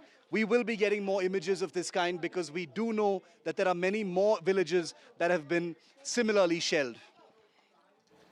All right, Shiv, what happened to the families over there, just for the benefit of our viewers who've joined in right now? There have been injuries over there in this particular hamlet, right? There have been injuries. We just spoke to someone who told us that there have been as many as 4 injuries, including one person who's apparently lost an arm. A 13-year-old child has also been injured, received a shrapnel injury to the head, and 2 other people have also been injured. They've been rushed to the Anantnag hospital for treatment, critical care treatment, because there's no other hospital that's close by that can treat them. But it's a truly sorry state of affairs. Nobody from that family is still here. Only the neighbors are here to see what's happened to the house. The 2 gentlemen we spoke to earlier, both neighbors who live a couple of houses away, they say that they were woken up at 2 a.m. by the the enormous sound of the shells actually landing. You can imagine what that must have been like. And they're thanking their stars that their houses are still standing. But in small villages like this, where everyone is essentially related to the other, and they all have a very close-knit kind of community, this is what they're left with. This is right in the middle of this little hamlet in Islamabad, where this is all that the people of this village are really left with and what they'll have to do. And they're literally going to have to pick up the pieces. And let's remember, this is perhaps just the beginning. This is perhaps just the beginning of what could be another escalation. The people here in Islamabad do not have the luxury of picking up the pieces and just moving on to another place, to a safer place, further in depth perhaps of the mainland, not being so close to the border. They've been here for generations together. They do not have the choice of, picking up and leaving. And that's why, images like this one, like what we're seeing over here, just common household items, a gas stove, a pot, mugs, tumblers, a plate rack, coffee cups, all of them just splattered in this one little room. This must have been the family's kitchen, where food was prepared, etc. Completely burnt to ashes, bricks and pieces of stone all over the place. I have no idea when that family will come back, or even if they will want to come back to something like this. But this is what Pakistan is doing. Shiv, there's been very heavy artillery shelling which has taken place after India's strikes across. Could you give us a sense of what's been happening on the LOC near where you are and elsewhere along the international border in Jammu and Kashmir? I've just received video footage, which I will be sharing in a moment, of artillery shelling that's taken place at LC Uri late last night. There was a great deal of heavy firing taking place at LC Uri. Heavier firing has taken place at the LC in the Kupwara sectors, especially in Tangdhar. That's where we've been reporting from. There are civilian casualties there yet, but we can't confirm the numbers just yet. But by far the heaviest amount of artillery firing and escalation has happened in the Rajouri, Poonch, Bhimber Gali and KG sectors. That's the Krishna Ghati sectors, where we are told that there's been a huge amount of damage on the Pakistan side of the LC, where several Pakistan army posts have been destroyed and a lot of casualties have been imposed there. But there as well, there are casualties on the civilian side, because remember, in the Poonch Rajouri area, which we've traveled to as well, there are lots of villages bang on the line of control. The army has confirmed at least 3 casualties so far. That number is almost definitely likely to rise, but we don't have an official number just yet. And on NDTV, we don't play with numbers when it comes to serious military operations and the crossfire between the two countries. We'll leave that to other channels. Here we only provide authentic information. So 3 is the official confirmation so far of civilian deaths due to artillery shelling by Pakistan. All right, thanks very much, Shiv, for being with us. Once again, stay safe. We'll come back to you whenever we can. A great deal of shelling taking place in a lot of areas along the international border in Jammu and Kashmir and also the line of control. But the images on the right-hand side of your screen are some of the areas which India has struck in Pakistan. This is video from Pakistan. The images are after about 1:30 this morning when Indian strikes went in over there, destroying terrorist hubs, absolutely destroying the headquarters of the Jaish-e-Mohammed, hitting major terror camps, camps where people who were involved in some of the worst terror attacks, including 26/11, were in fact trained. We'll come back in just a moment. Stay tuned.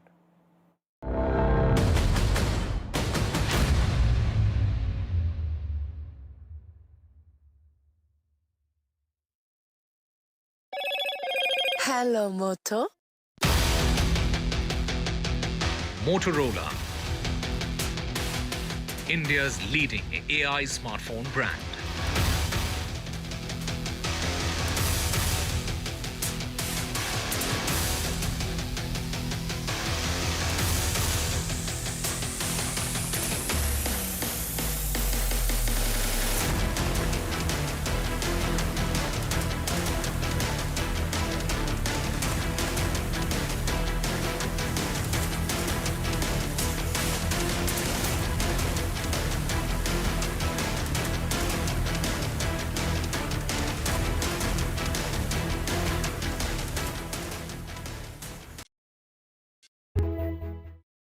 In today's interconnected world, India's voice is more crucial than ever.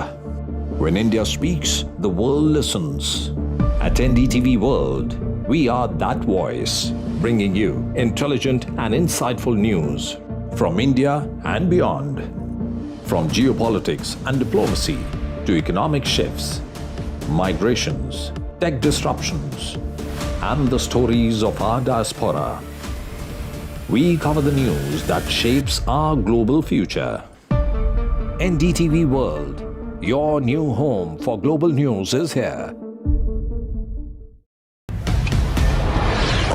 This is Operation Sindoor. It is India's big retaliation for the Pahalgam terror attack. The Army, the Air Force, the Indian Navy have struck.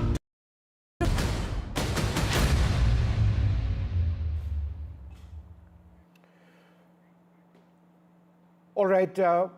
As we see, some of the video which was released by the government earlier on, showing the Indian strikes going in, footage from drones, footage from missiles as well.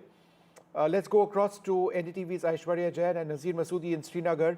Nazir, let me come across to you first. What exactly is happening now with the strikes having taken place? Have shops been opened in Srinagar? I know air travel has been impacted. Give us a sense briefly about what's happening there. Open, but very less traffic is moving, and it is across Kashmir. Fingers crossed, people are actually fearing something more can happen. The way border areas suffered great, damage, huge damage during the night, and people suffered. People don't know what will happen next when again there would be clash between India and Pakistan if it doesn't stop here where it is. Because India has taken action against terrorists, and I can tell you it is not just Indian claim. We are confirming it from independent sources which are in Pakistan. Also, they are even saying, confirming that it was on Jaish headquarters in Bahawalpur, and Maulana Masood Azhar, Jaish chief himself, confirming that it was his family, other terrorists who have been targeted. For the first time, India is hit where it hurts the most, and India is hit at its intended target. And also Murdiki, which was the Jaish Lashkar's headquarters. Earlier it used to be called Jamiat Dawat Rashad. So, and whether it was Kotli, whether it was in Muzaffarabad, everywhere where they have been, militant over operating, or their headquarters or their ideological base, all that has been hit by India. There has been some damage here also. We're waiting for the official numbers, but exactly is the total number of casualties here on this side, particularly in Poonch area and other areas which have suffered damage. There's also been some damage to, air assistance, but the fact is we are waiting for the official confirmation.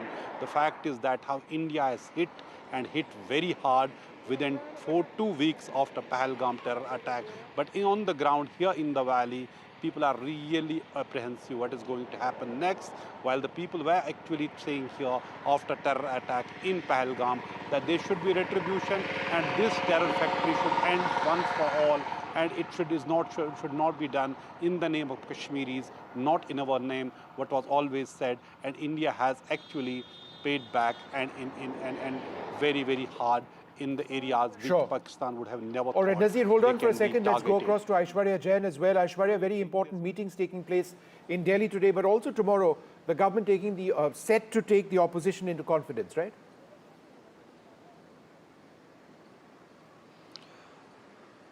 Well, that's right. In fact, multiple meetings being chaired by Prime Minister Narendra Modi this morning. It was the CCEA, the CCS and the Cabinet meeting. After that, we saw Prime Minister arriving at the Rashtrapati Bhavan and brief President Draupadi Murmu about Operation Sindoor. The meeting lasted for almost 15 minutes. That is the protocol that usually being followed after any such operation is being taken place as far as the Indian Armed Forces are concerned. Right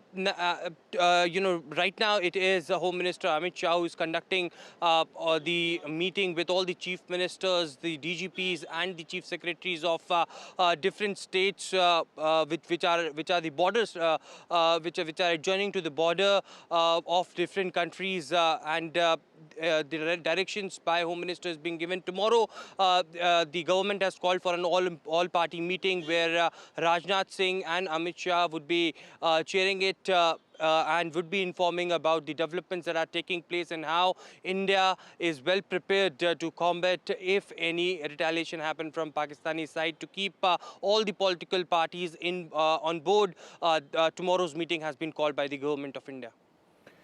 All right, thanks very much for being with us. I can also tell you now that as many as 20 airports across the country have been shut till the 10th of this month, according to some reports from reliable journalists who track this very closely.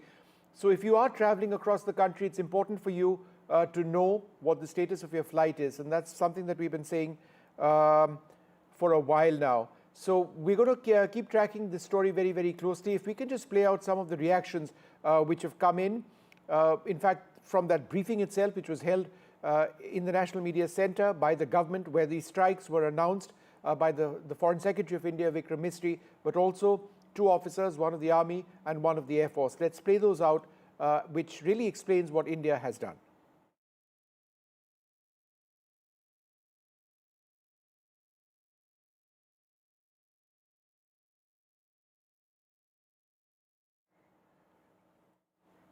All right, we're just about to show you that footage in a moment from now, but what you see on your screen is some of that video which was publicly released. I cannot stress enough the importance of the release of this video. It indicates quite clearly that Pakistan needs to be sent a message, India wanting to send Pakistan a message. Unlike the surgical strikes where there was only very, very sketchy footage, and Rawalakot where there essentially was none, this is very clear footage which has been sent. So let's play those packages across. Earlier this morning, as you would be aware, India exercised its right to respond and preempt as well as deter more such cross-border attacks. These actions were measured, non-escalatory, proportionate, and responsible. They focused on dismantling the terrorist infrastructure and disabling terrorists likely to be sent across to India.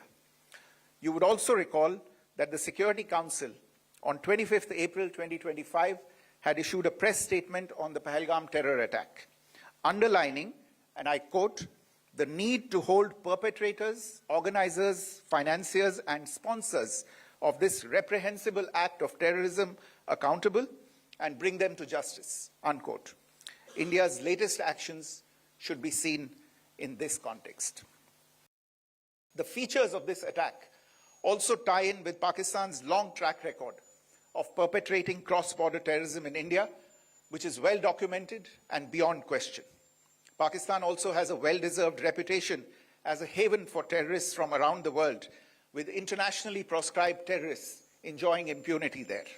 In addition, Pakistan has been known to willfully mislead the world and international forums, such as the Financial Action Task Force, on this issue. The latest attack in Pahalgam has understandably generated deep anger in Jammu and Kashmir and in other parts of India. Following the attacks, the government of India naturally responded with a set of initial measures relating to our engagement with Pakistan. You're all aware of the decisions that were announced on the 23rd of April. However, it was deemed essential that the perpetrators and planners of the 22nd April attack be brought to justice. Despite a fortnight having passed since the attacks, there has been no demonstrable step from Pakistan to take action against the terrorist infrastructure on its territory or on territory under its control. Instead, all it has indulged in are denials and allegations.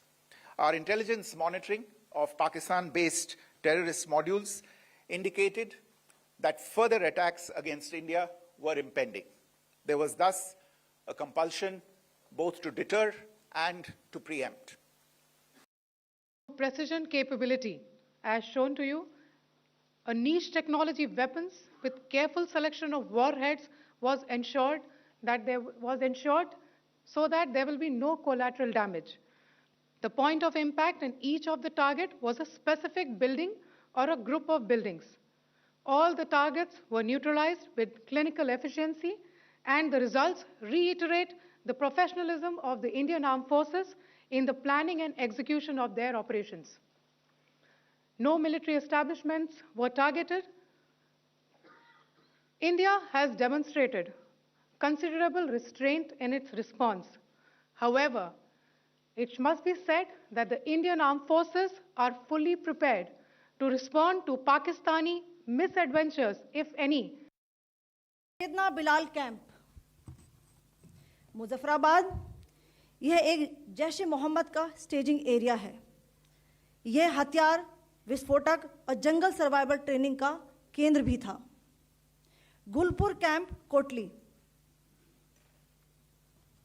यह LOC से 30 kilometre दूर था। लश्कर-ए तोयबा का base था जो रजौरी, पुंछ में सक्रिय था। 20 अप्रैल 2023 को पुंछ में और 9 जून 2024 को तीर्थ यात्रियों के बस हमले में यहीं से आतंकी को ट्रेन किया गया था।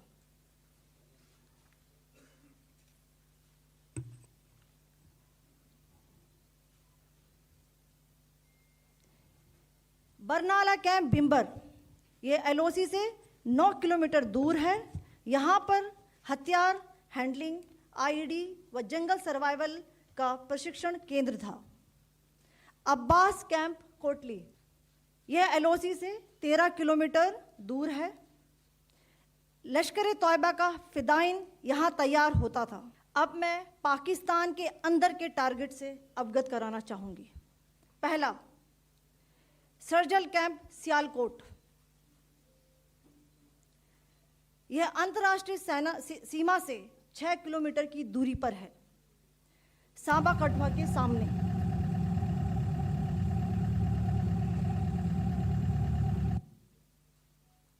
मार्च 2025 में जम्मू एंड कश्मीर पुलिस के 4 जवानों की जो हत्या की गई थी, उन आतंकवादियों को इसी जगह पर ट्रेन किया गया था।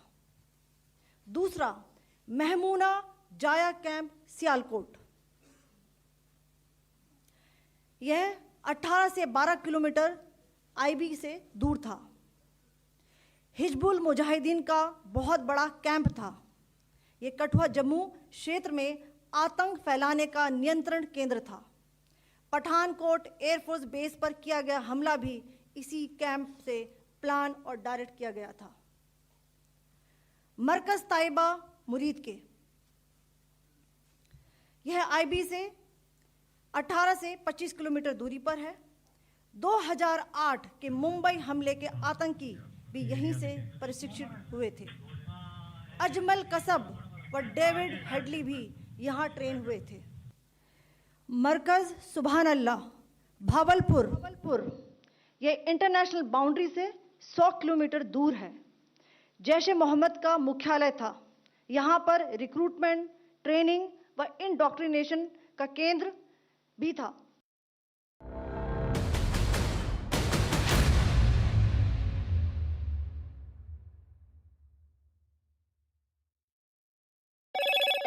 Hello, Moto. Motorola, India's leading AI smartphone brand.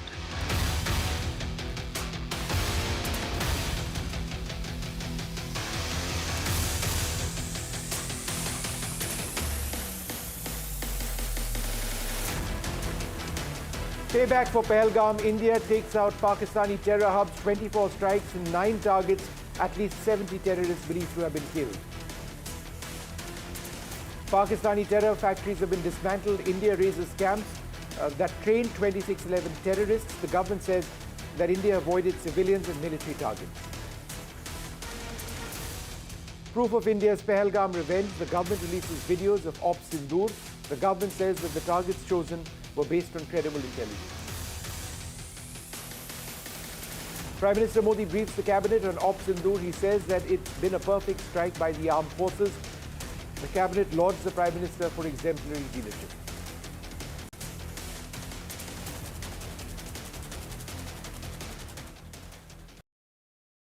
Caste enumeration should be included in the forthcoming census.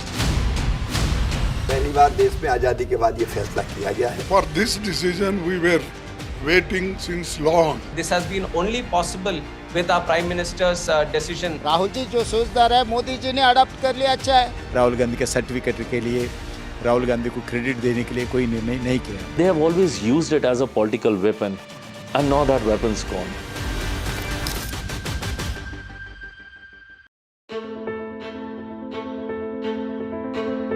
News is not just headlines, it is what impacts you. And news should never be mistaken for noise. What matters is the reality, accurate, in-depth, and with the right perspective. For over 20 years, I have been a journalist, and never has clarity mattered more than now. At Newsnight, we go beyond the surface. We dissect the details, challenge the narratives, and bring you the unparalleled clarity you deserve in a world clouded by misinformation. We are bold, we are direct. Newsnight, for the news in your interest. Only on NDTV 24/7. Do you really know the company you invest in? What is the real picture behind presentations and claims?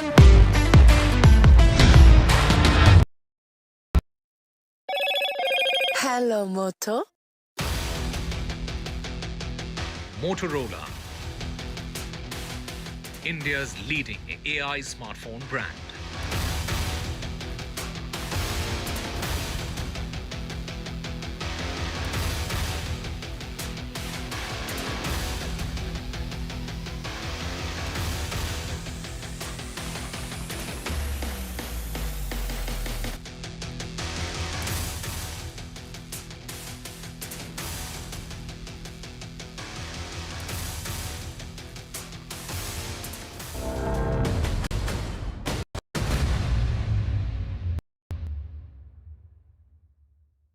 Of the military India on targets in Pakistan.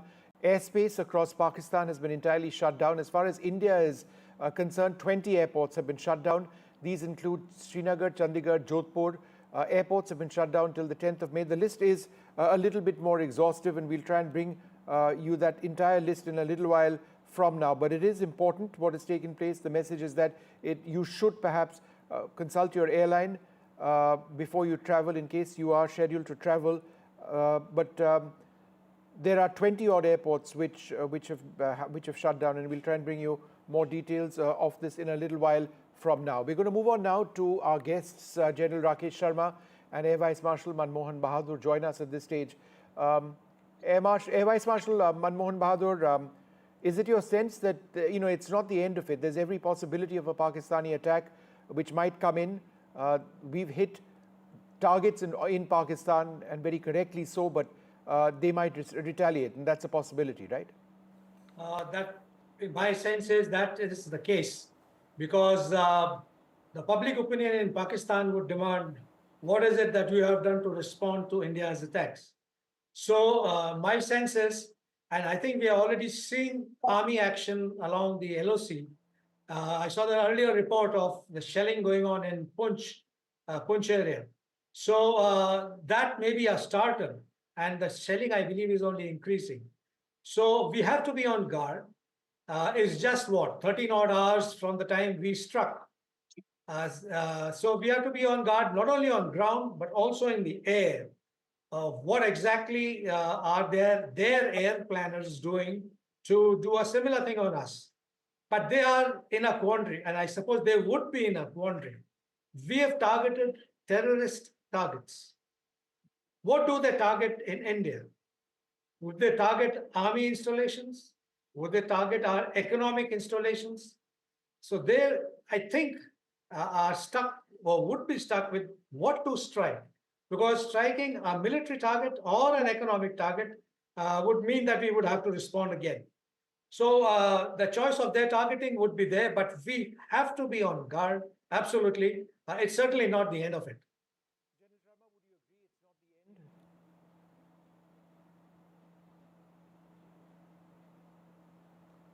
General Sharma, would you agree it's not the end? It's possible that there may be Pakistani attacks incoming? Thank you, Vishnu, for inviting me. I think the Prime Minister's office in Pakistan has clearly said that they will abide by Article 51 of the United Nations Convention, which says that they have the right to respond to any affront. So this is coming up recently, lately, which actually implies that they are telling us that they would respond. But Khwaja Asif, in his statement about 2-3 hours ago, had said that in case India does not want to escalate, we will let things die. Now, as Air Vice Marshal rightly pointed out, the Pakistan for the Pakistan Army to retain its primacy in the country. It is essential for them to respond. Without it, their own standing within the country will go bad. Also, there is an issue of the identity of Pakistan being anti-Indian. It will be essential for them to respond. So yes, they would respond. Maybe today, tomorrow, or sometime, they will respond in one manner or the other. The targets will have to be examined. I'm sure the serving establishment has considered that where would the response come, which targets would be hit, how far in depth, and what kind of effect they would have, what kind of weaponry the Pakistanis could use. I would say that hitting an infrastructure in India will be debilitating for Pakistan, because our response will also go against Pakistani infrastructure, which lies closer to our border, and it will be greatly disadvantageous. So to talk about bridges and dams and railways and things like that, I might doubt whether the Pakistanis will handle that issue. What can they easily handle is they don't have any terrorist infrastructure like we have in India to say, okay, we hit a terrorist infrastructure or something. So that's also gone. Finally, it comes down to some kind of a military establishment, which could be either the airfields or some kind of military cantonments or military areas. That's the safest bet for the Pakistanis to hit, or choreograph a response in proximity to these areas, like they did after Barakot, when they hit the areas close to Rajouri divisional headquarters and the ammunition dump without hitting them directly. So they conveyed a message that we could have hit them, but they didn't hit them on that day. Okay, General Sharma, give me a second. Let me just go back to Air Vice Marshal Manmohan Bahadur.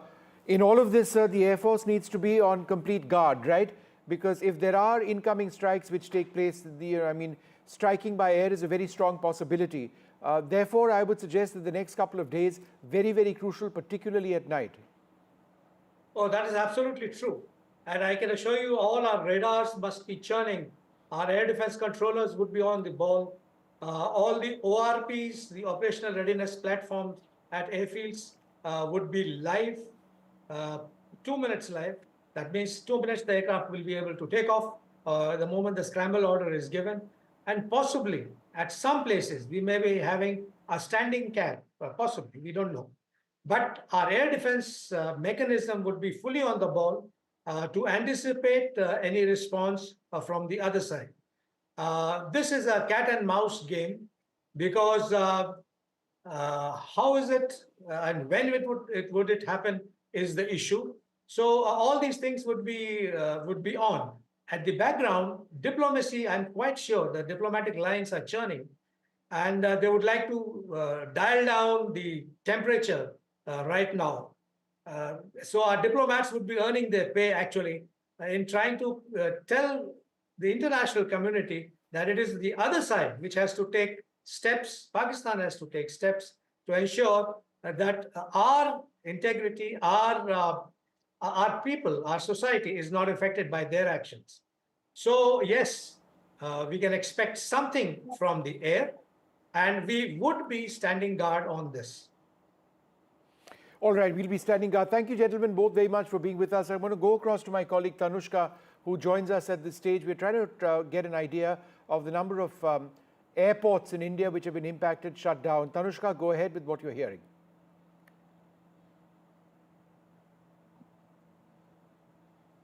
Tanushka, you're on air. How many airports have been shut down?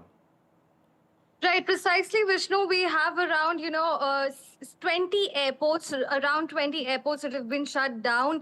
This is specifically in North India. So Leh, Thoi, Srinagar, Jammu and Kashmir, Amritsar, Pathankot, Chandigarh, Jodhpur, Jaisalmer, Ramnagar, Bhatinda, Bhuj, Dharamshala, Shimla, Rajkot and Porbandar. These are namely some of the airports which have been shut down entirely in view of the airspace closure between, of course, and also in view of this attack, the Operation Sindoor that India carried out in the intervening night. Several airlines have suspended air travel to parts of northern India, and some of these airports are also shut.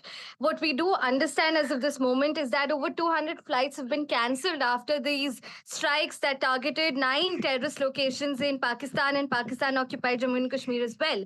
Airlines such as Air India, Indigo, SpiceJet, Air India Express, Akasa Air, along with several foreign carriers as well, have suspended multiple services due to the resulting airspace restrictions. From Delhi airport alone, over 200 flights have been cancelled. And speaking of airlines, Indigo has also cancelled 165 flights to and fro Jammu, Kashmir, Leh, Chandigarh, Srinagar, Amritsar, Dharamshala, Bikaner and Jodhpur in its recent travel advisories. What we'd also know is that all of these airlines are also maintaining, constant updates and advisories and asking passengers to constantly be updated with respect to their travel plans.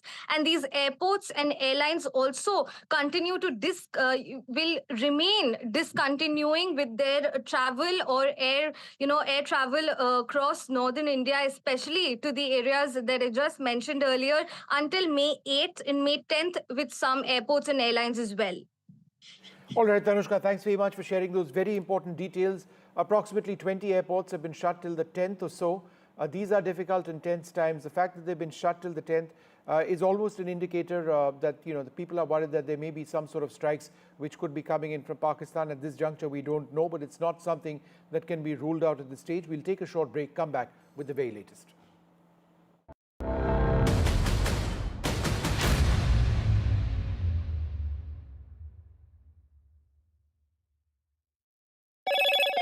Hello, Moto. Motorola, India's leading AI smartphone brand.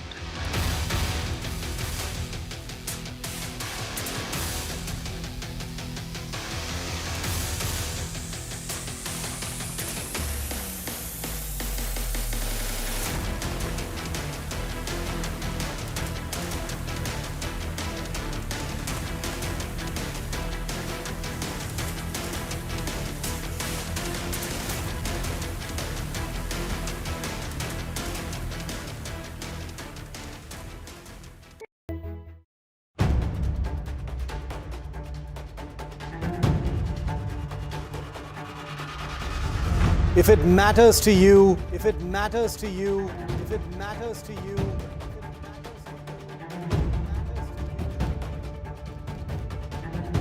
it matters to India, it matters to India, it matters to India, and it matters to me, and it matters to me.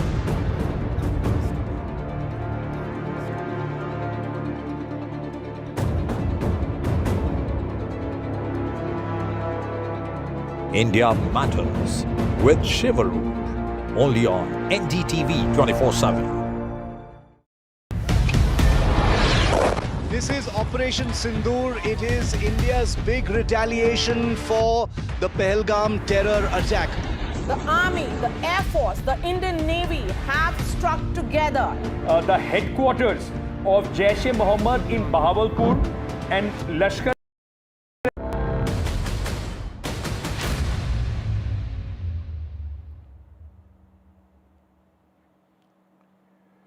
Welcome back. In all of this, let's not for a moment forget about the victims, the families of the victims who lost their lives in the Pahalgam terror attack in which 26 people were killed. We reached out to some of the families to ask for their reaction on India's strikes going in against terror centers in Pakistan. Here's what they said. I have with me the family of Bharat Bhushan. He was shot dead by the terrorists in Pahalgam, even as he said that he has a young 3-year-old child and requested to spare his life, but there was no mercy shown. Today, as these, retaliatory attacks have happened, so I have with me the father of Bharat Bhushan. So do you feel that this is some sort of, how is the family feeling? I don't want to really put words in your mouth. Family is in a difficult state. Every day they are suffering like anything. Yeah. And small kid, and he is also suffering much because the incident happened just in front of him and his mother. So they are in severe pain. So when this attack has been carried out by the Indian Army, does it bring you some sort of satisfaction? Definitely. We are very happy to know all these incidents. And Army and Air Force, they have done very good work, and they are controlling the terrorists, as well as they are attacking terrorist camps in Pakistan, and they are putting missiles so that everything will be demolished then and there itself, and even terrorists are killed there itself. Absolutely. And while many of them have in the past said that, including the families of several of the victims, that they are not looking for any sort of vengeance. They're looking for safety measures. They're looking to ensure that the government in the future ensures that such an incident does not occur. But right now, with such an attack that's being carried out, Operation Sindoor being carried out, somewhere for the family, is it relief that if those terrorists who are a part of Pahalgam or any other people who could carry out such an attack, them being eliminated, does that bring you some level of satisfaction? I don't know if I should say, it's a satisfaction, it's a relief, because Bharat is not going to be back. So there is a void, which he's left for us. Second is, I want to state that, we are with the government and their decisions. I'm very sure, this is a very well thought through decision after a complete study of, what has happened in Pahalgam and what is expected to happen in the future. They would have thought through all these things, and then they would have made a step, or they've taken the step of, attacking these terror outfits. So I wouldn't want to call it saying, yeah, it gives us a bit of satisfaction, it's a good revenge. I don't know.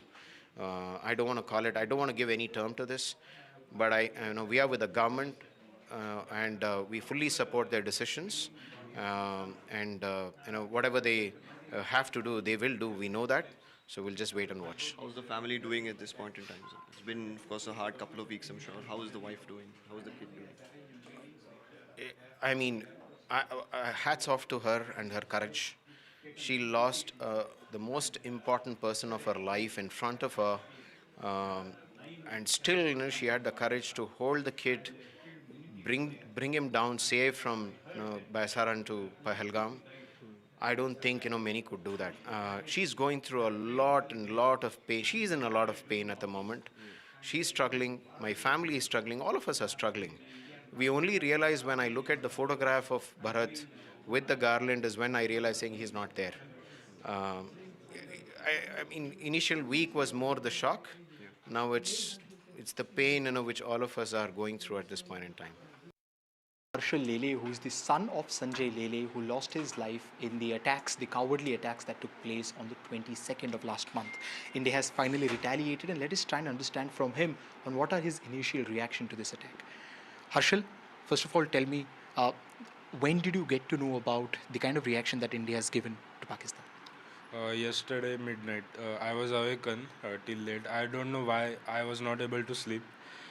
My friend actually messaged me that, are you awake? I said yes. So he told me to switch on the TV. So I got to know like that, around 2 to 2:30 at that time.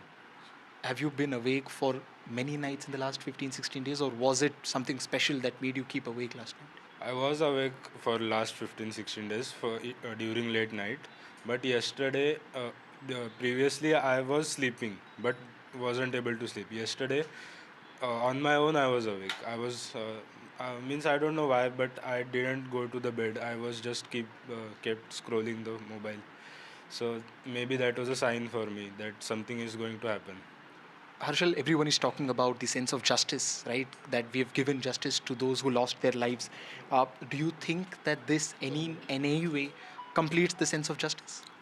Yes, it is a justice, but it will be my humble request to the government as well as all three departments that the operation should not stop here. This operation should continue to the point that there should not be a single terrorist left in the POK or even in Pakistan. In the last 15 days, a lot of people were talking about what is the way in which India is going to retaliate. Is it going to be satisfactory, not satisfactory? Personally, you are the one who have lost the most as compared to any other countryman. Has the the product been worth the wait for last 15 days? Yes, it's worth. I was knowing that something is going to happen because all the meetings were continuously going on. We even stopped the river water. So I knew something was going to happen, but I would say that this should not be the end. This should be the beginning of the operation. Okay, thank you so much. ये बहुत ही अच्छी बात है कि जो उन्होंने मोदी साहब ने बदला लिया है और मैं उनके साथ हूँ, जनता उनके साथ है और हमारा सारा परिवार उनके साथ। सेना के जवानों को यही मैसेज देना चाहती हूँ कि आगे बढ़ते रहो और ऐसे ही बदला लेते रहो कि ऐसी कोई घटना दोबारा न घटे, उनको मुंह तोड़ जवाब देना ऐसे ही देना चाहिए। हम सब इस पल की प्रतीक्षा कर रहे थे और जो भी सरकार ने निर्णय लिया है वो योग्य लिया है और हमारी बस यही इच्छा है कि अभी जो भी ये संगठन है या ये जो ग्रुप्स है जो आतंकवादी हमले कर रहे हैं इनको पूरी तरीके से निकाल के मतलब ढूंढ के मार देना चाहिए और ख़त्म कर देना चाहिए। उसे बहुत थैंक यू कहती हूँ कि उन्होंने मेरे पति की मौत का बदला लिया है। मैं बहुत छोटी हूँ, उन्हें कुछ भी कहने या नहीं कहने वाली, लेकिन हाँ जिस तरीके से हमारे पूरे परिवार को उन पे विश्वास था उन्होंने उसी तरीके से जवाब दे के हमारे विश्वास को कायम रखा है and I am really thankful. हमें ऑपरेशन सिंदूर के बारे में न्यूज़ चैनल से मतलब हमारे परिवार वालों के कॉल आए हमें और तब पता चला कि भारत ने जो पहलगाम में हमला हुआ था उसके ऊपर आज उन्होंने रिएक्शन मतलब उनको उत्तर दिया है इसके बदले में एयर स्ट्राइक करके।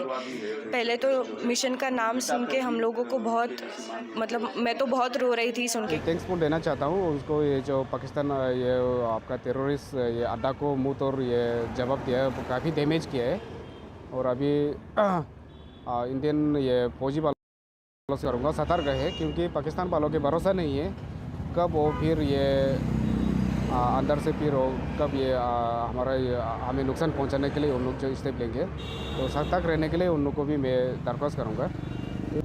मोदी जी अभी ये जो स्टेप लिया है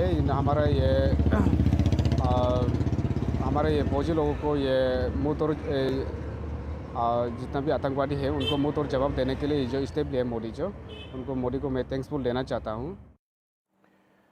Well, several border areas are extremely tense right now. There have been civil alert drills or drills for civilians as well. My colleague Gurpreet Chinna has been in some of the border areas of Punjab and sent us this report. Sir, what is the ground situation? We have seen very volatile situation between both the countries. Right now in Firozpur, situation is normal. Like we have prepared for every exigency. Any kind of emergency we are prepared. Like we have done our mock drills also. Today also we are going to conduct one mock drill. Otherwise all other preparations on the part of civil administration and police administration, they are in place. But there is nothing to like as of there's nothing to panic about. The situation is normal at the ground. So we have seen earlier blackout has been carried out in the district of Firozpur also, in some area of Firozpur also. So what was the response? Because we have seen the people are appreciating the way this Indian government has taken action against terrorism. Response is like whatever the preparedness part on the part of civil administration and the police administration, the people are cooperating in every whatever we say to them, whatever we tell them regarding the mock drills, and so it is everything is in control, and people are not at all. They are not afraid. They are not panicky. They are in normal situation. Well, it's time now for us to take this short break.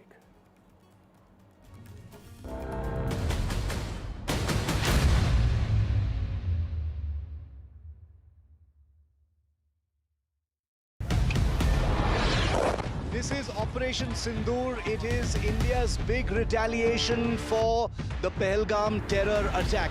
The precision with which this attack has been carried out, it's payback time.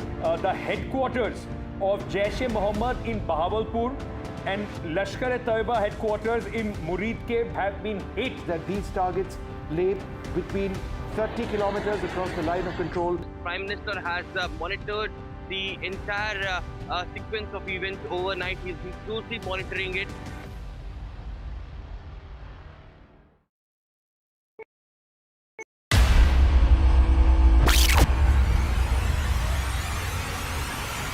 In the last 1 month, if you see, the share prices of Genzol Engineering has fallen more than 58%. Why are the rating firms calling the debt payments as default? We have two credible credit rating agencies on March 4th coming and downgrading the stock to D. Statements are consistently being proven wrong, and transactions are being taken place which are different from what they were originally pictured to be. The company claimed it would roll out 6,400 electric vehicles. But what it has rolled out is a shocking scam. Funds meant for the project were funneled allegedly back to the promoters, the Junkie brothers. What did the money buy? Not EVs, of course, but a lavish flat in Gurgaon's luxurious DLF Carmelias.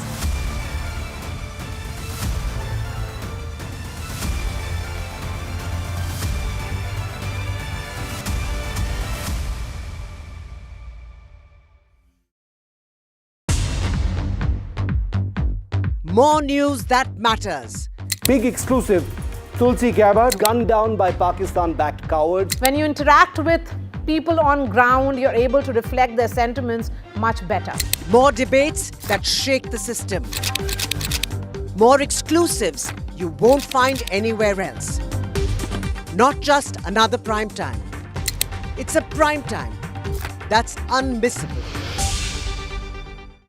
I've been reporting on all issues big and small from Andhra Pradesh, Telangana, rest of South India, bringing you all the action, all that you need to know, all that you want to know. The energy of Maximum City is infectious. I'm bringing that energy in our news coverage from financial capital Mumbai. Covering from the southernmost part of India over the last 23 years. I bring in-depth and 360-degree.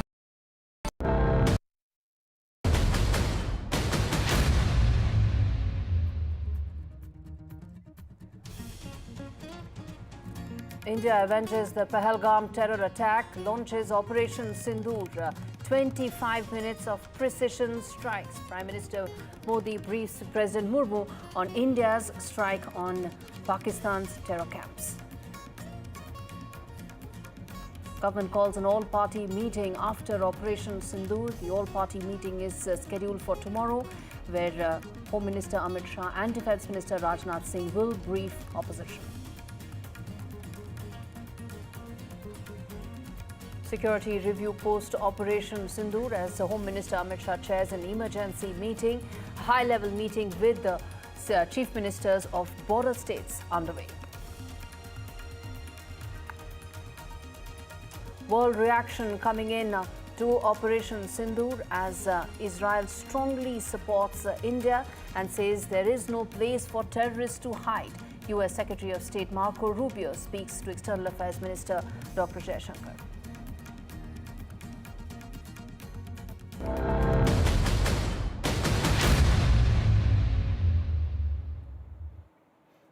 Operation Sindoor leaves Pakistan red-faced. The daring, direct and decisive action taken by India and Indian armed forces. India shows its mettle to Pakistan, and video proof of those precision strikes is making all details absolutely clear for the world to see that the terror hideouts in Pakistan have been bombed by India. The precision strikes have in fact stunned Pakistan, where the terror modules have existed for long and that have been busted by India in the loud and clearest message that they can run but they cannot hide at all.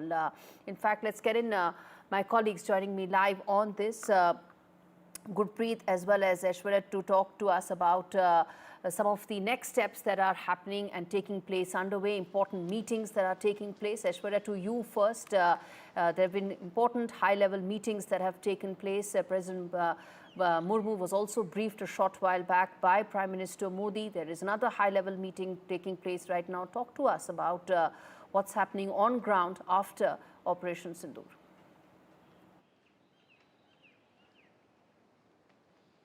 Well, in the morning, it was Prime Minister Narendra Modi who chaired the CCS, which is the Cabinet Committee on Security, the highest body who takes care of the national security, after which Prime Minister also chaired CCEA and a full-fledged cabinet. The sources of the cabinet had told us that it was the cabinet colleagues of Prime Minister Narendra Modi who lauded government's efforts of operationalizing, the entire Operation Sindoor, and how there were successful strikes in Pakistan and the POK region as well. Apart from it, it was later Prime Minister, after chairing those two crucial meetings, arrived at the Rashtrapati Bhavan. Prime Minister Narendra Modi briefed President of India, who is also the Supreme Commander for Indian Armed Forces, and these are some protocols that usually we see whenever Indian Armed Forces conduct any operations. Then Prime Minister goes to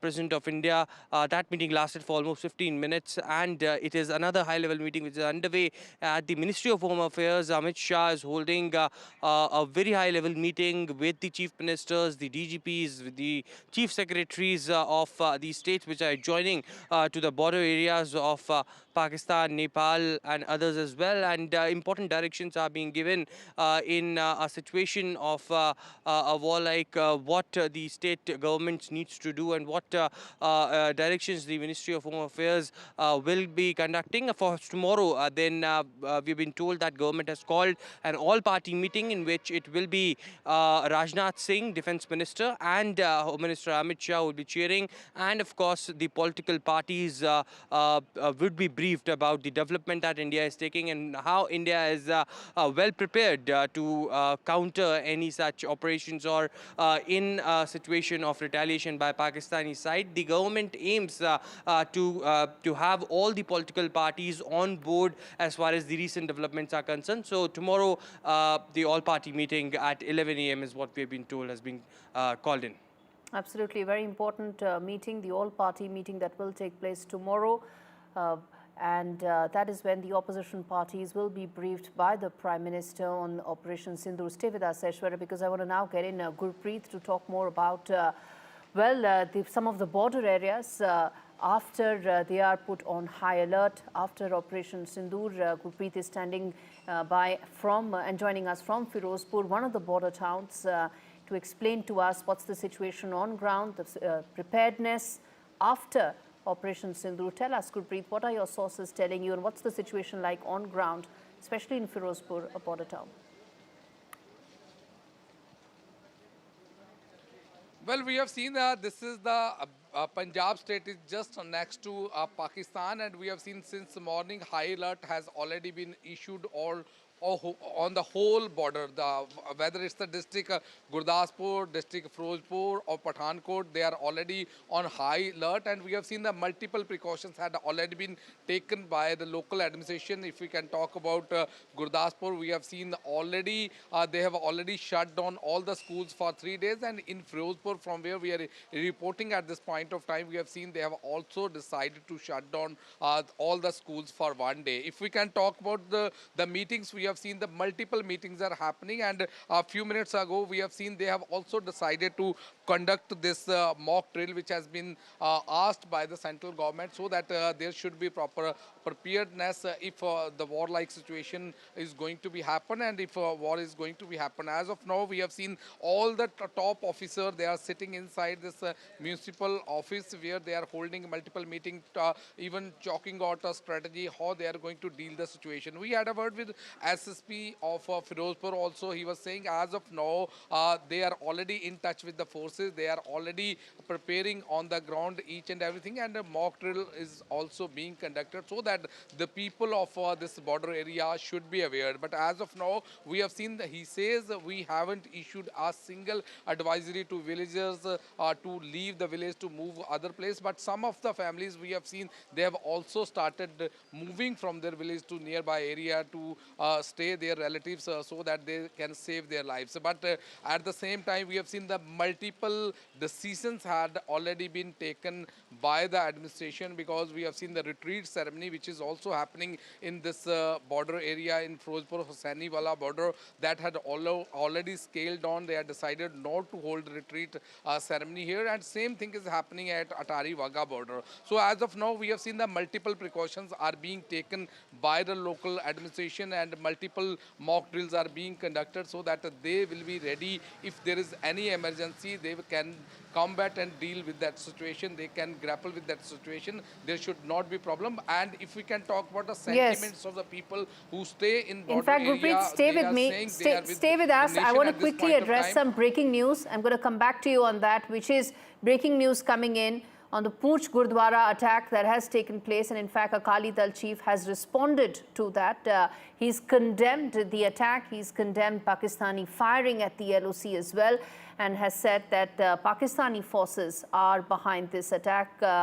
Tell us more on this breaking news that's coming in as we speak, the attack that has taken place in Sukhbir Badar's reaction to that.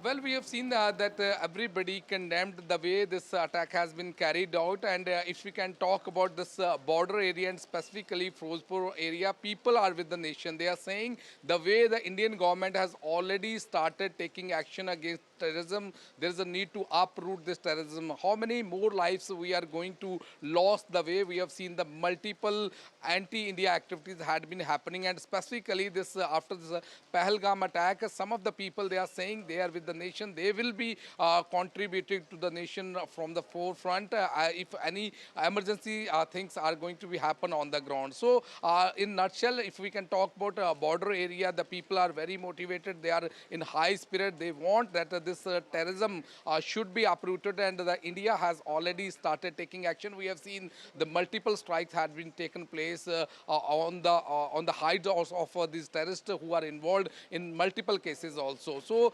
administration, they are also preparing. We have seen the people, they are also preparing. They are also supporting the Indian action at this point of time. So we have to wait and watch how this preparation is going on, because we have seen the central government has already given direction to the state government to carry forward these mock drills so that the people should be aware, and that preparation is already on the cards at this point of time. Any time the officer who are holding meeting inside this office, they will come and they will also address their officer so that they will be able to deal with this emergency situation, and there should not be any more problem for the people of this border area. Back to studio. Right, stay with us, Gurpreet, because I want to also get in Nazir Masoodi, who's joining us live from Kupwara, to talk to us about what's the situation like on ground. There is, of course, high level of preparedness as drills are also set to take place. Those, of course, are mock drills that will take place later on. But the fact is, after Operation Sindoor, what's the situation like on ground, the level of preparedness of the security forces on high alert? Nazir, talk to us about what's it like on ground, joining us live from Kupwara. Well, we have been talking about it before all these 2 weeks that armed forces are always ready for any eventuality. Even without we saw any mobilization on the border, and when they hit very hard, and they hit where it hurts the most. But there has been the huge damage to the property and life here along the line of control, be it Tangdar in Kupwara, or it is Poonch and Poonch district which has borne the brunt of this Pakistani shelling, and particularly the civilian areas, houses, shops and innocent lives have been cut short. So they have been hit, and we are waiting for the official number, what is the total death toll, but several people have lost their lives. All schools in border areas including Jammu, Kutwa, Samba, Rajouri, Poonch, Kupwara, Baramulla, in all these border district schools are closed, and also sub-district Gurez as well. University also postponed exams for today. So fingers crossed, people don't know what will happen next. There have been some damage or the loss of some arrests as well during this military attack on Pakistan, which has been clearly targeted in those areas which have been known as terror factories or the militant headquarters, like the Jaish Mohammed, Bahawalpur, Murdiki, Lashkar-e-Tayyiba, earlier it was known as Jamaat al-Dawat Irshad, or the Kotli or Muzaffarabad, where Hizbul camps or the Lashkar camps were being run. So it is much more serious, much more coordinated than it was in 2016 or 2019, when surgical strikes were launched by the army or then the Rawalakot airstrike. This time it has really hit deep inside Pakistan, and unlike the last two times, Pakistan was in a denial mode. This time they are already accepting there have been more than 26 casualties. India has said that they have killed 70 terrorists in this attack, and even there are reports that even Masood Azhar of Jaish has admitted that his 10 family members have been killed and 4 Jaish terrorists have been killed. That is, statement we do. It's not signed or named that Masood Azhar done it, but there's a statement which is saying this. Having said that, it is a very, very tricky situation. For whole night after 1 a.m., there was a massive shelling, artillery shelling going on across the line of control. And in Srinagar city also we heard loud explosions. Then there was some, crash of some aircraft also. We don't know the nature of that crash also. So far, no official statement yet. But the fact is the way India has hit back at Pakistan 2 weeks after, exactly 2 weeks after the horrible terror attack in Pahalgam clearly shows India's resolve, and India has clearly said this military action was to deter and preempt, because India had information that there could be more terror attacks. In fact, yesterday only we were talking about how security has been heightened at different places where there is input that there could be more attacks. So this strike was to preempt and deter Pakistan from carrying out future attacks in Jammu and Kashmir. So clearly it is a dynamic situation, very complex situation. The way things will unfold, our defense system has been operationalized since last night.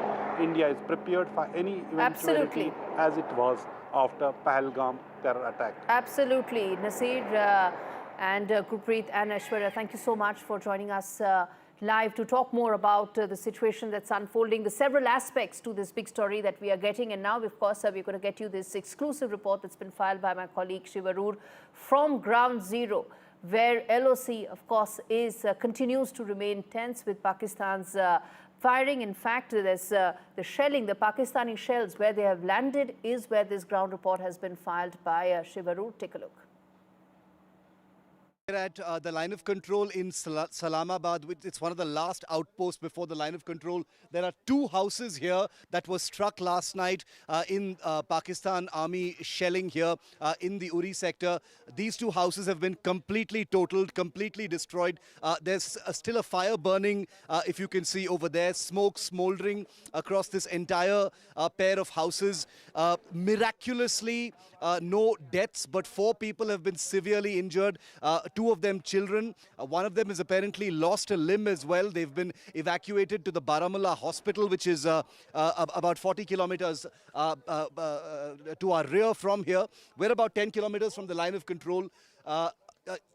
Complete damage over here, Vishnu. If you can see that these 2 houses, I'm surprised that anything is left everywhere else, because it looks like a stray shell may have come and landed here. It appears to suggest that the Pakistan Army, which has been aiming and firing directly targeting civilian areas, has caused damage deeper inside, and one shell or a couple of shells has come and actually landed here. This has all the telltale signs of artillery. You can see shrapnel completely ripping through metal sheets. These are very clear signs of artillery shrapnel that has ripped open these roof sheets. The walls completely broken, and everything is still burning in these houses. This is a place called Islamabad where there have been some casualties. The 4 people from just this small little settlement over here. We are taking due care, but we are told by villagers that there is further damage closer to the line of control. So that's where we will actually be headed next. But the images you're seeing here on NDTV are the first manifestations of what we've been reporting since the morning, that the Pakistan Army has directly targeted civilian areas. This has nothing to do with the military. There's no army over here. The army brigade is way many kilometers behind where we are. This is a civilian settlement. A rural folk live in this area, and this is what a couple of Pakistani shells has done in this place. These are live images, first on NDTV, that we're bringing to you of what targeting a civilian establishment, a civilian area really looks like. And remember that, now it's midday here, but it is very likely that an escalation will begin again. We were told earlier by people who were fleeing from this village and others that the firing took place till as late as 11:30 in the morning. They heard the thuds of artillery fire and small arms fire till at least 11:30 in the morning. So we're wondering whether there might be firing now as well. So we want to quickly get this report done and move out of this place. I'm going to try and get a word in from, if you can just bear with me for a moment. I want to get a word in from one of these people. Sir, इधर आइए. कौन रहते हैं यहाँ पे? कितने लोग जख्मी हो गए इसमें? इसमें 4 लोग. इधर आ जाइए, इधर. हाँ जी. 4 लोग. 4 लोग. 4 कौन? बच्चे? एक 13 साल की बच्ची, एक 4 साल का बच्चा, तो 2 घर के मालिक. हाँ. और क्या ये पाकिस्तान के शेल? हाँ, ये पाकिस्तान का है. रात के 2 बजे का मसला है. तो उससे ये घायल हो गए. तो यहाँ मकानों की बात ही नहीं. मकान कितने बजे गिरे थे ये शेल? 2 बजे. 2 बजे सोए होते हैं. आप कहाँ थे उस टाइम? हमने सुना ये? हाँ, हमने ये भरोसी है यहाँ. हम तो रात को बाहर आ रहे हैं. 2 बजे के बाद हमारे बच्चे भी बाहर आ गए. उधर इधर लगे भागने. क्या करते भाग? सर इधर आइए एक सेकंड. सर, आप यहाँ रहते हैं? नजदीक में रहते? इस्लामाबाद का. कहाँ थे आप जब ये हुआ था? हम तो घर में रात को 2 बजे. आपने सुना ये जब वो बहुत आवाज सुना. क्या आवाज था? वो आवाज था ये शेल की थी जी. अच्छा. पूरे शेल लग रहे थे. एक तो नहीं था ना, बहुत आ रहे थे. कितने शेल? इसको मेरे ख्याल 1-2 लगे हैं मेरे ख्याल में. इसमें 2 लगे. जख्मी लोग बारामूला हॉस्पिटल में हैं. पहले उड़ी लिए, उसके बाद उन्होंने उड़ी वालों ने बारामूला भेज दिए. बारामूला हॉस्पिटल में भी. बुरा है जख्म? वो जख्म तो सर में भी लगी. हमने उसको देखा नहीं है. सुबह हम खुद डरे थे. हम जंगलों में भाग रहे थे. इधर तो हमारे पास कोई है ही नहीं. सेफ्टी है ही नहीं. क्यों? तो इस गांव में डर नहीं है अभी? वो डर तो बहुत है. माल का आप यहीं पे क्या करेंगे? अपना कहाँ छोड़कर जाएंगे? किसके घर जाएंगे? गरीब शख्स कहाँ जाएगा? हमारे पास कोई बैंकर नहीं है, कुछ नहीं है, तो कहाँ जाएंगे? अगर बैंकर होता फिर अपनी कुछ सेफ्टी होती. बैंकर ही नहीं है. I want all of our viewers to hear what this gentleman has just said. For all of those people who say, why don't you get out of the village? Why are you still standing there? This gentleman and this elderly gentleman here have basically told a truth that needs to sink in. People don't have a choice to leave. They have their livelihoods here. This is their home. They've got their children. They've got their agriculture. They've got their jobs here. And this is what Pakistan has done. India targeted terror sites in Pakistan and Pakistan-occupied Kashmir, and this is how Pakistan has responded. That's a very important report that we just played out to show what exactly has Pakistan done in retaliation, hit out at civilian infrastructure. But listen now to these sound bites that I'm going to play out, first of Foreign Secretary and then of course of Wing Commander Vyomika Singh as well, to talk about the rationale behind these attacks, the precision with which they only and only hit the terror modules with absolutely no damage whatsoever to civilian infrastructure or to any military installations. Listen in. Earlier this morning, as you would be aware, India exercised its right to respond and preempt as well as deter more such cross-border attacks. These actions were measured, non-escalatory, proportionate and responsible. They focused on dismantling the terrorist infrastructure and disabling terrorists likely to be sent across to India. You would also recall that the Security Council on 25th April 2025 had issued a press statement on the Pahalgam terror attack, underlining, and I quote, the need to hold perpetrators, organizers, financiers, and sponsors of this reprehensible act of terrorism accountable and bring them to justice, unquote. India's latest actions should be seen in this context. The features of this attack also tie in with Pakistan's long track record of perpetrating cross-border terrorism in India, which is well documented and beyond question. Pakistan also has a well-deserved reputation as a haven for terrorists from around the world, with internationally proscribed terrorists enjoying impunity there. In addition, Pakistan has been known to willfully mislead the world and international forums, such as the Financial Action Task Force, on this issue. The latest attack in Pahalgam has understandably generated deep anger in Jammu and Kashmir and in other parts of India. Following the attacks, The Government of India naturally responded with a set of initial measures relating to our engagement with Pakistan. You're all aware of the decisions that were announced on the 23rd of April. However, it was deemed essential that the perpetrators and planners of the 22nd April attack be brought to justice. Despite a fortnight having passed since the attacks, there has been no demonstrable step from Pakistan to take action against the terrorist infrastructure on its territory or on territory under its control. Instead, all it has indulged in are denials and allegations. Our intelligence monitoring of Pakistan-based terrorist modules indicated that further attacks against India were impending. There was thus a compulsion both to deter and to preempt. Through precision capability, as shown to you, a niche technology weapons with careful selection of warheads was ensured so that there will be no collateral damage. The point of impact in each of the target was a specific building or a group of buildings.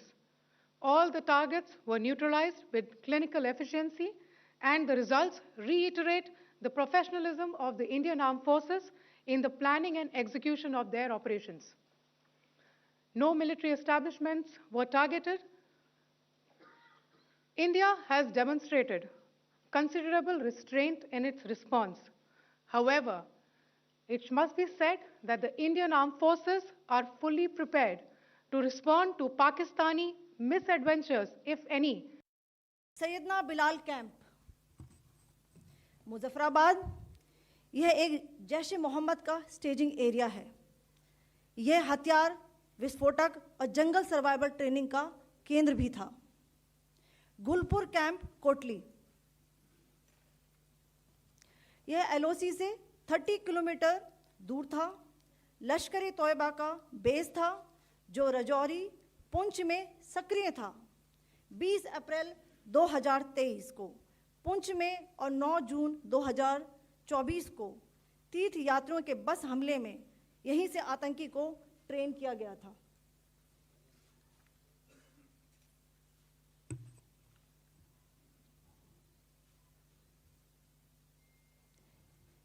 Barnala camp, Bhimber, ये LOC से 9 kilometre दूर है।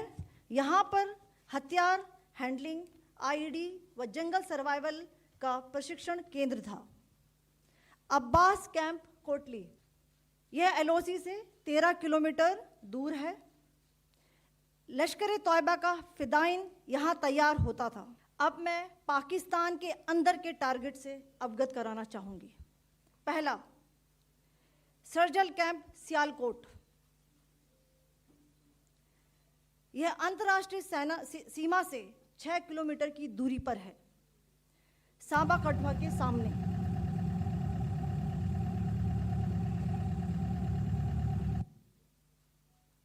मार्च 2025 में Jammu and Kashmir police के 4 जवानों को की जो हत्या की गई थी, उन आतंकवादियों को इसी जगह पर ट्रेन किया गया था। दूसरा, महमूना जाया कैंप, सियालकोट,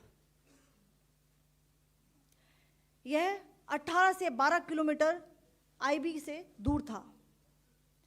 हिजबुल मुजाहिदीन का बहुत बड़ा कैंप था।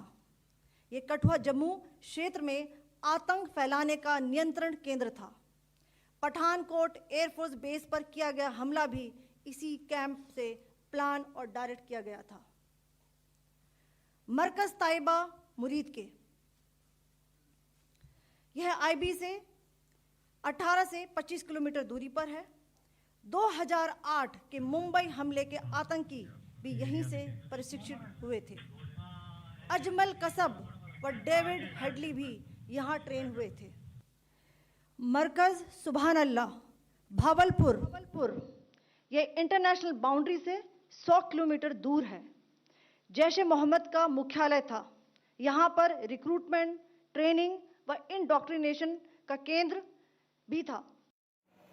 All right, shifting focus now. On your screens are those latest visuals coming in of the Congress Party meeting. Informal meeting of senior leaders of the Congress Party is underway ahead of the all-party meeting that will take place tomorrow. I guess the Congress party leadership would like to decide its official line ahead of that all-party meeting tomorrow that will take place, when the government will brief all opposition parties about Operation Sindoor. On that note, let's quickly now play out some of those important reactions coming in from political parties across the board on Operation Sindoor.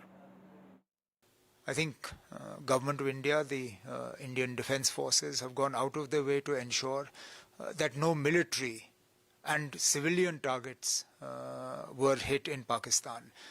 They have only hit terror bases and launch pads. Unfortunately, the response has been anything but proportionate. We are in this situation because of them. If they had not targeted our innocent civilians in Pahalgam, we wouldn't be here. This ceasefire had held along the line of control for a number of years now. We did not provoke this. We have responded to a provocation. Now it is for Pakistan to realize that our response was limited to what happened to us in Pahalgam.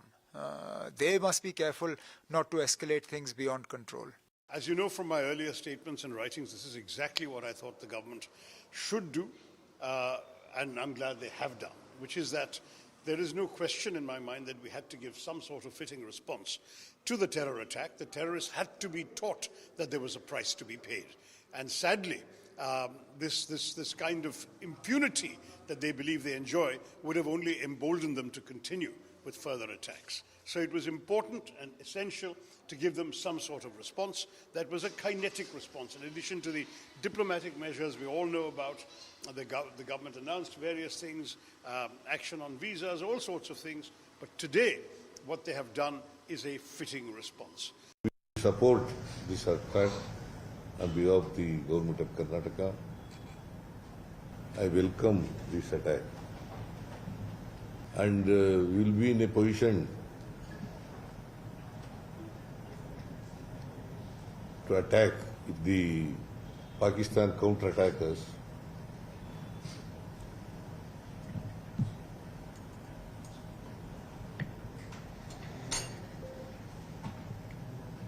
India will not hesitate to wage a war against Pakistan. Slipping into a very short break, we come back with lots more on the other side. Rolling coverage of India Strikes Back continues. Political reactions, big reactions coming in. And what next? All that and more. Stay with us.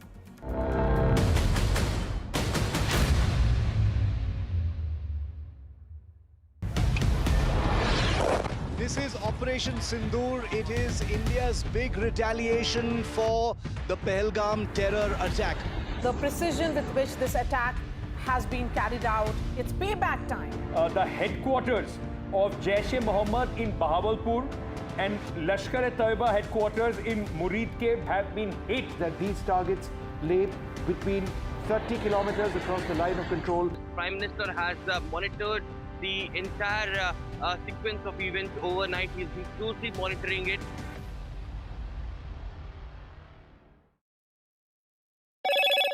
Hello, Moto.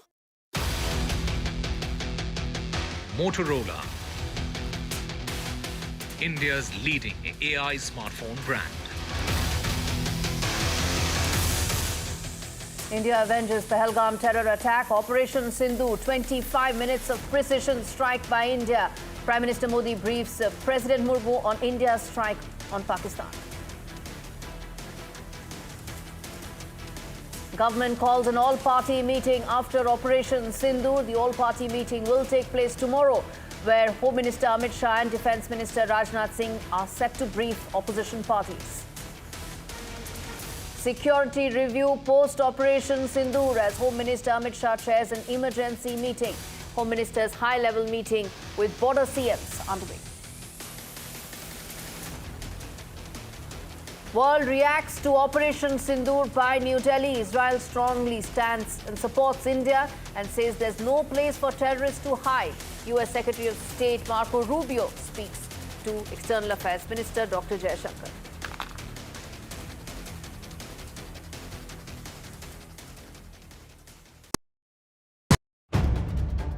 If it matters to you, if it matters to you, if it matters to you. It matters to India. It matters to India. And it matters to me. And it matters to me.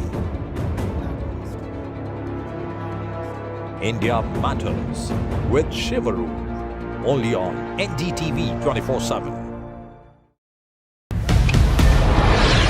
This is Operation Sindoor. It is India's big retaliation for the Pahalgam terror attack. The precision with which this attack has been carried out, it's payback time. The headquarters of Jaish-e-Mohammed in Bahawalpur and Lashkar-e-Taiba headquarters in Murid have been hit. That these targets lay between 30 kilometers across the line of control. Prime Minister has monitored the entire sequence of events overnight. He's been closely monitoring it.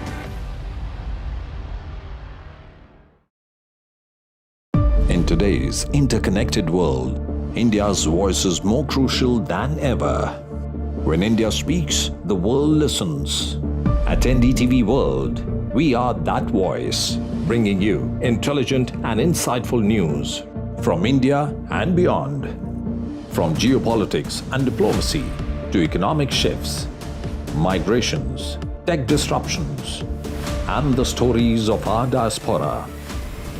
We cover the news that shapes our global future. NDTV World, your new home for global news is here. Caste enumeration should be included in the forthcoming census. पहली बार देश में आजादी के बाद ये फैसला किया गया है. For this decision we were waiting since long. This has been only possible with our Prime Minister's decision. Rahul ji जो सोचदार है मोदी जी ने अडॉप्ट कर लिया, अच्छा है. राहुल गांधी के सर्टिफिकेट के लिए राहुल गांधी को क्रेडिट देने के लिए कोई निर्णय नहीं किया. They have always used it as a political weapon, and now that weapon's gone.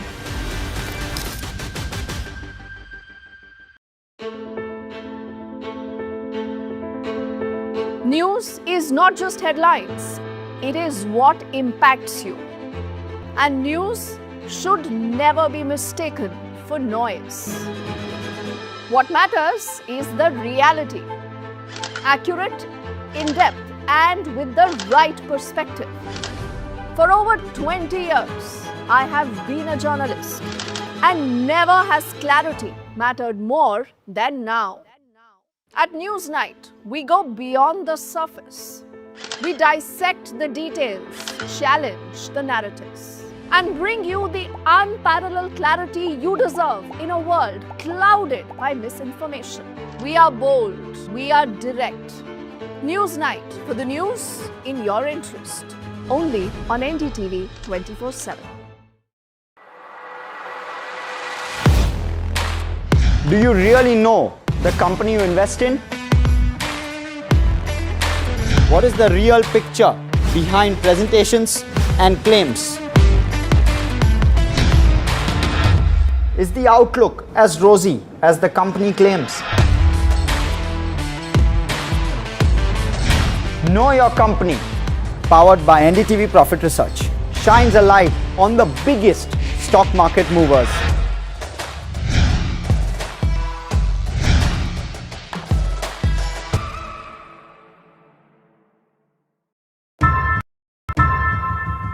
How often have you turned away from debates that descend into endless fights? We bring you a show where been established with Russia and France. After Operation Sindoor, this is NSA Ajit Doval speaking to his counterparts in US, UK in terms of briefing his counterparts on possible next course of action. Remember, India has been very clear that the method has been non-escalatory, something that they've said again and again, and in fact reiterated in these important meetings as well. What's the larger message here? Let's get in my colleague Aishwarya Jain joining us to talk more about this. Well, soon after the focus strikes on terrorist infrastructure at 9 sites in Pakistan and POK as part of Operation Sindoor, NSA Ajit Doval spoke with the counterparts of several countries, including US NSA and Secretary of State Marco Rubio, UK NSA, Saudi Arabia NSA, UAE, and also Secretary General of NSC of UAE and NSA of Japan as well. It has been stated that the NSA, Ajit Doval, had briefed his counterparts on the actions taken and the methods of execution, which were measured, non-escalatory and restrained. He emphasized to his counterparts that India had no intent to escalate, but was well prepared to retaliate resolutely should Pakistan decide to escalate. It was contact that was also established with Russian NSA and also the Minister of Foreign Affairs of China and diplomatic advisor to French President as well by the National Security Advisor after India successfully struck down the Pak terror hubs within Pakistan mainland and in POK as well. All right. Thanks much for that very important update. No intent to escalate, but prepared to retaliate resolutely. That's the strong message by India given by National Security Advisor Ajit Doval to his counterparts in US, UK, Saudi Arabia and other important countries. Let's quickly now welcome Dr. Brahma Jilani on that to talk more about the next course, including these diplomatic measures that India is now undertaking, and Captain D.K. Sharma on the broadcast. And in fact, Dr. Jilani, let me start with you. These measures, these diplomatic moves that India is making and has been making all along, your first reaction to that, how do you read, given the scenario, the situation that is unfolding? It's important for India to build diplomatic and international pressure on Pakistan. In fact, today, the geopolitical environment is quite favorable to India. The Trump administration effectively has green-lighted India's strikes. It has made no attempt to stop India from wreaking retribution on Pakistan.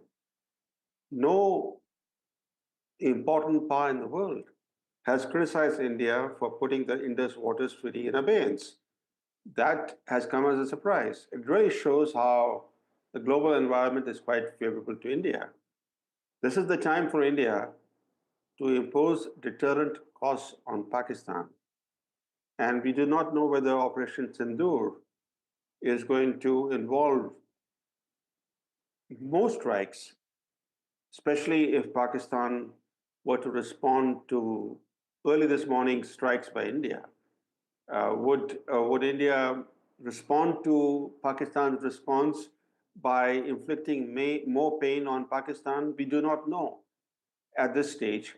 But certainly if India decides to press matters against Pakistan, the geopolitical environment is quite favorable to India. Indeed. And Captain Sharma, comment on that, the geopolitical environment that India is operating in right now, the measures it continues to make, some of the diplomatic wins that it has been witnessing, as Dr. Jilani was also pointing out, that playing into New Delhi's next course of action? Well, it will all depend upon what is the reaction of Pakistan. Since morning we are monitoring that, and everything will be governed and dictated by what kind of reaction Pakistan, takes now, or what kind of action they take after our strikes in the morning. So it is all dependent on that. But the message is very clear that we have avenged the attacks of Pahalgam, and they were very restrained. They were measured. They were not on civil population. They were not on military targets, but they were on the hotbed of terrorism. So it's so clear, it's very, very clear that this was a pinpoint attacks, very, very saturated, very, very focused, precise, and, and they have given a message very clearly. And they've also given a message that our reach is there. Hide wherever you want to, we will take you out. Indeed, that's the very clear message that has come in from India, and of course depends on the next course of action, depends on what will be the move from Pakistan. Also, Captain Sharma, help us understand that going forward, what is it that we should be prepared for? Of course, we are going to be fully prepared. We are resolute in any retaliation whatsoever, something that NSA Dr. Doval also pointed out. But help us understand from here on, what is it that we need to be prepared for? What is it that we need to be absolutely clear in terms of our roadmap going forward? Well, India is very clear that, they did something nefarious, horrendous, and that had to be avenged. There was a lot of pressure, a lot of aspirations of Indians that this kind of an act will not be tolerated, and we waited for it. We took our own time. We calculated all the moves, and we have also taken into account that should it land up into a kind of an escalation, what will be our response? So they did something on 22nd. We did today morning. We avenged it. Now it is up to Pakistan that whether they want to take it forward or they want to, do another misadventure with us. It all depends on their thing, and we are ready. Our forces are deployed. We are absolutely ready, and the resolve is there that this will not go unpunished should they try and do any kind of misadventure. Dr. Chilani, you want to come in there? What do you expect from Pakistan going forward? Do you expect a response from Pakistan after this? Pakistan has vowed to respond, and its response is going to be the way it responded after Rawalakot airstrike. After Rawalakot, Pakistan sent a wave of warplanes into India's J&K. They even hit an Indian military base. So Pakistan will try to respond with even a bigger series of strikes against India. So India has to be really prepared. It has to be on full guard. And this time, hopefully, India will respond to Pakistan's response in a much better way than it responded after Rawalakot. We lost one aircraft at that time. We had an Indian pilot captured by Pakistan, and then there was a mishap where we accidentally shot down our own chopper. This time, hopefully... No, but what are you saying? What is it that we should be prepared for this time around? Yes. Sorry? I'm saying, what is it that we should be prepared and looking at and preparing for this time around? I want to talk about that. I want to talk about Operation Sindoor. Pakistan will seek to take India by surprise at a time of its choosing. It'll try to hit India where it finds openings, and India will have to respond to that response. We did not respond to what Pakistan did in response to our Rawalakot airstrike. This time, India, if it's going to deter Pakistan from continuing to wage cross-border terrorism, India will have to impose tangible costs on Pakistan in response to Pakistan's response to the Indian strikes. So let's be clear that today's strikes are not going to be sufficient. I want to get in a reaction to this from I want to get in a reaction to this from Captain Sharma.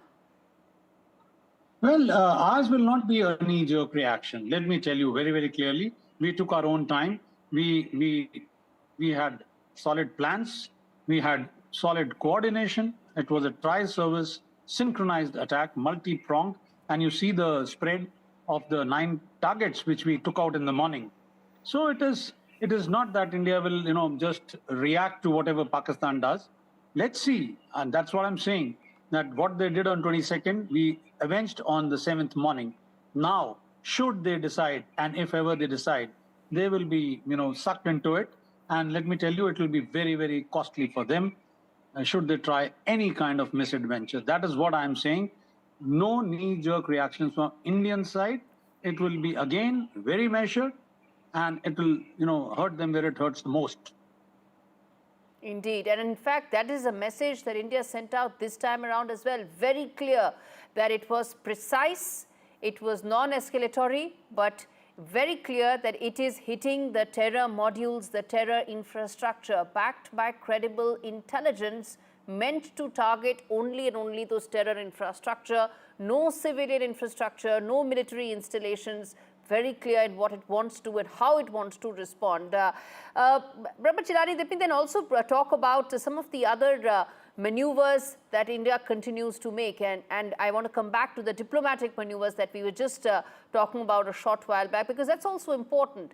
At the end of the day, Pakistan is and continues to be the fountainhead as far as terrorism is concerned, not just for India, but for the world, and something that their defense minister also accepted just a couple of days back. So this global community needs to come together when it comes to acting against Pakistan. There's too much happening in the world for the global community to come together. There's so many conflicts and issues dividing the world today. And this is India's fight. India has to do what is necessary to underpin its security. At the same time, India has to build greater diplomatic and international pressure on Pakistan, given the fact that the major powers are on India's side. India has to expose Pakistan's role aggressively at international forums. It has to get the FTF to again place Pakistan on the grey list. India has to build stronger alliances, stronger strategic partnerships with countries that share concerns about terrorism. And India has to strengthen its own deterrence against Pakistan. How is it that the smaller, weaker country is bleeding India for decades now? That has to stop.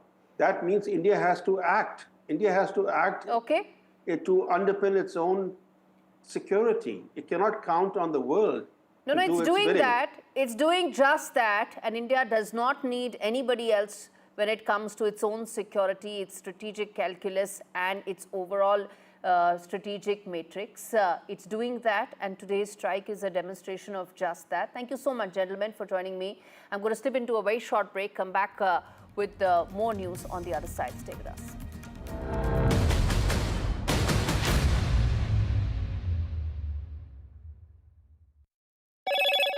Hello, Moto.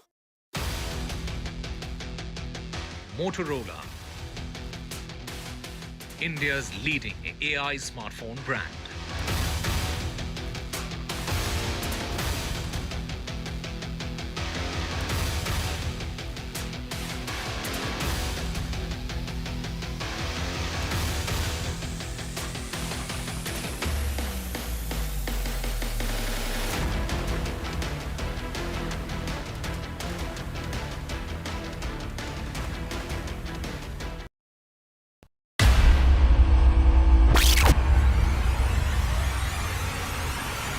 The last 1 month, if you see, the share prices of Genzol Engineering has fallen more than 58%. Why are the rating firms calling the debt payments as default? We have two credible credit rating agencies on March 4th coming and downgrading the stock to D. Statements are consistently being proven wrong, and transactions are being taken place which are different from what they were originally pictured to be.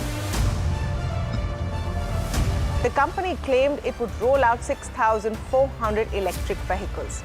But what it has rolled out is a shocking scam. Funds meant for the project were funneled allegedly back to the promoters, the Jaggi brothers. What did the money buy? Not EVs, of course, but a lavish flat in Gurgaon's luxurious DLF Carmelias.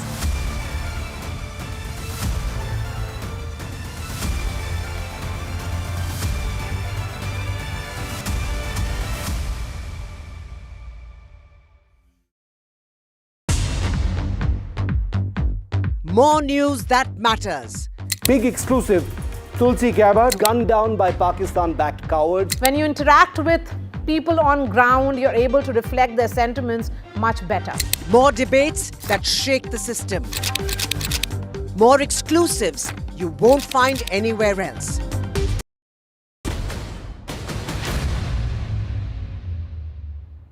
Rolling coverage of Operation Sindoor continues. I'm going to cut across to that press briefing by Congress party leadership. भाइयों और दोस्तों,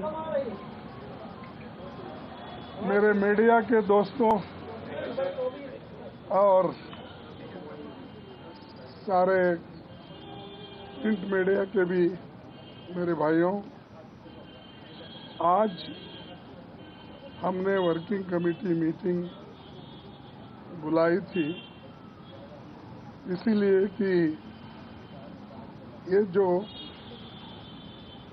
हमारे देश में घटना घटी है और जो सरकार कदम उठा रही है और उसी के साथ हमारे भारतीय सशस्त्र बलों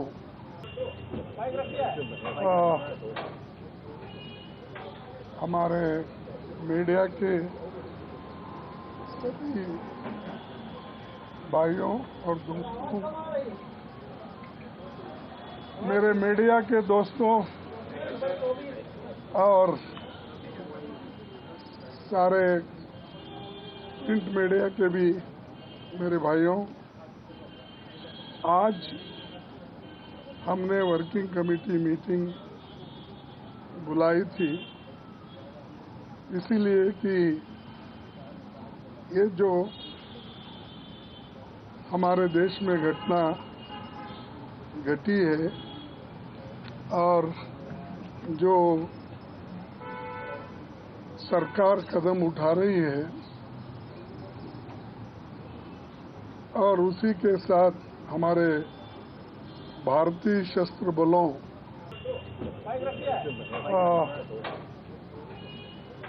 हमारे मीडिया के सभी भाइयों और दोस्तों, मेरे मीडिया के दोस्तों और सारे प्रिंट मीडिया के भी मेरे भाइयों, आज हमने वर्किंग कमेटी मीटिंग बुलाई थी इसीलिए कि ये जो हमारे देश में घटना घटी है और जो सरकार कदम उठा रही है और उसी के साथ हमारे भारतीय सशस्त्र बलों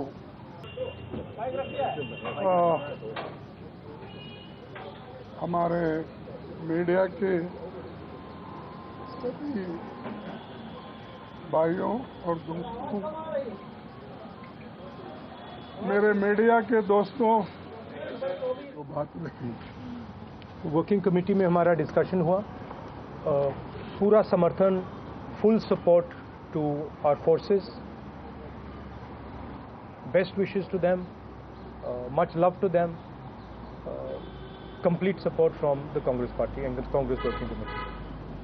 Thank you. Sir, all party meet बुलाई गई है. We've been invited. We got a call today. We've been invited to the whole party meeting tomorrow. That was Congress party president and Rahul Gandhi, leader of opposition, saying they completely support and back India's armed forces and they stand with India's forces against terror as it acts against terror again. That, of course, was the Congress party ahead of the all-party meeting that will take place tomorrow, and the official stand that India bloc completely behind the government when it comes to acting against terror and acting against those terror modules operating in Pakistan and Pakistan-occupied Kashmir. On that note, I'm going to quickly play out some of these important reactions from the victims' families who, of course, were facing the terror attack that took place in Pahalgam, and after that, which has been avenged today by India with this Operation Sindoor. Listen in to some of those reactions. मेरे husband ने ही was in the defence forces and you know when he had joined the defence forces वो यही चाहता था that he wanted to protect the peace in this country he wanted to make sure that innocent lives are not gone in this country he wanted to make sure that there is no hatred and terror in this country and this operation signifies his spirit that there will terrorism hatred will not be tolerated by the Indian government. ये नाम बहुत सही है क्योंकि इस incident की वजह से बहुत औरतों ने, बहुत बहनों ने, बहुत माँओं ने अपनी जान खोई है, अपना एक हिस्सा खो दिया है. All right, important update coming in. Key airports have been shut after Operation Sindoor. 20 airports have now been shut till further information comes in, and that includes Srinagar, Chandigarh, Jodhpur, some of the crucial airports that have now been shut till the 10th of May. All border areas, the airports have been shut. Temporarily, of course. 200 flights have been cancelled because of that.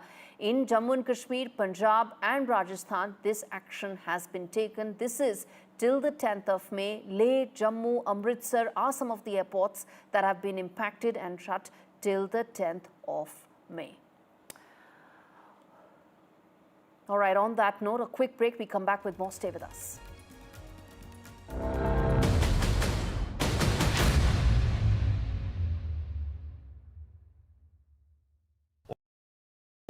I've been reporting on all issues big and small from Andhra Pradesh, Telangana, rest of South India, bringing you all the action, all that you need to know, all that you want to know. The energy of maximum city is infectious. I'm bringing that energy in our news coverage from financial capital Mumbai. Covering from the southernmost part of India over the last 23 years, I bring in-depth and 360-degree coverage from the Dravidian heartland. The land of Mishti, also known for its bitter politics. I have seen much water flow under the Howrah Bridge, covering Bengal in all its vivid colors. India's IT capital is always bustling, a city full of startups, stories and surprises. And I keep you ahead on all the Bengaluru buzz.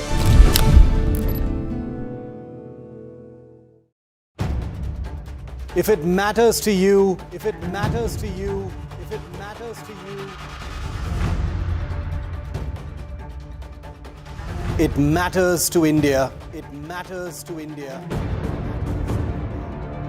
And it matters to me. And it matters to me. India Matters with Shivaru. Only on NDTV 24/7. This is Operation Sindoor. It is India's big retaliation for the Pahalgam terror attack. The precision with which this attack has been carried out, it's payback time. The headquarters of Jaish-e-Mohammed in Bahawalpur and Lashkar-e-Taiba headquarters in Murid.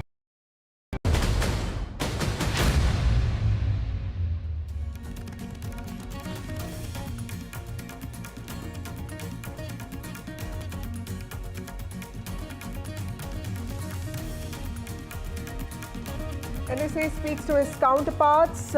This is after India's precision strikes on terror bases in Pakistan.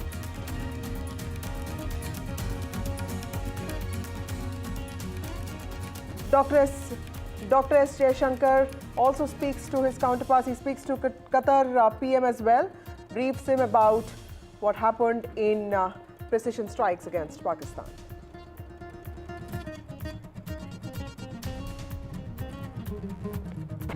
India avenges Pahalgam terror attack rattled Pakistan, attacks religious places in Poonch. Akali Dal chief Sukhpreet Singh Badal has spoken out, saying that Pakistan has attacked a Gurudwara, also killed 3 civilians.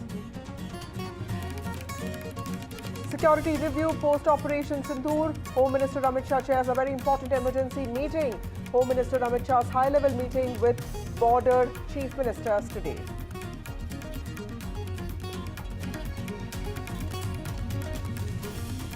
India prepares nationwide mock drills across 244 districts held today. India avenges Pahalgam, prepares its citizens.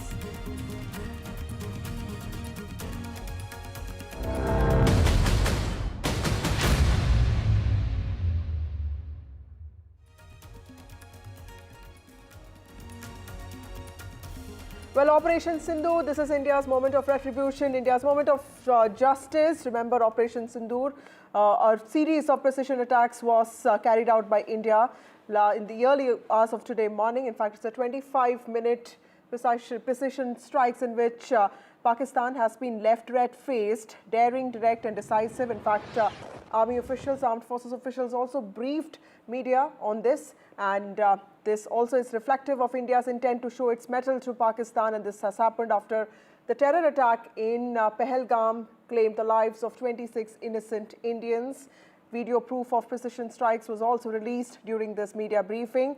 terror hideouts in Pakistan have been bombed. In fact, India has taken a calibrated, measured approach to this, only attacking terror bases in Pakistan, specifically of Jaish-e-Mohammed and Lashkar-e-Taiba. And also, India's loud and clear message. In fact, the Prime Minister today, while speaking in Cabinet meeting, has told his colleagues that this is time to be extremely proud of Indian armed forces. My colleagues Nazir joins us now. Nazir, to you first, and of course Gurpreet joins us. Nazir, to you first. Tell us what has been the aftermath of Pakistan's violations of ceasefire in the last 12 days, and also today's reckless firing that has taken place. What is it that you're hearing from ground in J&K? Well, last 12 days was really very normal. It was small arms, but it was a hell for the night. People in the night when they used artillery and innocent civilians are targeted. Their homes, their businesses, their lives, they have been targeted. There are casualties. The number of the casualties is exactly not known because officially no conclusive figure has not been given so far. There are casualties in different areas of line of control which have suffered heavy artillery shelling from Pakistan, and particularly the Poonch sector where most of the casualties have taken place, civilian casualties. We are waiting for the official number. India has hit hard and hit where it hurts the most, and Jaish headquarters or their ideological base in Bahawalpur has been hit. There are casualties which are reports attributed to Maulana Masood Azhar, founder and the chief of Jaish-e-Mohammed, their organization. They are saying 14 people, including his family, have been killed in that attack. So clearly, India had this targeted this with military precision, and also there was attack in Murdiki. Murdiki was Lashkar headquarters. Earlier, it was known as Dawat-e-Irshad, Jamaat-e-Dawat-e-Irshad, and there are attacks in Kotli, Muzaffarabad, other places. All those places which were well known that these are militants and their leadership is operating from there. These are launch pads, they are training centers. These are indoctrination centers. But then there has been some loss to the Air Force also in this massive attack on Pakistan, which was most coordinated, and for the first time, unlike in the past 2016 or 2019, surgical strikes or the Rawalakot airstrike, when Pakistan was in denial mode. This time they have accepted there have been 26 casualties they have suffered during Indian military strikes at 9 different locations. But here on the ground, people are really fearful what would happen next. What would happen during the night. Night was held in the border areas, and even Srinagar, we heard some explosions as well. So fingers crossed what may happen next. In fact, the schools remain closed. All the education institutions remain closed. Chief Minister of Delhi held emergency meeting with the district deputy commissioners of all the border districts to ensure that relief reached to the victims of this violence across border challenge. Okay, Harsha also joins us from Jaipur. But first of all, let me go to Gurpreet. Gurpreet, Akali Dal and especially Sukhbir Singh Badal have reacted very strongly to what Pakistan has done, and this has also claimed the lives of civilians. A Gurudwara has been attacked. Tell us how is Punjab getting sort of ready for mock drills, and also take us through the kind of action that Pakistan has taken in the last few hours.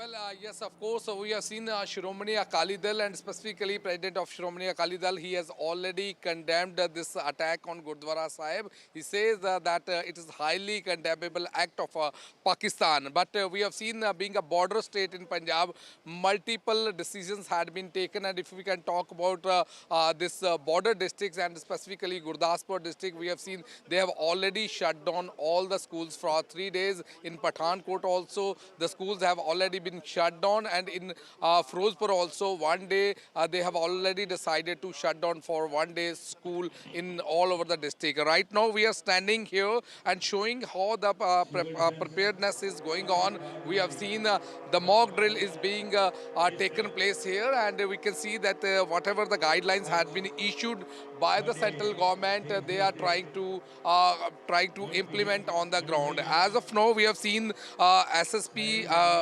SP Firozpur, he had already conversation with us. He was saying that everything is under control, and if we can specifically talk about the people of this district, the emotions are very high, and they say the way the Indian government had already taken a stand at this point of time.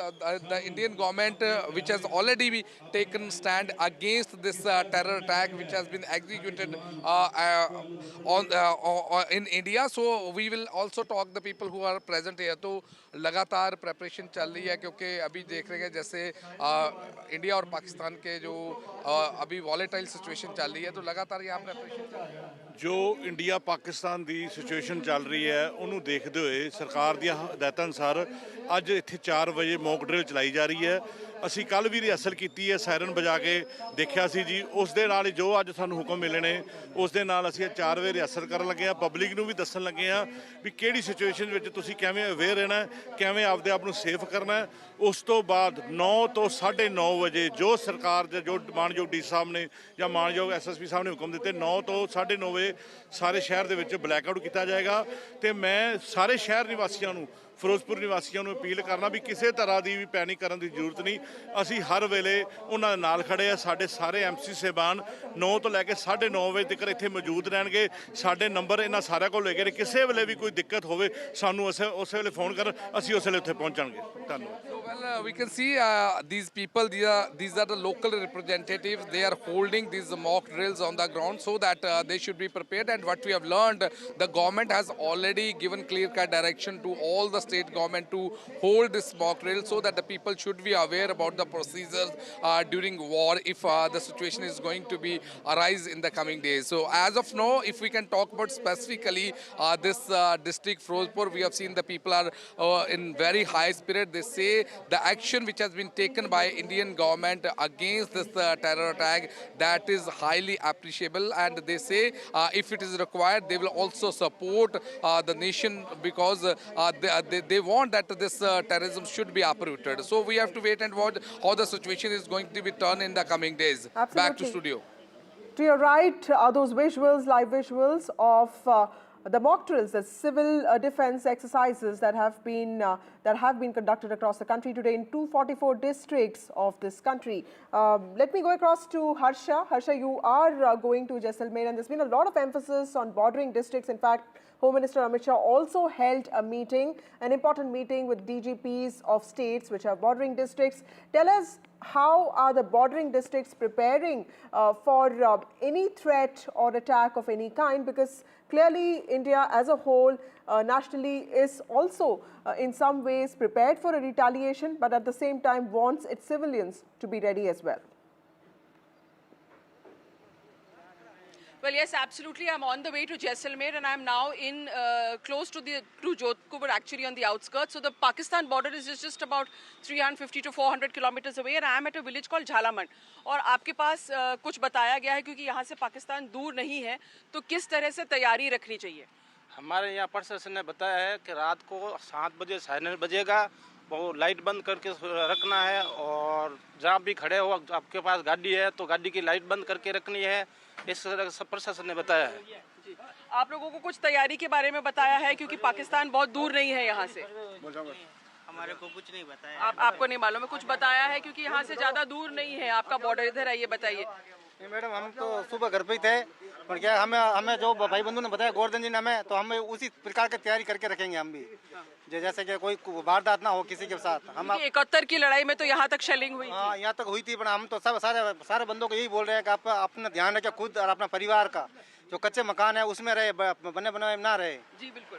So, these are people who faced, a lot of, in the 71 war, they were very close to the border. So, they are kind of prepared. They've heard these things. But, Rajasthan is on high alert, especially the border districts are on high alert. The airports have been shut down in Jodhpur and Bikaner. In fact, Jodhpur, which is, the airport has been shut down till the 10th of May. Bikaner and Jaisalmer are non-functional right now. There are no tourists coming in. So, anyway, the flights are not operating from there. Also, all railway employees employees. Their leaves have been cancelled. They've been told to stay in duty. Schools have been closed in the border districts. Exams are not going to be held. So, and there's a state of high alertness in these border areas. Of course, in Jaipur also, but especially in the border districts of Jaisalmer, Jodhpur, Bikaner, Ganganagar, and Hanumangarh. Harsha, let me also ask you another question.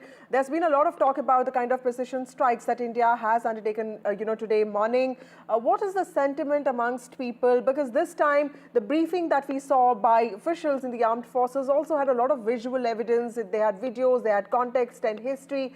And this was expected, but clearly, after what happened on 22nd of April, the Pahalgam terror attack and an operation called Operation Sindoor, so evoking sentiments at a different level, what are people of Rajasthan feeling about this?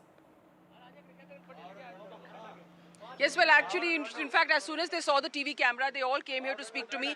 हमारे anchor पूछ रहे हैं कि आप लोग ने सुना है कि पाकिस्तान पे इंडिया ने जहाँ पे आतंकवाद था उस पे टेरर स्ट्राइक किया, तो आप लोग उसके बारे में क्या बोलना चाहते हैं? कल रात को इंडिया ने जो 9 जगह हमले किए थे उसके बारे में हमें मालूम है और उससे हम जागरूक हैं। और क्या बोलना चाहते हैं आप? कह रहे अच्छा, आइए इधर आइए। हाँ जी, पाकिस्तान वालों पे हमला किया, भारत ने बहुत अच्छा किया, मोदी जी ने बहुत तगड़ा काम किया है। हम मर मिटने के लिए तैयार हैं, मोदी जी के साथ हैं। बस हम भी साथ हैं, हम अलग थोड़ी, मोदी जी के साथ है, मोदी जी के और हमारे सब साथ है। मोदी जिंदाबाद। आप लोग को सब मालूम है इसके बारे में क्या? हाँ, मोदी जिंदाबाद।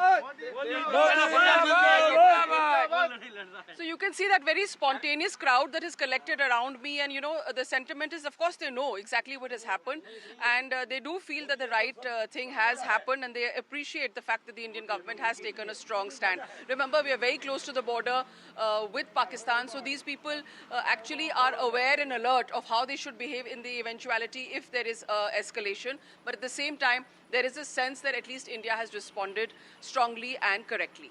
Right. Thank you, Harsha, for joining us with those details. My colleague Harsha on her way to Jaisalmer, and she's traveling to border districts, and border districts have become very important now because remember, nationwide mock drills are on. India has already retaliated to Pakistan's role in Pahalgam terror attack. In fact, as part of its precision strikes held today morning, 9 terror bases in Pakistan have been attacked, have been bombed by India, and there's a massive mock drill that's happening across the country today, across 244 districts. Remember, India has not hurt civilians or military infrastructure or installations in its process of teaching Pakistan 2 lessons on accountability on terrorism. These are just terror bases of Jaish-e-Mohammed and Lashkar-e-Taiba which have been attacked, but mock drills are happening across the country today to prepare citizens, to prepare Indian civilians in case of threats and also anything that can happen because of the hostilities that Pakistan has been showing towards India. Mock drills in the midst of heightened tensions are happening across the country,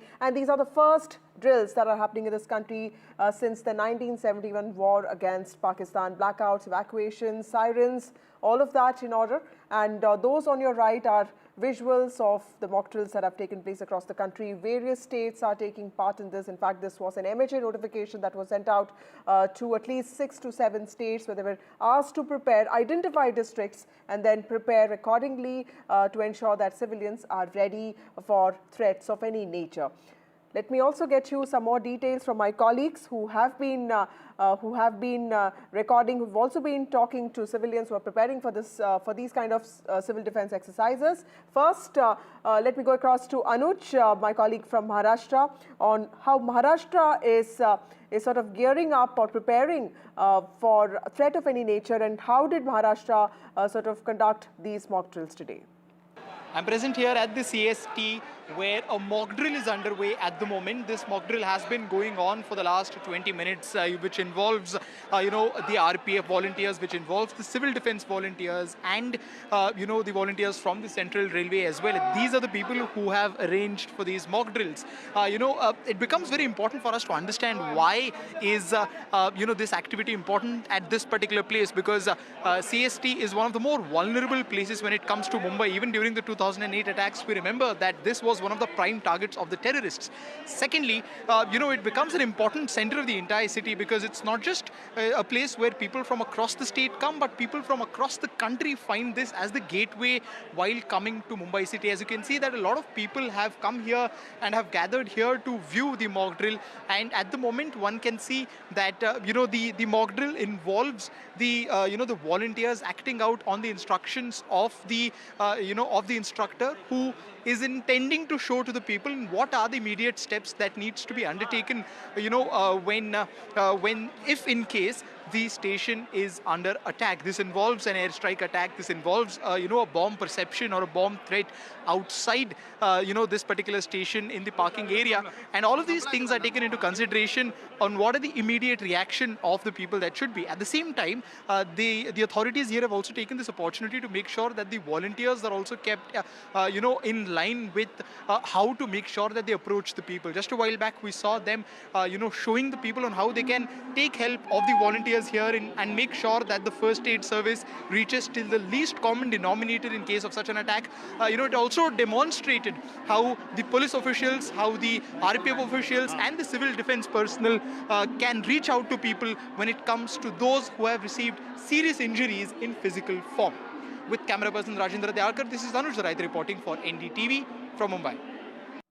Well, let me also go across to my colleague Uma Sudhir, who reports from the south of India for us, specifically from Telangana and Andhra Pradesh. Uma, take us through the kind of mock drills that are happening across these states, and also how are people looking at these precision strikes that have been carried out by India? Is there a sentiment that finally there's some kind of retribution that has happened, especially for those who faced the brutalities of the Pahalgam attack of the terror attack in Pahalgam on the 22nd of April? So we are in the mock drill that's happening in Secunderabad, and this is of course a civilian defense mock drill, as part of which there was a blast that happened, after which 12 different departments are showing what they are going to be doing as part of this mock drill.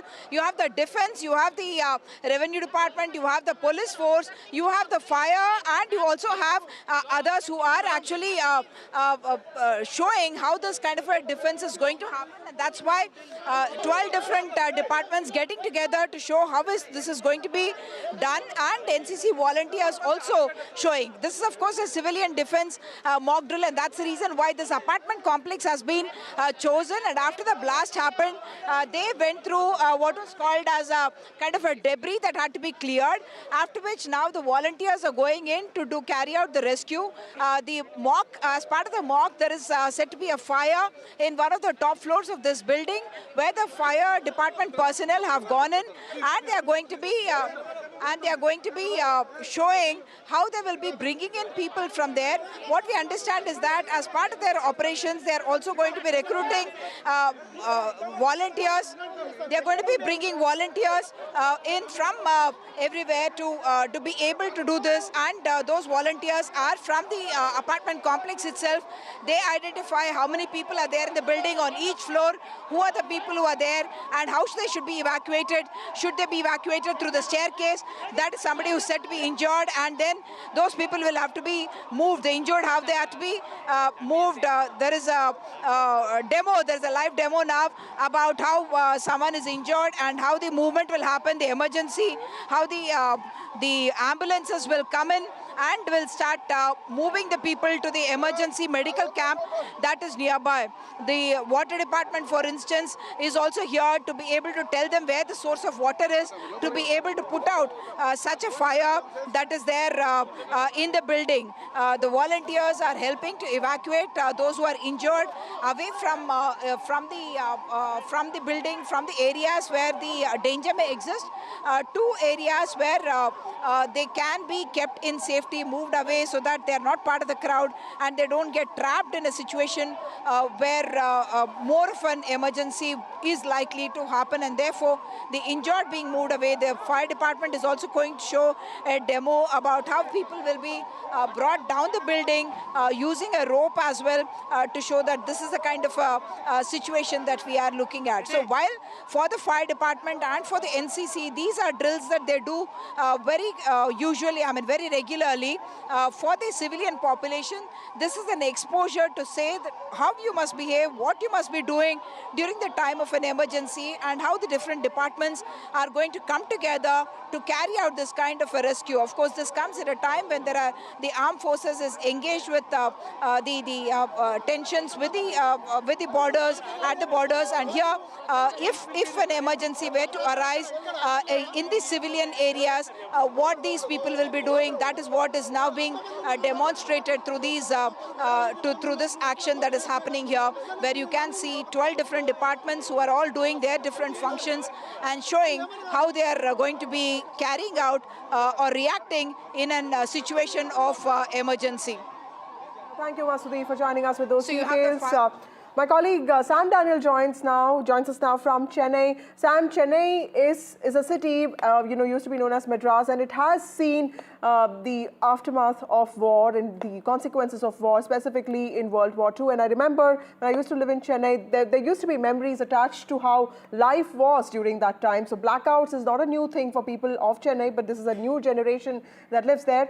So clearly, can you also tell us how is the city preparing for this? Before that, let me also tell our viewers that civil defense mock drills are taking place across the country. 244 districts identified. They are the ones that are conducting these mock drills. A large number of volunteers are also taking part in this. Blackouts, evacuation, sirens, preparing India's citizens for what is to come next, threats of any nature. This is on a day that India has also carried out precision strikes on 9 terror bases in Pakistan, hitting out at terror bases, at doctrination camps, and also facilities of terror organizations like Jaish-e-Mohammed and Lashkar-e-Taiba, which have been training terrorists to come to India. My colleague Sam Daniel joins us. Sam, Chennai has seen all of these preparations during World War II. Unfortunately, it was also one of those cities that was bombed by the Japanese then. Tell us, does this bring back memories? How is the city preparing for these mock drills? And also, what do the citizens of Chennai feel about India's precision strikes that have taken place? Vasudha, as we speak now, the mock drill is underway at the Chennai Port Rest where we are right now. Several teams of the police, fire and rescue personnel and also the Tamil Nadu Disaster Response Force are simulating an incoming air raid, and they are examining or testing their preparedness to deal with that. We could see earlier an ambulance rushing with a team of rescued members, and it will continue till 4:30. In Tamil Nadu, this kind of an exercise is underway at 2 locations besides the Port Trust in Chennai. It's also underway at the Madras Atomic Power Station at Kalpakkam in neighboring Chennai. It's essentially a civil defense exercise without affecting the regular normal course of life, but to assess the preparedness of agencies, particularly at vital installations which could be potential targets for any air raids if situation escalates. And this interestingly comes on a day India launched Operation Sindoor against terror networks along the line of control and in the Pakistan-occupied Kashmir area. And people generally welcome this response by India, saying that India cannot keep quiet when close to 30 people were killed in that attack, terror attack in Pahalgam.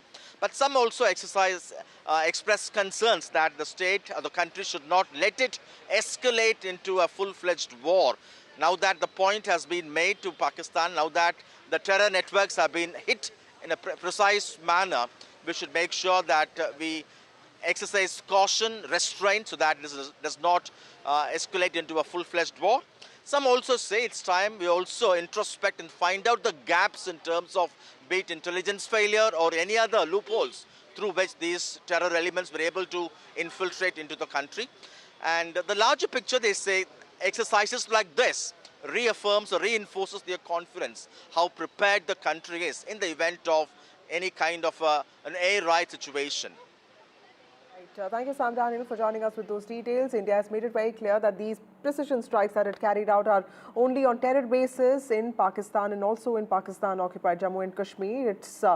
The country has not really attacked military infrastructure or civilian installations of any kind, and this is only to demand accountability from Pakistan for the kind of terrorism that it has been sponsoring for the last 30 years.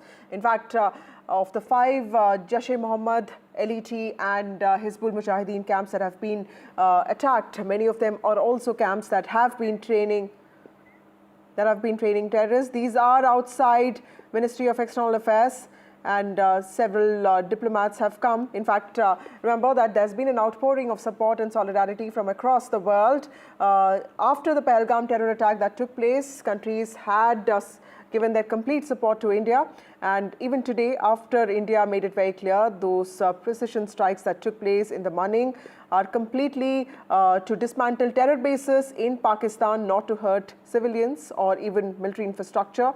There has been a show of solidarity from allies across the country. In fact, External Affairs Minister Dr. S. Jaishankar has also been talking to his counterparts. The NSA, the National Security Advisor, Ajit Doval, has in fact briefed his counterparts from various countries, making it clear that India does not want to escalate these tensions. In fact, Vikram Misri, who is the Foreign Secretary, opened this briefing with these lines that the precision strikes that India carried out were completely non-escalatory in nature. They were proportionate and they were responsible and they were measured. India does not want to escalate these attacks, but is prepared for any retaliation or misadventure, is what Yomika Singh also used, of any kind if it comes from Pakistan.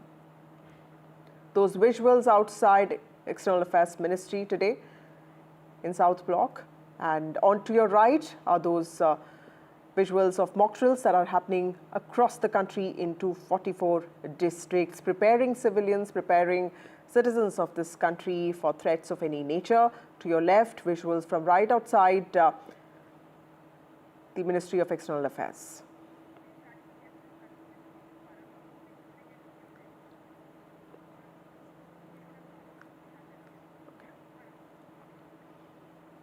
Okay, we have Major Paramjeet Singh. He's an ex-Army officer, Indian Army officer. Thank you, Major Singh, for joining us on this discussion. Tell us, from everything that has happened today, sir, from the precision attacks, Operation Sindoor, and of course, the heavy artillery shelling by Pakistan. Thank you very much. Okay. I would like to Major Singh, sorry to interrupt you. Let me go across to my colleague Deepak Bopanna, who joins us from Karnataka, Bengaluru. In fact, a mock drill is just about to start. Deepak, over to you. Well, here at the fire office, the headquarters, you can look at an explosion that's being simulated here, and you can see fire as well right on top. About 3 to 4 explosions were just simulated by the fire teams. Right now, it's just been about 30 seconds since it was simulation has happened, and now you look at emergency vehicles that will be coming in to carry out rescue, and here you can look at an ambulance as well immediately coming in. Team, initially the first team to respond is going to be the fire team on a motorbike. You could also expect another fire engine to come in because there is fire. So this is, of course, to try and demonstrate the ability of the fire teams, the rescue teams as well, in case there is any sort of attack or an explosion that takes place in a city like Bengaluru. How prepared are the fire department? How prepared are the police department? How prepared are the civil defense teams and even the medical teams? That is what they're trying to emulate here through this particular mock drill. Just a while ago, they were showing a rescue operation inside water. Here with gas masks and oxygen cylinders, you're looking at a team that has just arrived. Ladders being brought in at this point in time, and another huge fire engine with a massive ladder which is capable of reaching even high rises. That has now just been brought in. So now they're also demonstrating all sorts of equipment that they have. Now, of course, during an emergency situation, you probably will not have teams coming in this quickly. But here, since it's a mock drill, they are trying to showcase all the equipment that they have. Now you can see a team has already erected a ladder which will head now straight up to the second floor. That's where the fire right now is being simulated. Another team has already gone in on foot, which will of course be using the staircase to get to the terrace. So for the people, of course, at this point in time, this is a form of preparation. Because while this is now in a controlled atmosphere inside the Karnataka State Disaster Response Building, this could be a situation anywhere in the country. Hopefully not, but if it is, how are the people going to respond? How are the citizens in particular going to respond? How are the rescue teams going to respond? Are they prepared? Are the equipments that they have all in order? That is what they're trying to establish, trying to ascertain through this mock drill exercise that's right now underway. As we look at these dramatic pictures that we're looking at from Bengaluru, there you see two firemen who have reached the terrace where the explosion took place. The fire still being witnessed, that we can still witness. Now using the extinguishers there, the water jets to extinguish the fire. A lot of smoke now emanating. Here, I'm just going to show you as this vehicle now passes by me. There's a person who's injured. That's what they're trying to once again demonstrate. That person will now be taken in an ambulance. They're trying to, of course, show all forms of rescue, all forms of efforts that the personnel here will be, of course, trying to put forth. So it's not just a demonstration of the fire department, it's a demonstration of all the people who are right now working here, including civil defense, the paramedics. There is also, of course, the police department, the traffic police, because they will have to coordinate efforts to ensure that when the ambulances need to come in, when the fire engines need to come in, they need to ensure that there is vehicular movement that is controlled, and free movement of these emergency vehicles can happen. So all of this will be top focus. You can see a lot happening right now. This, in a way, of course, will help the police department, the fire department analyze what needs to be done, what were the errors. Such mock drills is not going to be limited to only this area. It's going to happen over the course of the next 1 week in multiple locations, in Bengaluru, in Karwar, and even in Raichur. In Karwar, there's a Kaiga nuclear power plant. There's also a thermal plant in Raichur. We've also been told that there could be drills happening in Mysuru, in Mandya as well. So this is going to be a week-long exercise where various forms of such rescue and relief operations will continue to happen as a demonstration, as a mock exercise to train civil defense personnel, fire personnel, and the citizens combined. Back to you. Thank you, Deepak Bupana, for those insights and also those visuals. Back to Major Paramjeet Singh. Thank you so much for waiting patiently, sir. How do you see India's precision strikes on Jaish-e-Mohammed and Lashkar-e-Taiba terror camps, and also, getting civilians to be prepared for threats of any kind? So clearly there's work happening at two levels there. Yeah, first of all, I would like to thank you for inviting me to your channel. And these preemptive strikes which have been carried out in Pakistan as well as Pakistan-occupied Kashmir is a measured, non-escalatory and targeted to a particular terror infrastructure. So we took around 15 days to bring this action, into reality. And there have been our security forces as well as our civilian government and political will. They all have created a nexus, and they have, measured to the minute details what could be the escalations, and they have carried out these precision attacks. So these preparing civilians as well as, civil administration for further action is part of the plan. We should not, draw conclusions from it. Every time if we are prepared, we could respond better in situation of unforeseen. So we should take it positively. We should participate, and we should obey to the guidelines of the government. Right. We also have Dr. Tara Karta, who's a former director, National Security Council Secretariat. Thank you, Dr. Karta, for joining us. Always a pleasure to speak to you, ma'am. I asked this question to Major Singh on how he views India's precision strikes on the terror bases in Pakistan. Let me ask you a different question. How are you expecting Pakistan to retaliate now? Because there's been a lot of stuff that's been written about, talked about how India is trying to isolate Pakistan on global stage. But clearly there's also something that Pakistan is trying to do. There are also countries that are friendly towards Pakistan. How is Pakistan expected to retaliate to something like this? I guess I would get the difficult question. No, see, they did this attack, right? In knowing you would retaliate, knowing there is no way that you would not retaliate. Understand? So the attack was timed 4 days after his speech with the Hindu Muslim flavor, attacking innocent civilians. So they know that you will attack. So for some reason, they want you to attack so that they will then launch a huge strike for whatever reason, whatever way that they can, and get General Asim Munir into the headlines. That is the objective of this whole exercise. It gets the heat off him on various fronts, on terms of Imran Khan shouting, in terms of Baloch attacks, in terms of the infighting, political infighting. So there's a lot riding, and the danger here, what I'm trying to stress is, situations get dangerous when it becomes personal. When this man has put his his ego on the line and stood up on a tank and said, I will hit you if you hit me, then you're pretty much open to anything. Right. But Dr. Katta, also let me ask you, how do you assess India's response to the Pahalgam terror attack being very different from what it did in 2016 after the Uri attack or after Pulwama attacks? Because clearly the scale was much lower. And today the briefing that happened, the kind of visual evidence that was presented, the symbolism attached to Operation Sindoor, all of that, in some ways tells a story of a very different India from what we saw in 2019 and specifically what we saw in 2016.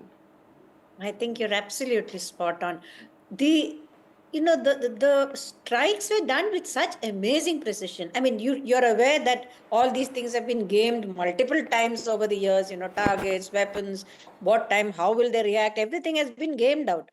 But this was precision to such an amazing degree. I mean, I have to congratulate the armed forces, one.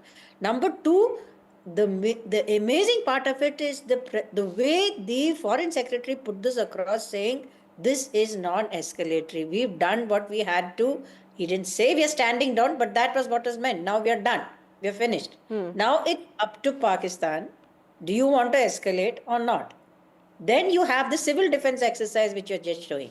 Right. That sends a message saying that, look, if you escalate, we are ready. We are ready with whatever you can throw at us. So you want to do this, it's up to you. That's the message that is going across. Now the question is, if Pakistan wants to get its friends, I mean, Turkey, I think there was a Turkish warship in Pakistan a day or so before. So there is some kind of signaling going on, China sending weapons. But I would assume all these people would tell Pakistan to back off. Right. Because what will you hit? I mean, there are no terrorist camps here for them to hit. They hit civilians, we hit terrorists. Right. Major Singh, also explain to us, the essence of what the Foreign Secretary said today, Vikram Misri, when he says that, this was measured, this was non-escalatory, and this clearly is also very calibrated. This, in some ways, the Foreign Secretary was trying to send out a message that this is India's moment of retribution, and it's important to understand that India does not want this to escalate, but if Pakistan does that, then India also is prepared for it. You see, I would like to start. Our foreign policy has been fantastic from past few years. As ma'am brought out, the entire root cause of problem is legitimacy of Pakistan army. I would like you to go back in time and remember when Imran Khan was being arrested. There were anti-Pakistani army, strikes, protests, whatever you call it, they were riots. And the entire mood, the most suppressed person, in this subcontinent is Pakistani's Awam, which is, suppressed by Pakistan's army. So it is all calibrated. This ma'am was correct. This attack was to, draw India into confrontation so that Pakistan can use its jingoism and, its patriotism, so-called patriotism, to draw India into a conflict. So we did what we could do. Now the ball is in court of Pakistan. And I don't see any major, escalation coming up because of their financial situations, because of India's preparedness. And yes, our foreign policy, our foreign secretary, they have responded very, maturely. Right. They have brought out the point that we are done. And if you do it, the ball is in your court. You will face, you will face attacks, multiple times. The volume will be very high, and we will further escalate the cost of your, misadventures. Right. My last question to you, Tara Karta. Dr. Karta, how do you also see the importance of the diplomatic offensive that India launched? In fact, for several days, that was where the focus on isolating Pakistan on the global stage, working on UNSC partners, and of course on the FATF. How do you see the importance of something like that? And of course, the military strikes which have happened, clearly both of these have to go hand in hand. But for the diplomatic offensive, clearly there's a lot more to do for India. And how do you think India is going to perform on that front? This is one area which is very different from the Rawalakot time. When you had a president who was willing to come in, and there was a certain sort of, what shall I say, an awareness in the international community that this cannot go out of hand. Rawalakot was there, earlier it was there. This time, everybody is in their own difficulties. I mean, President Trump has fired off any number of national security officials. Nobody knows who's where. The Russians are struggling with their own Ukraine. The Israelis, while they have given us total support in terms of diplomacy, they are bogged down in Gaza. So this time, I think the danger is that there is no specific outside power who can come in and say, listen, Pakistanis, guys, you better stop this. There's just too much going on, which is a problem for us.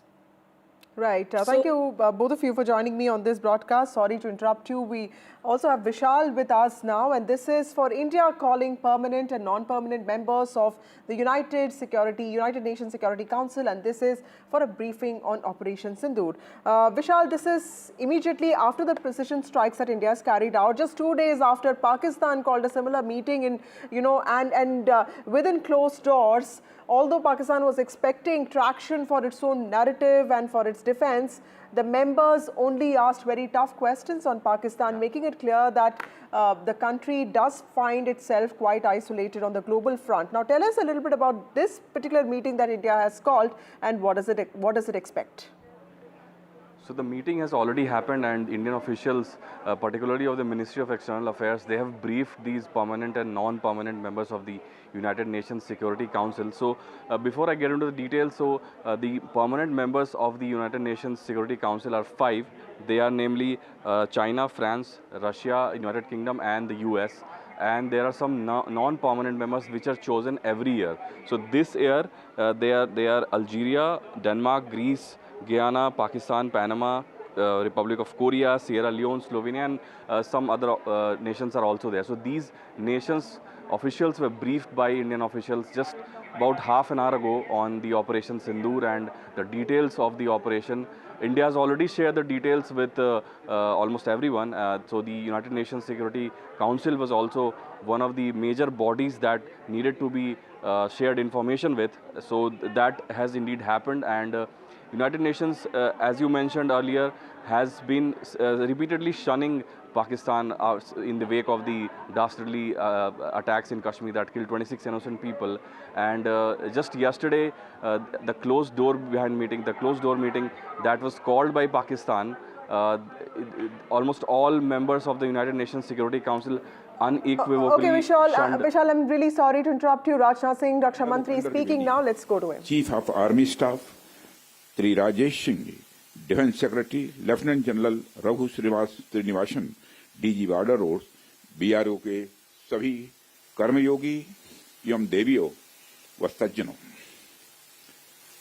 आप सभी जानते हैं कि आज हमारे प्रधानमंत्री जी के मार्गदर्शन में हमारे भारत की सेना ने हम सभी भारतवासियों का मस्तक ऊंचा किया है।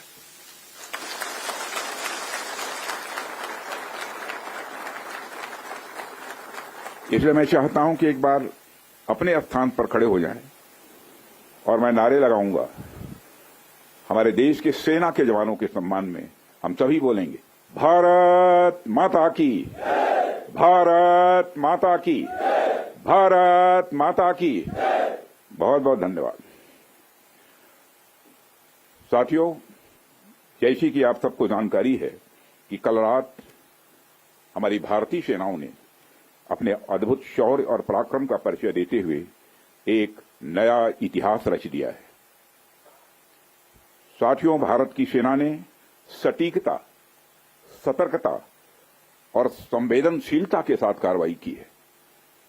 हमने जो लक्ष्य तय किए थे उन्हें ठीक समय तय योजना के अनुसार सटीकता से उन्होंने ध्वस्त किया है और किसी भी नागरिक ठिकाने, सिविलियन पॉपुलेशन को जरा भी प्रभावित न होने देने की संवेदनशीलता भी हमारी सेना ने दिखाई है।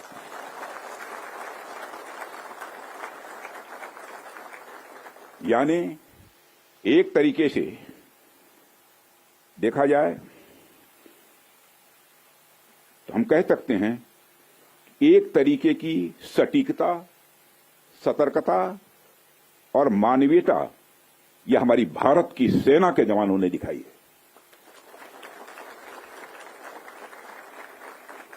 जिसके लिए मैं हमारे सेना के जवानों और अधिकारियों को पूरे देश की ओर से मैं साधुवाद देता हूं और सेना को संपूर्ण संबल प्रदान करने के लिए अपने प्रधानमंत्री माननीय नरेंद्र मोदी जी को भी मैं साधुवाद देता हूं।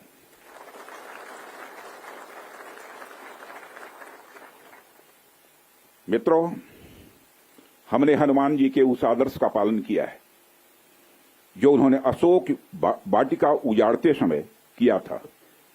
जिन मोहि मारा तिन मोहि मारे। हमने केवल उन्हीं को मारा जिन्होंने हमारे मासूमों को मारा। साथियों, प्रधानमंत्री श्री नरेंद्र मोदी के नेतृत्व में हमारी सेनाओं ने ऑपरेशन सिंदूर लॉन्च करके पहले की तरह ही इस बार भी आतंकियों को ट्रेनिंग देने वाले कैंप्स को तबाह करके करारा जवाब दिया है।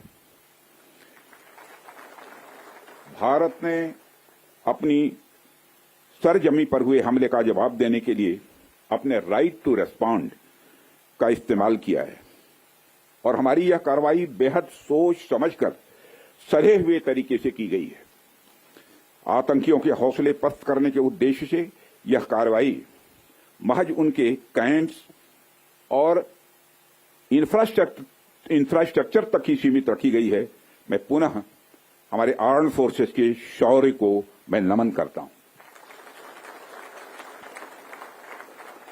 साथियों, आज बॉर्डर रोड ऑर्गेनाइजेशन के 66वें फाउंडेशन डे पर आपके बीच उपस्थित होना मेरे लिए गौरव का विषय है और यह खुशी की बात है कि आज इस इम्पॉर्टेंट डे पर बीआरओ द्वारा निर्मित 50 इंफ्रास्ट्रक्चर प्रोजेक्ट्स का उद्घाटन करने का अवसर भी हमें प्राप्त हो रहा है।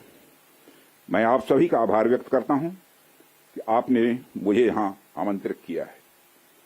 साथियों, किसी भी संस्थान के लिए उसका फाउंडेशन डे यह बहुत ही महत्वपूर्ण हुआ करता है।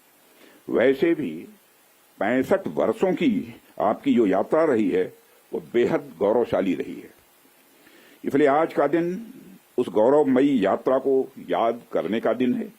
इसके साथ साथ यह दिन ठहर कर सोचने का भी दिन होता है कि अपनी अब तक की यात्रा में हमने क्या क्या हासिल किया है और यह हमारी अब तक की कार्य प्रणाली का विश्लेषण करने का भी यह दिन है। साथ ही यह एनालिसिस करने का भी दिन है कि भविष्य में हमारी राह क्या होनी चाहिए। साथियों, मैं देख पा रहा हूं कि वीडियो कॉन्फ्रेंसिंग के माध्यम से देश के अलग अलग क्षेत्रों से हमारे कई साथी जुड़े हुए हैं। अक्सर हम उद्घाटन के अवसर पर बड़ी बड़ी संस्थाओं का और बड़ी बड़ी एजेंसीज का नाम तो लेते हैं, परंतु ऐसे कई कर्मयोगी हैं जो पर्दे के पीछे रहकर काम करते हैं। किसी प्रोजेक्ट को पूरा करने में उनका योगदान भी बेहद महत्वपूर्ण होता है। इसलिए मुझे लगता है कि आज का दिन उनके योगदान को एक्नॉलेज करने और एप्रिशिएट करने का भी दिन है। साथियों, आज जम्मू कश्मीर, लद्दाख, सिक्किम, मिजोरम, अरुणाचल प्रदेश, पश्चिम बंगाल और राजस्थान में कई प्रोजेक्ट्स का उद्घाटन हुआ है। कहने को तो यह सारे फिजिकल इंफ्रास्ट्रक्चर हैं, लेकिन मैं इन्हें सिर्फ फिजिकल इंफ्रास्ट्रक्चर ही नहीं समझता। हमें जो सड़कें दिखती हैं, जो पुल दिखते हैं, वह सिर्फ दो स्थानों को जोड़ने वाले नहीं होते हैं, बल्कि वह लोगों के दिलों को जोड़ने वाले होते हैं। इन प्रोजेक्ट से राष्ट्रीय सुरक्षा को तो मजबूती मिलती ही है, साथ ही साथ यह प्रोजेक्ट इन सभी रीजन्स को इकोनॉमिक प्रॉस्पेरिटी को भी बढ़ावा देते हैं। यह तमाम प्रोजेक्ट इन क्षेत्रों में ट्रांसपोर्टेशन, टूरिज्म और इकोनॉमिक एक्टिविटी को बढ़ावा देंगे, जिससे निश्चित रूप से यहाँ के निवासियों की आय में वृद्धि होगी, उनकी क्वालिटी ऑफ लाइफ में भी इम्प्रूवमेंट होगा और इन क्षेत्रों में समृद्धि आएगी, यानी प्रॉस्पेरिटी आएगी। साथियों, मुझे बताया गया कि आज जिन इंफ्रा प्रोजेक्ट्स की शुरुआत की गई है, इनकी टोटल कॉस्ट लगभग 1900 करोड़ रुपए के आसपास की है। मुझे लगता है कि यह केवल उनकी नॉमिनल वैल्यू पर है। इसकी असली वैल्यू है वह तो हम आंक भी नहीं सकते। इन सड़कों के माध्यम से जब कोई बच्ची स्कूल जाएगी और अपना भविष्य बनाएगी, तो उसके इम्पैक्ट का आकलन भी हम नहीं कर सकते। इन ब्रिजेज के माध्यम से जब यहां एम्बुलेंसेज दौड़ेंगी और समय पर लोगों को इलाज होगा, उसकी वैल्यू को भी नहीं आंका जा सकता है। जब इन सड़कों के माध्यम से विभिन्न संस्कृति के लोग आपस में जुड़ेंगे या फिर एक दूसरे से जो कुछ सीखेंगे, उसकी वैल्यू कोई भी आंक नहीं सकता है। जब इन टनल्स के माध्यम से यहाँ के किसानों द्वारा उगाए गए फूल, फल, सब्जियां इत्यादि दूसरे क्षेत्रों में आसानी से पहुंचेंगे, तो उसका जो आर्थिक और सामाजिक प्रभाव यहाँ के किसानों पर पड़ेगा, उसकी वैल्यू, उसकी कीमत कोई भी नहीं आंक सकता है। साथियों, मैं इन प्रोजेक्ट्स की डिटेल देख रहा था। मैंने देखा कि इनमें छोटे से लेकर बड़े रोड्स, टनल्स और ब्रिजेज हैं।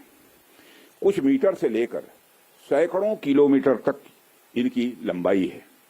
हालांकि उनकी लंबाई से कोई खास फर्क नहीं पड़ता है। कोई पुल अगर छोटा है, कोई सड़क यदि छोटी है, तो इससे कोई खास फर्क नहीं पड़ता, क्योंकि दुनिया की लंबी से लंबी जो यात्राएं होती हैं वह सिर्फ एक छोटे से रास्ते से ही शुरू होती हैं। इसलिए इन प्रोजेक्ट्स की कीमत, इनकी वैल्यू सिर्फ इस बात से नहीं आंकी जा सकती क्या फाइनेंशियली या फिजिकली कितना बड़ा प्रोजेक्ट है और यह कितना छोटा प्रोजेक्ट है। असल में इनकी असली कीमत इस बात से है कि यह कितने परिवारों को जोड़ रही हैं, कितने लोगों की संस्कृति को, उनके रहन सहन को आपस में करीब ला रही हैं, कितने लोगों की आर्थिक और सामाजिक समृद्धि, इकोनॉमिक और सोशल प्रॉस्पेरिटी में अपना ये योगदान दे रही हैं। यह प्रोजेक्ट्स लोहे, कंक्रीट या कोलतार से बनी हुई एक संरचना भर नहीं है, बल्कि यह एक कमिटमेंट है, यह एक प्रतिबद्धता है सीमावर्ती क्षेत्र के विकास का। यह एक रिजॉल्व है, यह एक संकल्प है बॉर्डर एरियाज में क्वालिटी इंफ्रास्ट्रक्चर बिल्ड करने का। यह एक दृढ़ निश्चयता का डिटर्मिनेशन है लोगों के दिलों को जोड़ने का। इसलिए मैंने कहा कि ये प्रोजेक्ट्स इनवैल्यूएबल हैं, इनकी कीमत का आकलन नहीं किया जा सकता। साथियों, प्राचीन काल से ही मार्ग मानव सभ्यता के विकास में बड़ी महत्वपूर्ण भूमिका निभाते आए हैं। मार्गों की महत्ता हमारे इतिहास में हमेशा से रही है। जब आप मानवता का इतिहास पलट कर देखेंगे तो आप ये पाएंगे कि ट्रांसपोर्टेशन रूट्स ने कितना इंपॉर्टेंट रोल प्ले किया है। इतिहास बताते हैं कि सिविलाइजेशन थ्राइव हुई तो उसके पीछे रूट्स और राजमार्गों का बहुत बड़ा योगदान रहा है। कला, साहित्य, संस्कृति और विज्ञान का प्रचार प्रसार एक क्षेत्र से दूसरे क्षेत्र तक इन्हीं के माध्यम से फैलता है। यदि मैं भारत के संदर्भ में बात करूं तो मुझे यहाँ के दो इंपॉर्टेंट रूट्स के नाम स्वाभाविक रूप से याद आ रहे हैं। आप शायद उत्तरापथ और दक्षिणापथ के बारे में जानते होंगे या सुना होगा। उत्तरापथ और दक्षिणापथ हमारे इंडियन सब कॉन्टिनेंट के डिफरेंट रीजन्स को एक दूसरे से जोड़ने वाले धागे की तरह है। आप सोचिए, हजारों साल पहले जब संचार के इतने तेज साधन नहीं थे, तब आइडियाज और कल्चर, विचार और संस्कृति एक जगह से दूसरी जगह कैसे पहुंचते थे। पांड्य साम्राज्य का मोती और मदुरई का कपास आखिर मगध के पाटलिपुत्र में कैसे बहुत प्रसिद्ध हो गया। राजकुमार सिद्धार्थ से भगवान बने महात्मा बुद्ध की शिक्षाएं कावेरी पट्टनम तक कैसे पहुंच गईं? संगम युग की मणिमैखली की चर्चा कश्मीर तक कैसे फैल गई? जब भारत में मॉडर्न पॉलिटिकल यूनिटी का कंसेप्ट भी नहीं आया था, तब से इन रूट्स ने सभ्यता और संस्कृति के विकास और आदान प्रदान में बहुत ही महत्वपूर्ण भूमिका निभाई है। यदि हम महात्मा बुद्ध के बाद के इतिहास पर भी नजर डालें, तब भी हमें यह देखने को मिलता है कैसे दूसरे क्षेत्रों से आकर लोगों ने भारत की संस्कृति को समृद्ध किया और भारत की संस्कृति से भी उन्होंने बहुत कुछ सीखा भी है। इन मार्गों का महत्व तब भी इतना ज्यादा था कि व्यापार के लिए समर्पित सड़कें बनाई जाती थी। आप जब सिल्क रूट के बारे में जानते हैं, आप सभी को मालूम है सिल्क रूट के बारे में, जिसने एक तरह से पूरे एशिया और मध्य यूरोप तक को कवर कर लिया था। भारत से भी उस सिल्क रूट का एक बड़ा हिस्सा होकर गुजरता था, जिससे न सिर्फ सामान बल्कि संस्कृति और विचार का भी एक्सचेंज, आदान प्रदान यह होता था। एशिया और यूरोप के बीच कल्चरल एक्सचेंज, सांस्कृतिक आदान प्रदान में भी सिल्क रूट का बहुत बड़ा योगदान रहा है। साथियों, सिर्फ स्थलीय मार्ग का ही नहीं बल्कि जलीय मार्ग का भी ह्यूमन सिविलाइजेशन, मानव सभ्यता में एक बहुत बड़ा महत्व रहा है। मेसोपोटामिया की सभ्यता के साथ हमारा व्यापार जलीय मार्ग से ही होता था। अरब के जो व्यापारी आते थे वह भारत में जलीय मार्ग से ही आते थे। इन रूट्स का असर हमारे संस्कृति पर, हमारे परंपराओं पर और हमारी अर्थव्यवस्था पर तो पड़ा ही, साथ ही साथ इन रूट्स ने दुनिया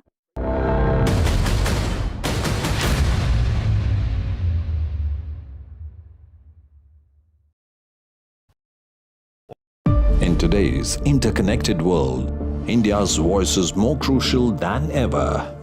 When India speaks, the world listens. At NDTV World, we are that voice, bringing you intelligent and insightful news from India and beyond. From geopolitics and diplomacy to economic shifts, migrations, tech disruptions, and the stories of our diaspora. We cover the news that shapes our global future. NDTV World, your new home for global news is here. Caste enumeration should be included in the forthcoming census. पहली बार देश में आजादी के बाद ये फैसला किया गया है। For this decision we were waiting since long. This has been only possible with our Prime Minister's decision. Rahul ji जो सोचदार है, मोदी जी ने अडॉप्ट कर लिया, अच्छा है। राहुल गांधी के सर्टिफिकेट के लिए राहुल गांधी को क्रेडिट देने के लिए कोई निर्णय नहीं किया। They have always used it as a political weapon, and now that weapon's gone.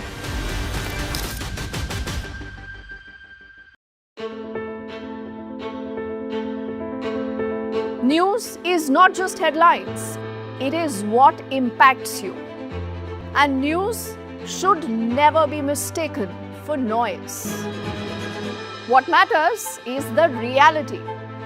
Accurate, in-depth, and with the right perspective. For over 20 years, I have been a journalist, and never has clarity mattered more than now. At Newsnight, we go beyond the surface. We dissect the details, challenge the narratives, and bring you the unparalleled clarity you deserve in a world clouded.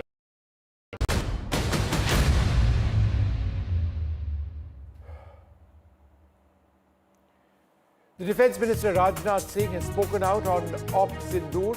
He's lauded the operation where India hit Pakistani terror camps. He says history has been scripted by our armed forces. India has briefed members of the UN Security Council on the strikes on Pakistan. Our National Security Advisor Ajit Doval has spoken to his counterparts around the world. India has assured the world that we do not have any intent to escalate. India has avenged the Pahalgam terror attack. It's rattled Pakistan. Pakistan has attacked civilian sites in Poonch and other parts of the line of control. The Akali Dal chief says Pakistan attacked a Gurdwara in which 3 people were killed. A security review post-Operation Sindoor, the Home Ministers held a high-level meeting with border chief ministers. Nearly 20 airports across the country are now closed. Nationwide mock drills across 244 districts. India avenges Pahalgam and prepares citizens.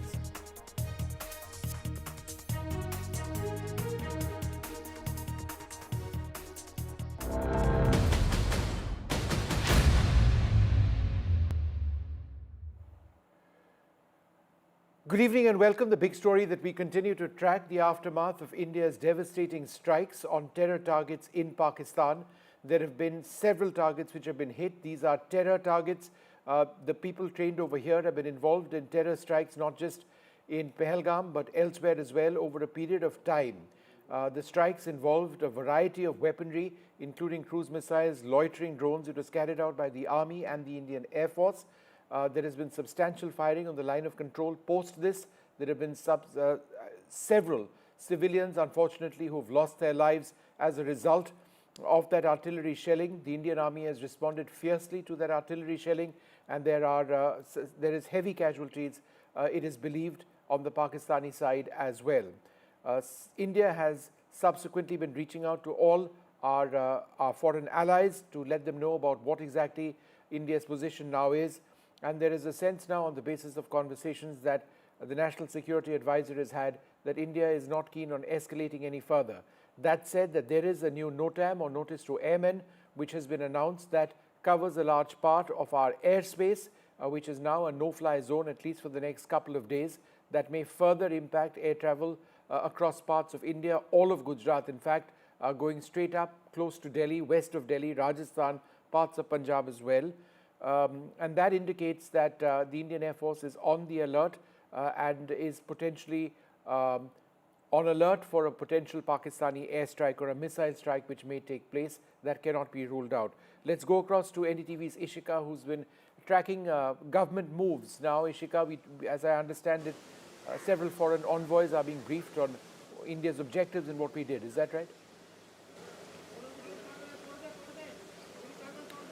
Well, yes, Vishnu, we are currently present at, just outside the Ministry of External Affairs, and here certainly the foreign envoys are now being briefed, by the government of India, because government of India has yet again reaffirmed that they have only, struck on the terror targets, and they have, in fact, no intent of escalating it anymore. In fact, we also just heard, the statement that has come from the Defence Minister, Rajnath Singh, and he has clearly stated this, that India has only attacked those who in fact, caused the terror in India, especially in Kashmir. So that is again and again making it very clear to the world especially that India, number one, has in fact no intent of escalating it any further, and whatever, action has been taken, retaliation that has been, been done by India was only on the terror camps in Pakistan and POK.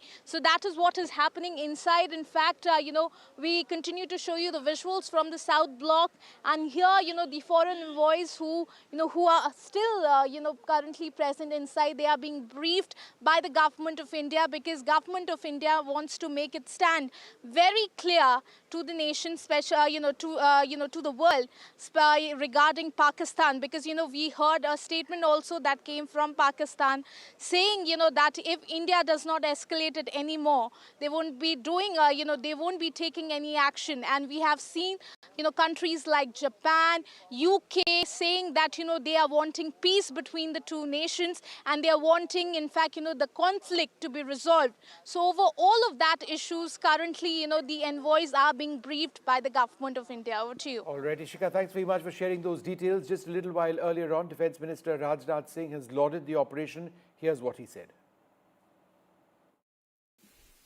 जैसे कि आप सबको जानकारी है कि कल रात हमारी भारतीय सेनाओं ने अपने अद्भुत शौर्य और पराक्रम का परिचय देते हुए एक नया इतिहास रच दिया है। तो हम कह सकते हैं एक तरीके की सटीकता, सतर्कता और मानवीयता यह हमारी भारत की सेना के जवानों ने दिखाई है, जिसके लिए मैं हमारे सेना के जवानों और अधिकारियों को पूरे देश की ओर से मैं साधुवाद देता हूं। हमने केवल उन्हीं को मारा जिन्होंने हमारे मासूमों को मारा। हमारे प्रधानमंत्री जी के मार्गदर्शन में हमारे भारत की सेना ने हम सभी भारतवासियों का मस्तक ऊंचा किया है।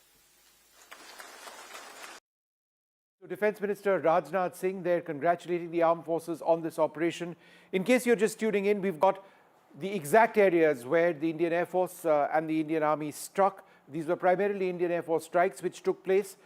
First up, the line of control is what is marked red over there. South of the line of control is the black line, which is the international boundary, the international border. The red parts are the line of control between India and Pakistan. This is India's boundary, right? That's what we claim. However, the line of control is inside. Therefore, we have struck west of the line of control. These are north of the Pir Panjal, and all of these are the names of terror camps which have been struck. I'm not going to go through all of them, but these are between 20 to 30 kilometers in terms of depth. There have been drones which have been used to hit these. There have been precision missiles which have been used to strike these targets. Some of them are small, some of them are larger. We'll show you video as well. The international border starts from here, and this is where it gets interesting in a sense that not only did we hit Muridke, which is near Lahore, we also hit Bahawalpur, way down south. So if the camera can pan down, then you can see Bahawalpur. Bahawalpur is located 100 kilometers from the international boundary. It is between Punjab and Rajasthan. So it's the entire front from Bahawalpur in the south, 100 kilometers west of the international border. That is the deepest India has ever struck since the 1971 war, going all the way up north. And what is now taking place is that there is a great deal of shelling which is taking place all along the line of control over here, going all the way into the international border part of Jammu and Kashmir, right? All of these areas over here is where there is a great deal of firing which is taking place north, obviously, of Punjab in the Jammu area. Let's move on now from here and take a look at the strikes actually going in. This is absolutely critical. This is, let's move to the visuals, please, the next image. What we'll show you. Now, it's important for India to prove to the entire world that we did do the strikes. Now, this is one of the areas, and you'll see actually footage of that. This is Kotli, Gulpur, one of the areas in the map. What you see over here is the weapon moving in to strike. The video goes off shortly before it hits because after that it's struck the target. And this was, I believe, a drone which went and hit a suicide drone. Apart from this, there are other targets which have also been struck. We'll see some of those. This is Bhimber, and this is the target that they were looking at. This is before the strikes took place. After the strikes took place, we'll actually see another drone dropping a bomblet over here as this video rolls out. That's that bomblet going, and you're going to see an explosion over there. Let's go out and roll one more image for one of these areas, Kotli Abbas. This is another critical point over here. We're going to see footage of this was what was being targeted, and this is the footage which has been released. And you can see over here this target, this strike over here, and that massive blast. This is all very important, and we're going to go across at this stage to our guests who can share with us their views on all of this. The footage is very important because it proves to the world what India has done, and it sends a very strong message to Pakistan. Wing Commander Gitanjali Singh joins us at this stage. Ma'am, thanks very much for being with us. The fact that we are now showing this video, and during the surgical strikes there was virtually no video. During Rawalakot there was virtually no video. Over here we've got this. It's being seen in Pakistan. What is the message that we're trying to send? Good evening to everybody. Jai Hind. Jai Hind. So we woke up to what we have all been waiting from the last, I think, anticipating from the last cowardly attack that was there in Pahalgam. All these footages that have been seen after the press conference that has covered the whole of the incident and the operation in full and the briefing which was carried out. Over here, we have seen on the visuals how have we been successful to actually do precision strikes with precision guided weapons without entering and without violating airspaces and without violating any other treaties, not basically targeting what we were supposed to target. Such a carefully planned mission, such a strategically implemented mission and operation. So I guess kudos and everything. It just takes it's a matter of pride for the entire nation today that such an nicely executed precision to surgical precision it has been executed and planned operation it has been. With the visuals, of course, it becomes whenever we deal with such situations, why such visuals are coming up, why are they being shared? The thing here is the morale of the civilian population. When such skirmishes happens, the such operations and such cowardly attacks like Pahalgam targeting civilian populations, unarmed civilians, there is a lot of morale backing up which is required to the population. So when we go frontline, do these things, such operations are covered so that everyone is back to the morale, feels for the nation, is back again with the patriotism and knows that, yes, this is the power India holds, the nation holds. We all woke up to the uproar today, not just our nation, but worldwide, roaring and cheering for India, for the stances that we have taken against terrorism.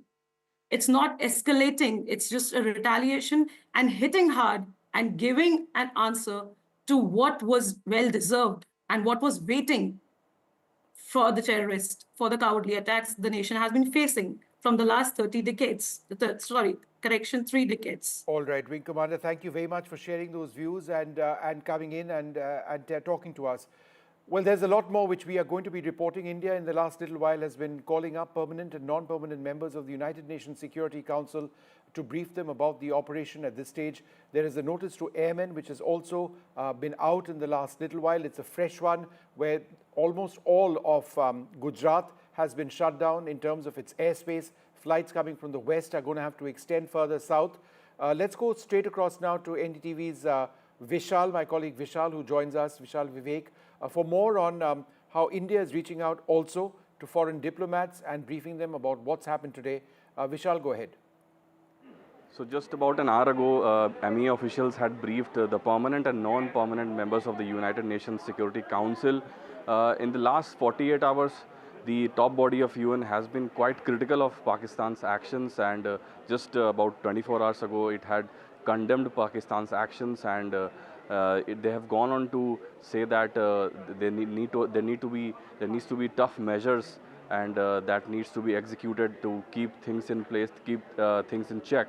And the latest is that the permanent members and non-permanent members, as I mentioned, have been briefed by Indian officials, and also National Security Advisor Ajit Doval has spoken with his counterparts from various nations and assured that India is not looking for escalation, and these are all strikes that have been conducted as a retaliatory measure.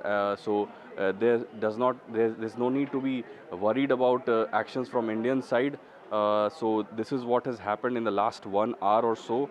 So just for the benefit of our viewers, there are 5 permanent members of the United Nations Security Council. This is China, United Nations, United Kingdom, US, France, and Russia. And the non-permanent members are chosen each year. So there are about 7 to 8. Slovenia, Greece, Guyana, and some 3-4 other countries are there. So these envoys of these countries were briefed by the MEA officials in the last 1 hour on the matters that are being discussed in the last few hours. So that is what has happened, and India has briefed almost all the countries about its actions, whatever has happened.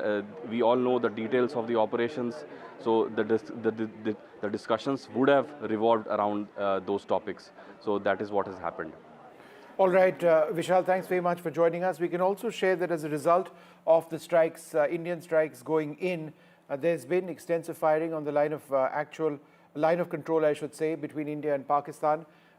Particular areas, for example, Poonch have been badly hit. Akali Dal chief, the Akali Dal chief, Shiromani Akali Dal chief has spoken on an attack on a Gurdwara in Poonch. He said that the Pakistani forces have attacked a Gurdwara.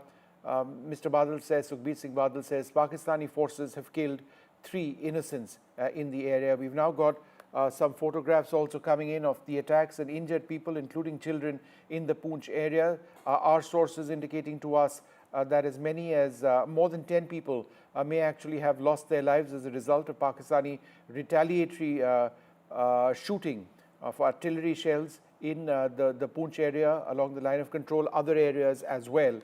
That is a cause of major concern at this juncture, but that's also an area which is particularly active right now.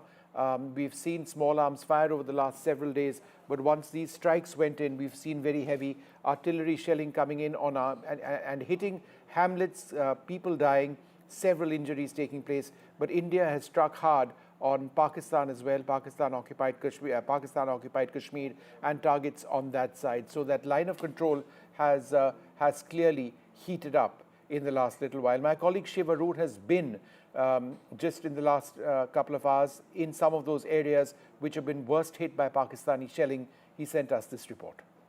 At the line of control in Salamabad, it's one of the last outposts before the line of control. There are 2 houses here that were struck last night in Pakistan Army shelling here in the Uri sector. These 2 houses have been completely totaled, completely destroyed.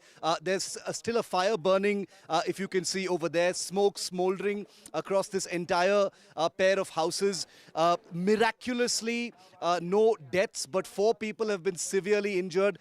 2 of them children. One of them has apparently lost a limb as well. They've been evacuated to the Baramulla hospital, which is about 40 kilometers to our rear from here. We're about 10 kilometers from the line of control. Complete damage over here, Vishnu. If you can see that these 2 houses, I'm surprised that anything is left everywhere else, because it looks like a stray shell may have come and landed here. It appears to suggest that the Pakistan Army, which has been aiming and firing directly, targeting civilian areas, has caused damage deeper inside, and one shell or a couple of shells has come and actually landed here. This has all the telltale signs of artillery damage. You can see shrapnel completely ripping through these metal sheets. These are very clear signs of artillery shrapnel that has ripped open these roof sheets. The walls completely broken, and everything is still burning in these houses. This is a place called Salamabad where there have been some casualties. The 4 people from just this small little settlement over here.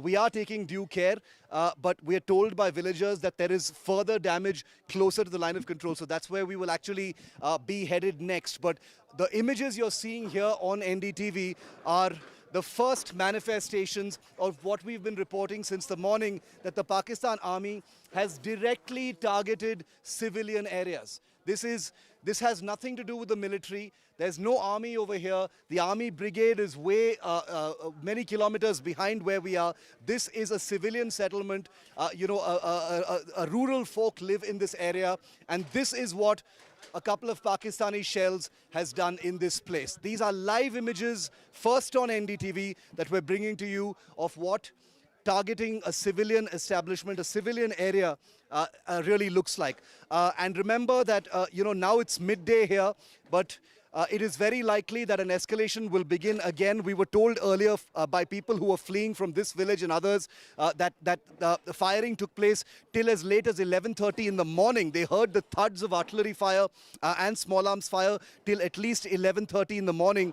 So we're wondering whether there might be firing now as well. So we want to quickly get this report done and move out of this place. I'm going to try and get a word in from, if you can just bear with me for a moment. I want to get a word in from one of these people. Sir, इधर आइए. कौन रहते हैं यहाँ पे? कितने लोग जख्मी हो गए इसमें?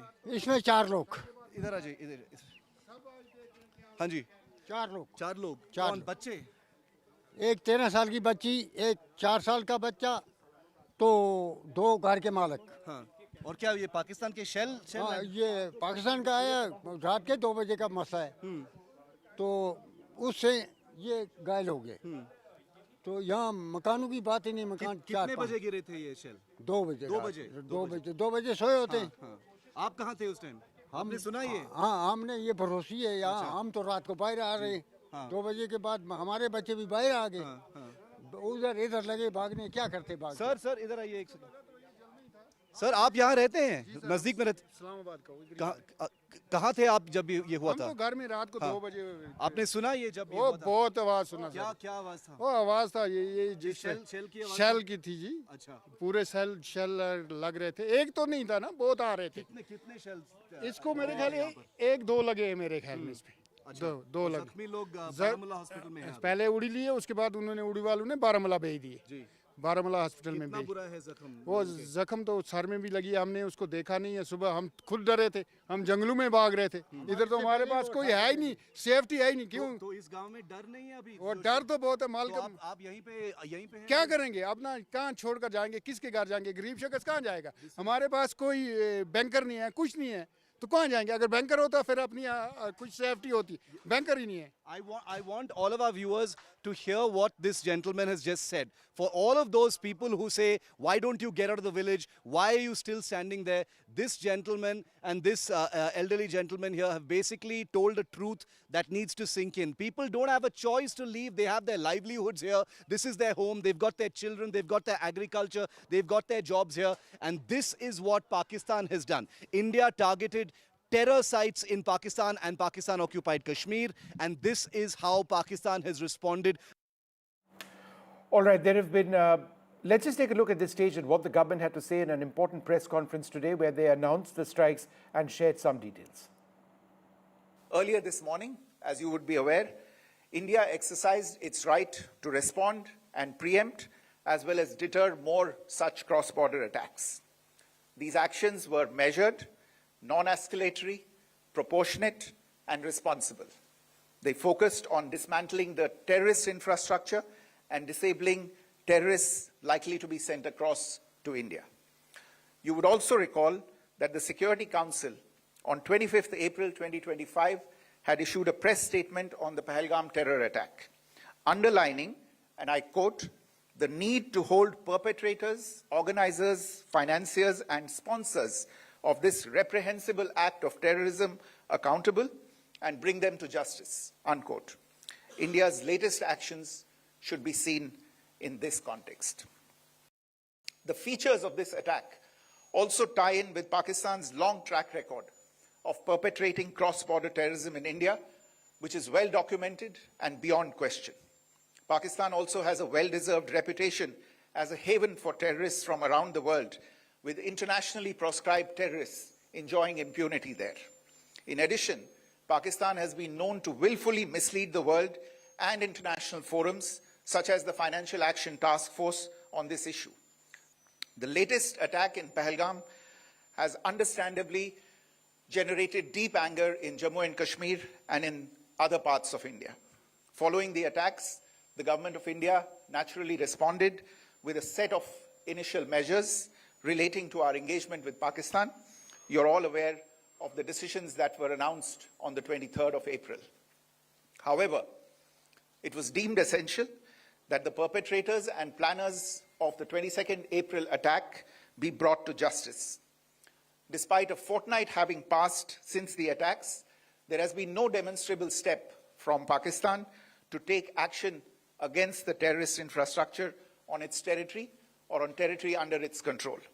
Instead, all it has indulged in are denials and allegations. Our intelligence monitoring of Pakistan-based terrorist modules indicated that further attacks against India were impending. There was thus a compulsion both to deter and to preempt. Through precision capability, as shown to you, a niche technology weapons with careful selection of warheads was ensured so that there will be no collateral damage. The point of impact in each of the target was a specific building or a group of buildings. All the targets were neutralized with clinical efficiency, and the results reiterate the professionalism of the Indian Armed Forces in the planning and execution of their operations. No military establishments were targeted.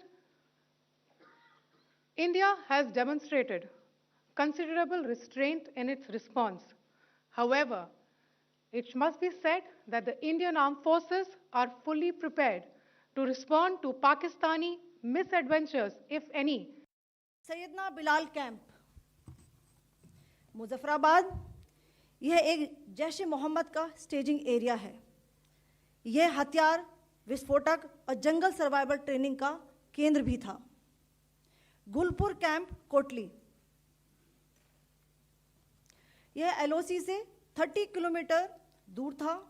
लश्कर-ए Taiba का base था जो रजौरी, पुंछ में सक्रिय था। 20 अप्रैल 2023 को पुंछ में और 9 जून 2024 को तीर्थ यात्रियों के बस हमले में यहीं से आतंकी को ट्रेन किया गया था।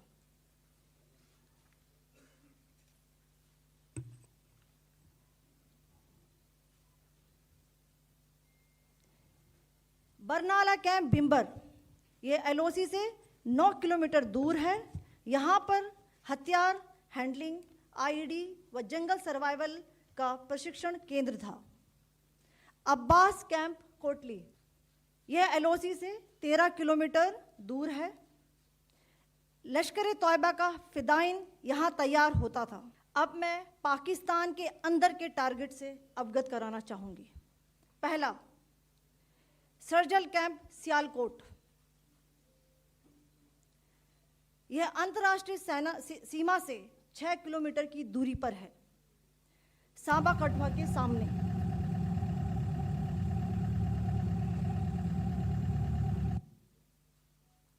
मार्च 2025 में जम्मू एंड कश्मीर पुलिस के 4 जवानों की जो हत्या की गई थी, उन आतंकवादियों को इसी जगह पर ट्रेन किया गया था। दूसरा, महमूना जाया कैंप, सियालकोट, यह 18 से 12 किलोमीटर आईबी से दूर था। हिजबुल मुजाहिदीन का बहुत बड़ा कैंप था। यह कठुआ जम्मू क्षेत्र में आतंक फैलाने का नियंत्रण केंद्र था। पठानकोट एयरफोर्स बेस पर किया गया हमला भी इसी कैंप से प्लान और डायरेक्ट किया गया था। मरकज ताइबा, मुरीद के, यह आईबी से 18 से 25 किलोमीटर दूरी पर है। 2008 के मुंबई हमले के आतंकी भी यहीं से प्रशिक्षित हुए थे। अजमल कसब व डेविड हेडली भी यहाँ ट्रेन हुए थे। मरकज सुभान अल्लाह, भावलपुर, यह इंटरनेशनल बाउंड्री से 100 किलोमीटर दूर है। जैश ए मोहम्मद का मुख्यालय था। यहाँ पर रिक्रूटमेंट, ट्रेनिंग व इंडोक्ट्रिनेशन का केंद्र भी था। All right, there have been several political reactions which have been coming in. I just want to give you an immediate reaction which has come in from Japan. Our Foreign Minister, Dr. S. Jaishankar, has said that he's had a teleconference with his Japanese counterpart, Takeshi Iwaya, and he said, Dr. Jaishankar says that he appreciates the strong condemnation of the April 22nd terror attack, and he's discussed India's action against the cross-border terrorist infrastructure this morning. But those are some foreign reactions coming in. There have been several reactions internally as well. Let's take a look. I think Government of India, the Indian Defence Forces have gone out of their way to ensure that no military and civilian targets were hit in Pakistan. They have only hit terror bases and launch pads. Unfortunately, the response has been anything but proportionate. We are in this situation because of them. If they had not targeted our innocent civilians in Pahalgam, we wouldn't be here. This ceasefire had held along the line of control for a number of years now. We did not provoke this. We have responded to a provocation. Now it is for Pakistan to realize that our response was limited to what happened to us in Pahalgam. They must be careful not to escalate things beyond control. As you know from my earlier statements and writings, this is exactly what I thought the government should do, and I'm glad they have done, which is that There is no question in my mind that we had to give some sort of fitting response to the terror attack. The terrorists had to be taught that there was a price to be paid. And sadly, this kind of impunity that they believe they enjoy would have only emboldened them to continue with further attacks. So it was important and essential to give them some sort of response that was a kinetic response. In addition to the diplomatic measures we all know about, the government announced various things, action on visas, all sorts of things. But today, what they have done is a fitting response. We support this attack on behalf of the government of Karnataka. I welcome this attack. And we will be in a position to attack if the Pakistan counter-attack us.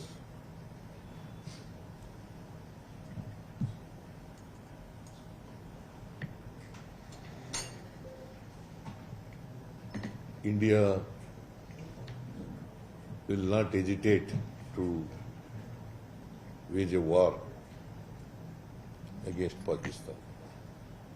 तो सरकार फैसला लेना चाहे, ठोस कदम उठाना चाहे, जहां से आतंकवाद शुरू हो रहा है, जहां से आतंकवाद की घटनाएं हो रही हैं, उन्हें खत्म करने के लिए और जड़ से समाप्त करने के लिए, आतंकवाद को जड़ से खत्म करने के लिए जो सरकार फैसला लेना चाहे, सरकार के साथ समाजवादी पार्टी है। हमें अपनी सेना पर, हमें अपनी आर्म फोर्सेस पर पूरा भरोसा है। यही फोर्स है जो सीमा पर हमारे देश की रक्षा कर रही है। But an emergency meeting of the Congress party has been underway after Op Sindoor. The Congress has been holding a key meet. This comes a day ahead of an all-party gathering which is being organized by the government, where members of the opposition will be taken into confidence about the Operation Sindoor strikes which have taken place. Working committee में हमारा discussion हुआ, पूरा समर्थन, full support to our forces. Best wishes to them, much love to them, complete support from the Congress party and the Congress working committee. There have been nationwide mock drills today. These have been underway, drills across 244 districts. A real worry that there could be, this may not be over, Pakistan could strike. That is a possibility that cannot be ruled out. Mock drills taking place amidst this heightened tension. The first such drills since the 1971 war. There have been blackouts, evacuations, sirens, civil defense activity, particularly in border areas, which has been taking place today. I'm present here at the CST railway station where the mock drill that was supposed to happen in multiple parts of the cities is underway. As you can see, the volunteers from the civil defense in cooperation with the central railways are carrying out the mock drills here, which is a part of an awareness program amongst the commoners who are present here, to spread awareness on what exactly are those basic steps that they need to undertake when there is an if and when there is a airstrike in this part of the city. This is the drill that they need to undertake according to the authorities here if there is an attack either through an airstrike or if there's any sort of a bomb threat perception, because we know that the parking area for the state vehicles, for the buses and private vehicles outside the railway station is huge. As you can see, all these volunteers have been trained on how to conduct these mock drills. It's a sort of an exhibition that has been put forth in front of the people who are using CSMT railway station for their daily need travels. They've also made it very clear, or have tried to shed light on the fact that the volunteers or the people present here in the railway station will also be all prepared to help the people, even if it involves carrying the injured people out of that area, or providing first aid help to all of these individuals. Now CSMT, Chhatrapati Shivaji Maharaj terminus becomes an extremely important and a vulnerable center when you talk about city of Mumbai, right? This center was one of the centers that was attacked during the 2008 attacks as well. It is a huge, World Heritage Site. It's one of the most expansive, government infrastructures, and one of the oldest of its kind that has been present here for the longest time, and that sheds more importance, on this particular event. We also know that there's a travel of a lot of people, a lot of people from across the state, from across the country come to CSMT, they enter the city from the station and then they leave the city from the station as well, which makes it as a very important, not just a state, but a national center here in Mumbai, and that just increases the importance of such activities and making people aware of such activities. With camera person Rajendra Dyalkar, this is Anuj Rai reporting for NDTV from Mumbai. Well, joining us now, the former Research and Analysis Wing Chief, Vikram Sood. Thanks very much for being with us. We've obviously sent a very clear signal to Pakistan at this stage. Do you believe that now that we've crossed a certain bar, that if terror attacks on India keep happening, then you would almost always be obliged to take action like this? Yes, I suppose so. I think, but they'll have to think twice before doing that. It's not going to be easy for them to get onto their aircraft and start bombarding, because they know that the reaction will be appropriate and strong. So the ball's in their court. It's up to them to decide what they want to do. And one of the ministers, I believe, said that they don't want to go any further, but that doesn't mean that is how it will be played, because as you know, the ministers don't call the shots there, the army does. So it depends on what the army feels or the general of the day feels about taking further action against India. Is it your belief that there will be further action? No, it's not my belief, it's my hope that it doesn't happen, because there will be escalation then if they do that. We're not going to, I don't expect the government of India to stay quiet if they do that. There will be, as they say, appropriate and reasonable action all the way. Mr. Sood, some would suggest that after the Pahalgam terror attacks, the first thing Pakistan would have done is clear out their terror training camps. If that was the case, then apart from sending a very strong signal to Pakistan, would you agree that we've not really broken the back of Pakistani terror? No, terrorism can't be finished in a day or two, not in a single attack. That would take time. That would take consistency. That would requires also a change of mind in Pakistan. It's not just us who keep doing it. And look at how Israel has been having to deal with Hamas. So this will take time. It's not an overnight do. But it does make Pakistan realize that there can be repercussions, strong repercussions, that have never happened before in a long, long time. And that repercussions will cost them in this day and age, when, particularly when their economy is in the dumps. And can they afford this adventurism? I'm not too sure. Yep. So they will have to double think before they do this. Mr. Sood, are you disappointed that so many days after Pahalgam, we've still not got the terrorists involved in the attack itself? We've gone up the matrix, we've hit their camps, but in terms of actually nabbing these terrorists or eliminating them, that's still not happened. We don't know. We don't know. In any case, it is not surprising that it's taken some time to catch them. They may be well hidden some places, they may have gone back. We just have to keep trying to get them. I don't think sometimes it can take months or years to catch the fellow. So it's how well he's been hidden, where he's been hidden, who's supporting him, here or the other side. So let's not lose heart in this.